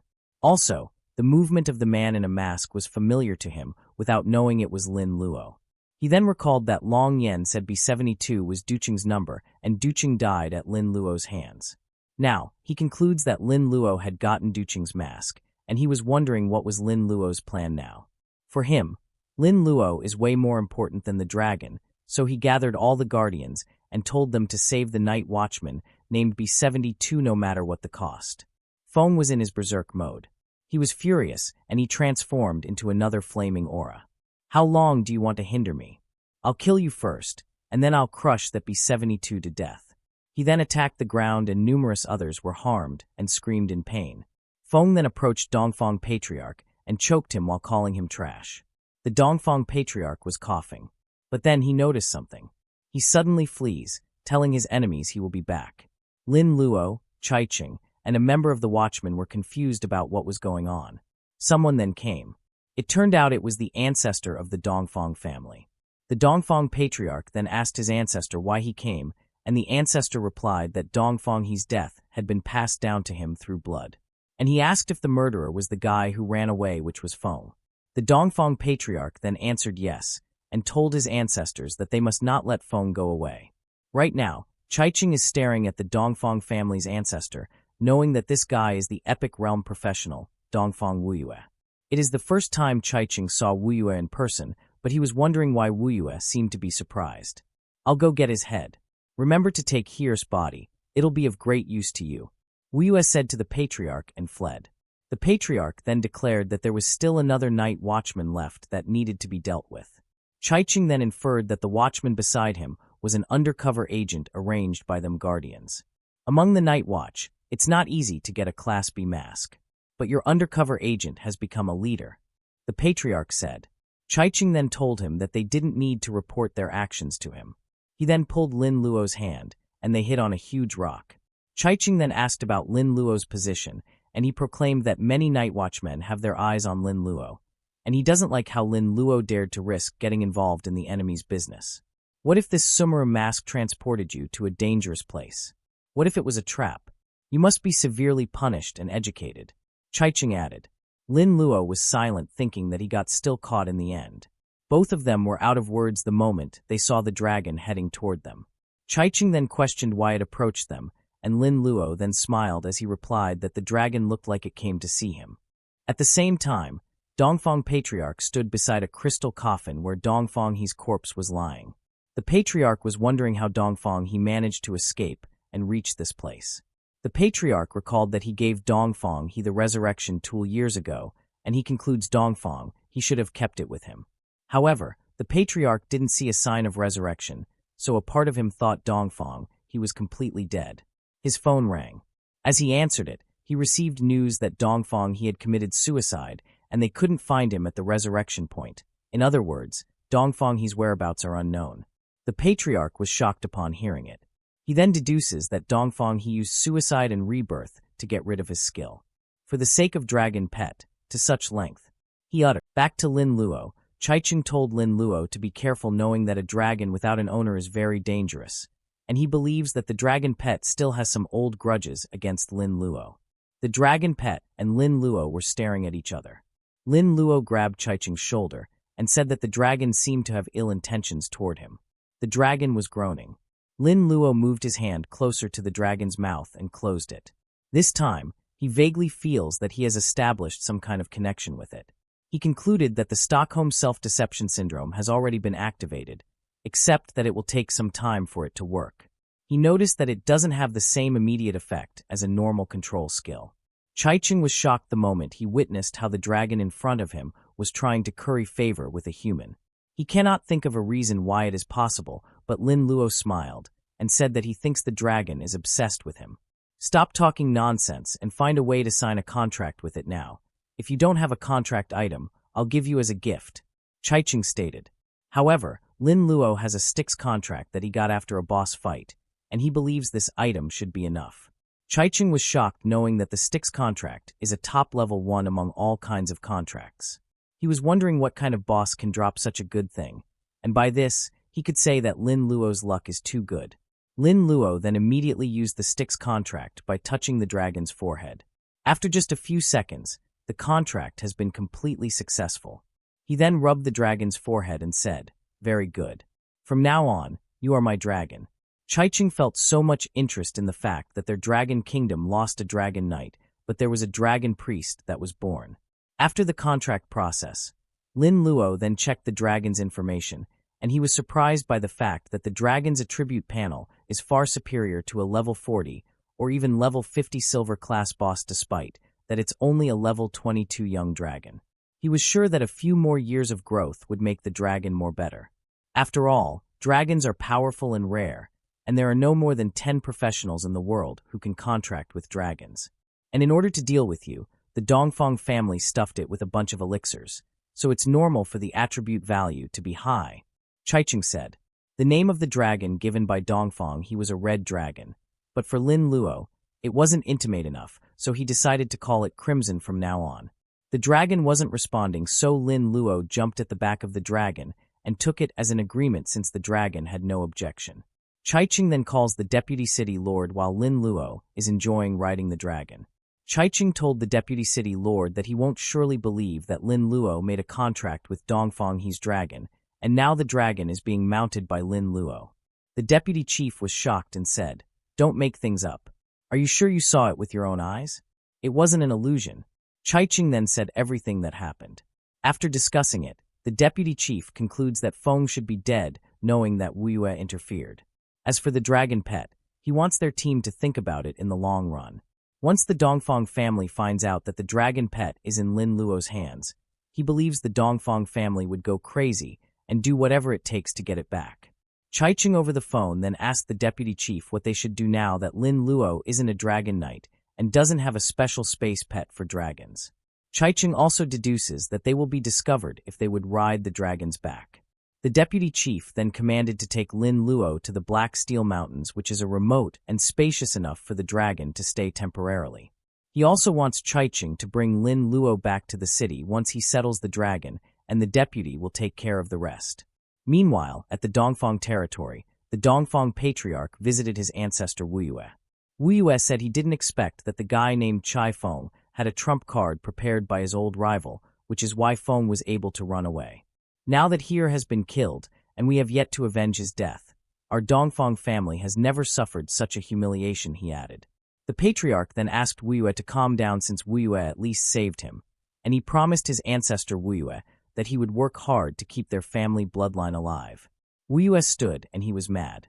He questioned why he needed to worry about the continuity of the bloodline, as he was confident he could still do it himself without the Dongfang family's patriarch's help. His main question now is that if the patriarch can still give birth to another dragon knight. He proclaimed that even though the contact was broken, it was still a young dragon, and if they could manage to recapture it, he was sure there was a good chance that they would be able to tame it. This time, he planned to get someone to use Dongfang, his corpse, to activate the secret search method, as he believed they would definitely get the upper hand with that. At this time, Feng was walking alone while coughing. One arm was cut, and he blamed the Dongfang family. He was mad at the Dongfang family, and also at Lin Luo, which he originally thought was Watchman B72. While venting his anger, a dark mist appeared in front of him. This mist has a life, and it was claiming that Feng would be dead if he hadn't stopped Dongfang Wu Yue. Feng then replied, "Thank you, Senior Dark Mist. I will repay your kindness someday." However, the Dark Mist wants Feng to repay him now, and he reminds Feng that there are not many people in their world who dare to reject him. Feng then asked the Dark Mist if he was still worthy of its attention despite that he was crippled now. "It's just an arm. What if I give you another one? And it's the arm of a dragonborn. As long as you tackle the time to fuse it, it will grow stronger than before," the Dark Mist proclaimed. Feng then asked him what he wanted in return, and the Dragon Mist replied that an old man like him couldn't leave easily, so he needed Feng to be his spokesperson among the night watchmen. He commanded Feng to go outside the territory and help him get something. Feng was out of words. The Dragon Mist then told him he would only know the item once he went there. He then laughed and declared that Feng was a follower of the Lord of the Dark Mist from that day on. Meanwhile, Lin Luo arrived at his house. He was stretching his arms and summoned a box. He then stated that he happened to run into Tang Chung on the way and took back the prize Tang Chung had picked up for him. "I finally get to meet you, World's Wonder," he uttered while opening the box. A bright light appeared while he was opening it. The light was too blinding, making Lin Luo cover his eyes with his hand. When the box was completely opened, Lin Luo saw a cute little beast. It's a conceptual creature, World's Wonder. It has a world rule mixture attribute, but was seriously damaged. This thing is a strange creature born from the collision of rules when two or more worlds merge. It contains a world inside and can grow freely. It can also grow by swallowing the gaps in time and space. Lin Luo grabbed it and seemed like he was disappointed knowing that this thing ended up being the treasure that all the noble families fought for, the legendary World's Wonder. His other pet came out and was about to go near the World's Wonder, but he stopped it and said, "Be careful, it's also a living thing. Don't let it eat you." Someone knocked on the door while saying he was Gu Shui, the deputy city guard, and he came to discuss something with Lin Luo. Lin Luo then opened the door and permitted Shui to enter. While entering, the old man was looking at the World's Wonder and proclaimed that the heads of the noble families would be furious if they saw that Lin Luo was just playing with the World's Wonder. Shui also noticed the other blue pet of Lin Luo. The pet was annoyed at Shui not until Shui handed him a small gift as an apology. The pet immediately swallowed the present of Shui and was enjoying it. "Sorry, this little one is new and doesn't know the etiquette yet," Lin Luo said. The old man then replied it was fine and said the reason for his sudden visit, and that is to invite Lin Luo to join them. Lin Luo then politely replied that he had made his point very clear and really had no intention of becoming a guardian. However, Shui said Lin Luo misunderstood everything. He was aware that Lin Luo didn't like restrictions and values freedom. That's why he personally came to visit Lin Luo, hoping that Lin Luo will become their honored guest member, not a complete member. According to this old man, there are many professionals in the world who are the same as Lin Luo, those people who don't want to be bound by the rules of their country.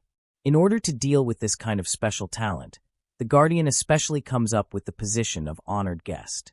They're guardians in name, but in fact, they're freelancers who don't have to work like other guardians, but still get a certain amount of pay and benefits.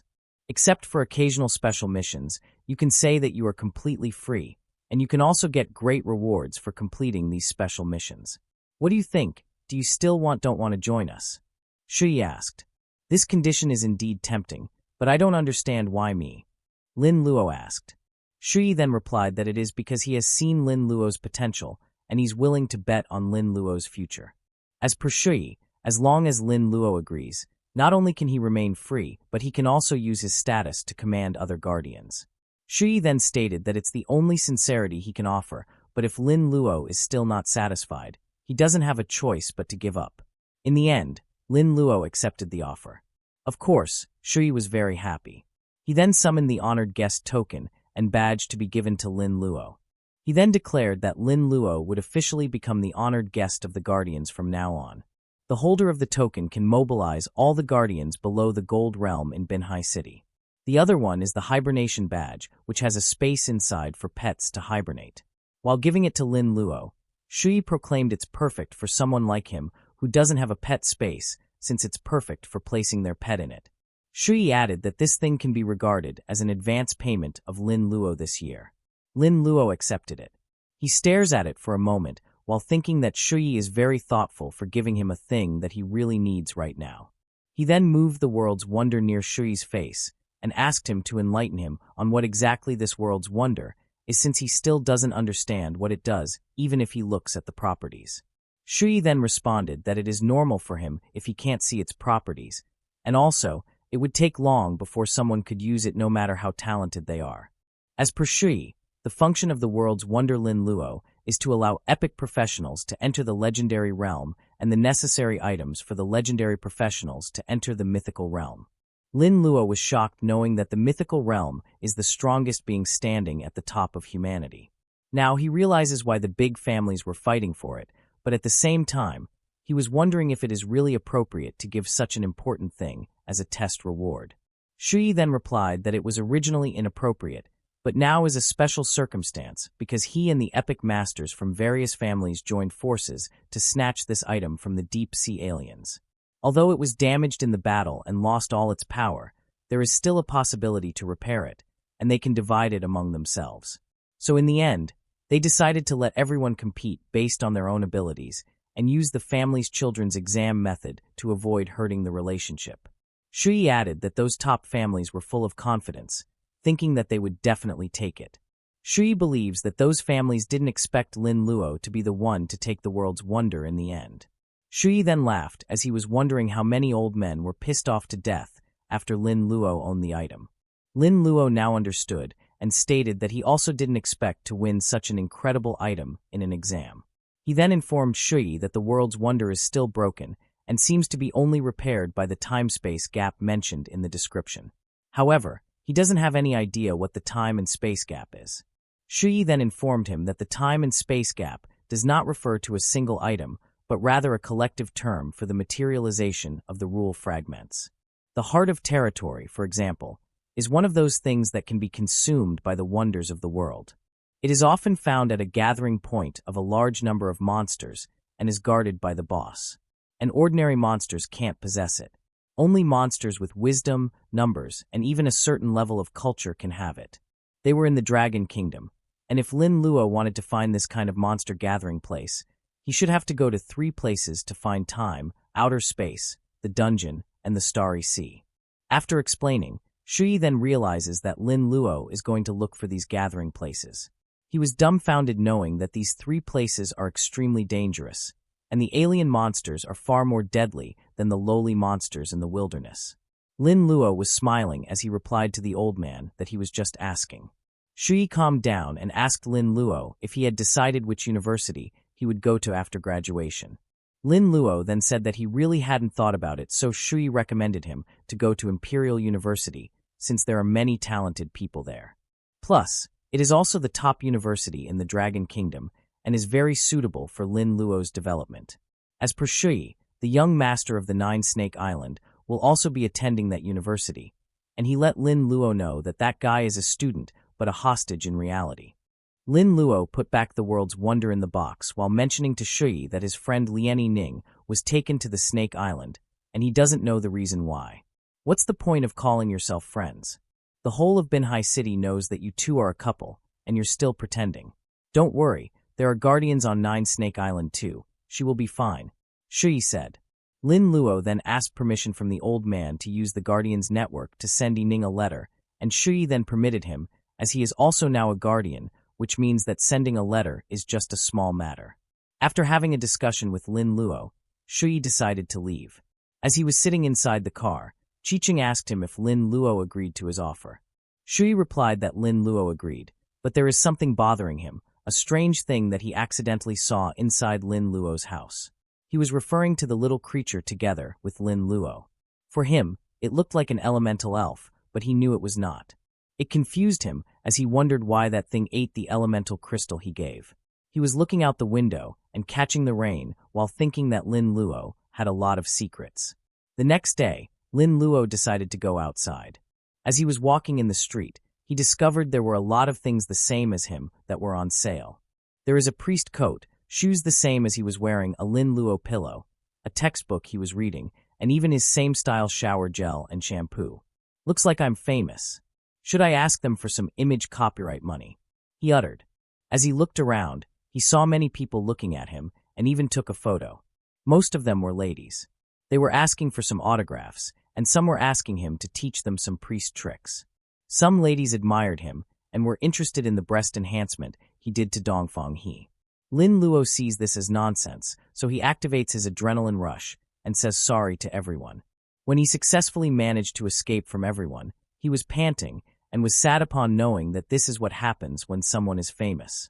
He never expected he would hear so many wild rumors about him, and he was worried that because of this, he could not do anything if it still continued.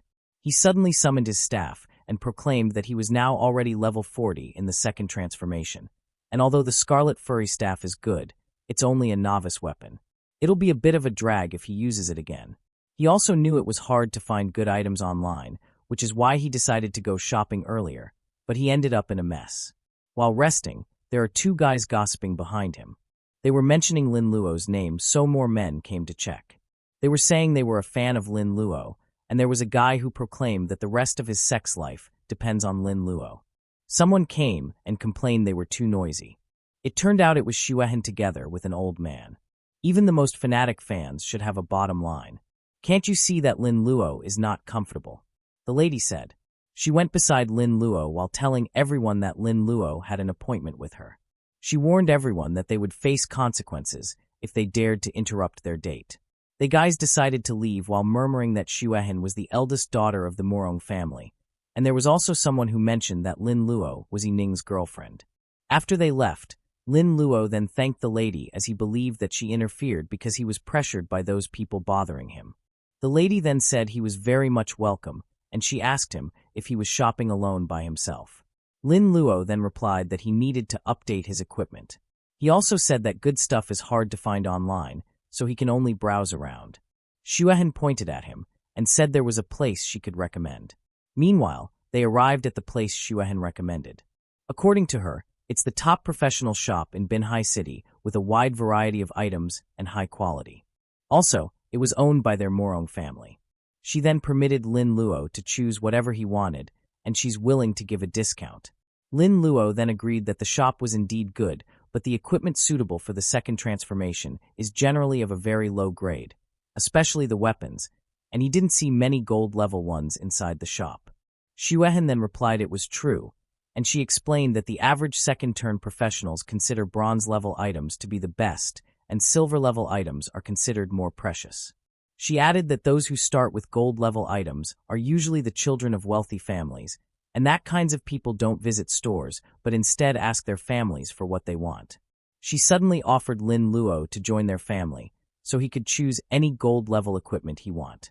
Lin Luo awkwardly laughed and replied that he's used to being free, so he doesn't want to be tied down. Really? That's a shame. I still think highly of you. But then again, you should have the support of the Lien family in the future, but it's a pity that it won't be so smooth. Xuehen stated. Lin Luo then concludes there is something Xuehen knew about. Xuehen then claimed that she and Yining were pretty good friends. She informed Lin Luo that Yining was forcibly taken to the Nine-Snake Island to marry the young master of the Nine-Snake Island. Lin Luo was shocked upon hearing it. Xuehen then added that she spent a lot of effort to know everything about Yining's whereabouts, and she told Lin Luo that Yining didn't say anything because she didn't want her to make him worry. As for the reason for the marriage, Yining's father wanted to use Nine-Snake Island to move up a level, and it's the same for the Nine-Snake Island. The two sides agreed, and Yining, caught in the middle, became a bargaining chip for them. Xuehen was glad that someone had stepped forward to help Lin Luo and used his authority to replace the original hostage, forcing Jiu Shui to study at Imperial University, causing the marriage to be delayed. Upon hearing it, Lin Luo then instantly concludes it was Shui, the deputy city lord. He could not believe that the old man had done more for him than he thought, and he knew it was a hard favor to repay. I voluntarily surrendered in the finals and gave up the world's wonder, and now I'm giving you the inside information. It's not too much to ask to be friends with you, right? Xuehen said. They both shook hands while Lin Luo replied, not too much. I'd say the price is a bit too high. Lin Luo was also thinking that it was not a bad thing for him to be on good terms with Morong Xuehen. Since they were not friends, Xuehen proclaimed they should both naturally help each other. She then calls the old man as uncle and orders him to take out the thing he was bringing. The old man then summoned something. It was an epic magic staff. It's a level 40 magic staff that has an additional 50 strength, 100 physiques, 500 spirit, 20 spell critical hit, 25 spell blood absorption, 20% spell penetration, and 50 spell spreading. It has 3 skills. First is the passive spell combo. When casting a spell, he has a chance to add an extra skill to the spell. The second skill is an active clear mind mantra. It consumes mental energy and has a certain chance to remove the target's abnormal status, and restores a certain amount of spirit energy. The last skill is the active corpse control mantra. It also consumes mental energy, and it controls dead corpses to fight for oneself. The stronger the mental energy consumed, the stronger the quality and quantity of the corpse controlled. Lin Luo was shocked as he never thought Morong Xuehen actually went to such lengths for him. As per Xuehen, she brought this from their family's treasury, and it's forbidden to use it for trading with outsiders. But since Lin Luo is now her friend, he is not included to be an outsider. Lin Luo gladly accepted it and thanked the lady. He then said he don't have enough money to buy this weapon, but he would make up the rest with other items and materials. Xuehen then asked him and favored to call her by her name. Afterward, Lin Luo sold the unused materials and equipment from the space ring. He purchased the staff at a friendly price of 800,000 gold coins. With the remaining money, he brought a lot of equipment, consumables, and special items to the store, which greatly enriched his inventory. After bidding farewell to Morong Xuehen, Lin Luo came to the Black Steel Mountain. He was together with the dragon pet that now belonged to him. He calls it Crimson, and he told it that they must find the heart of the territory in order to repair the world's wonder. He then declared that the most suitable destination was right outside the region. The dragon then roared and then fled. For now, the Season 1 has ended. We will post again once there's more chapters are released. Thank you so much for the support of this manhwa recap till the end. Please don't forget to like, leave a comment if you are satisfied, and subscribe to this channel for more content like this. Till next time.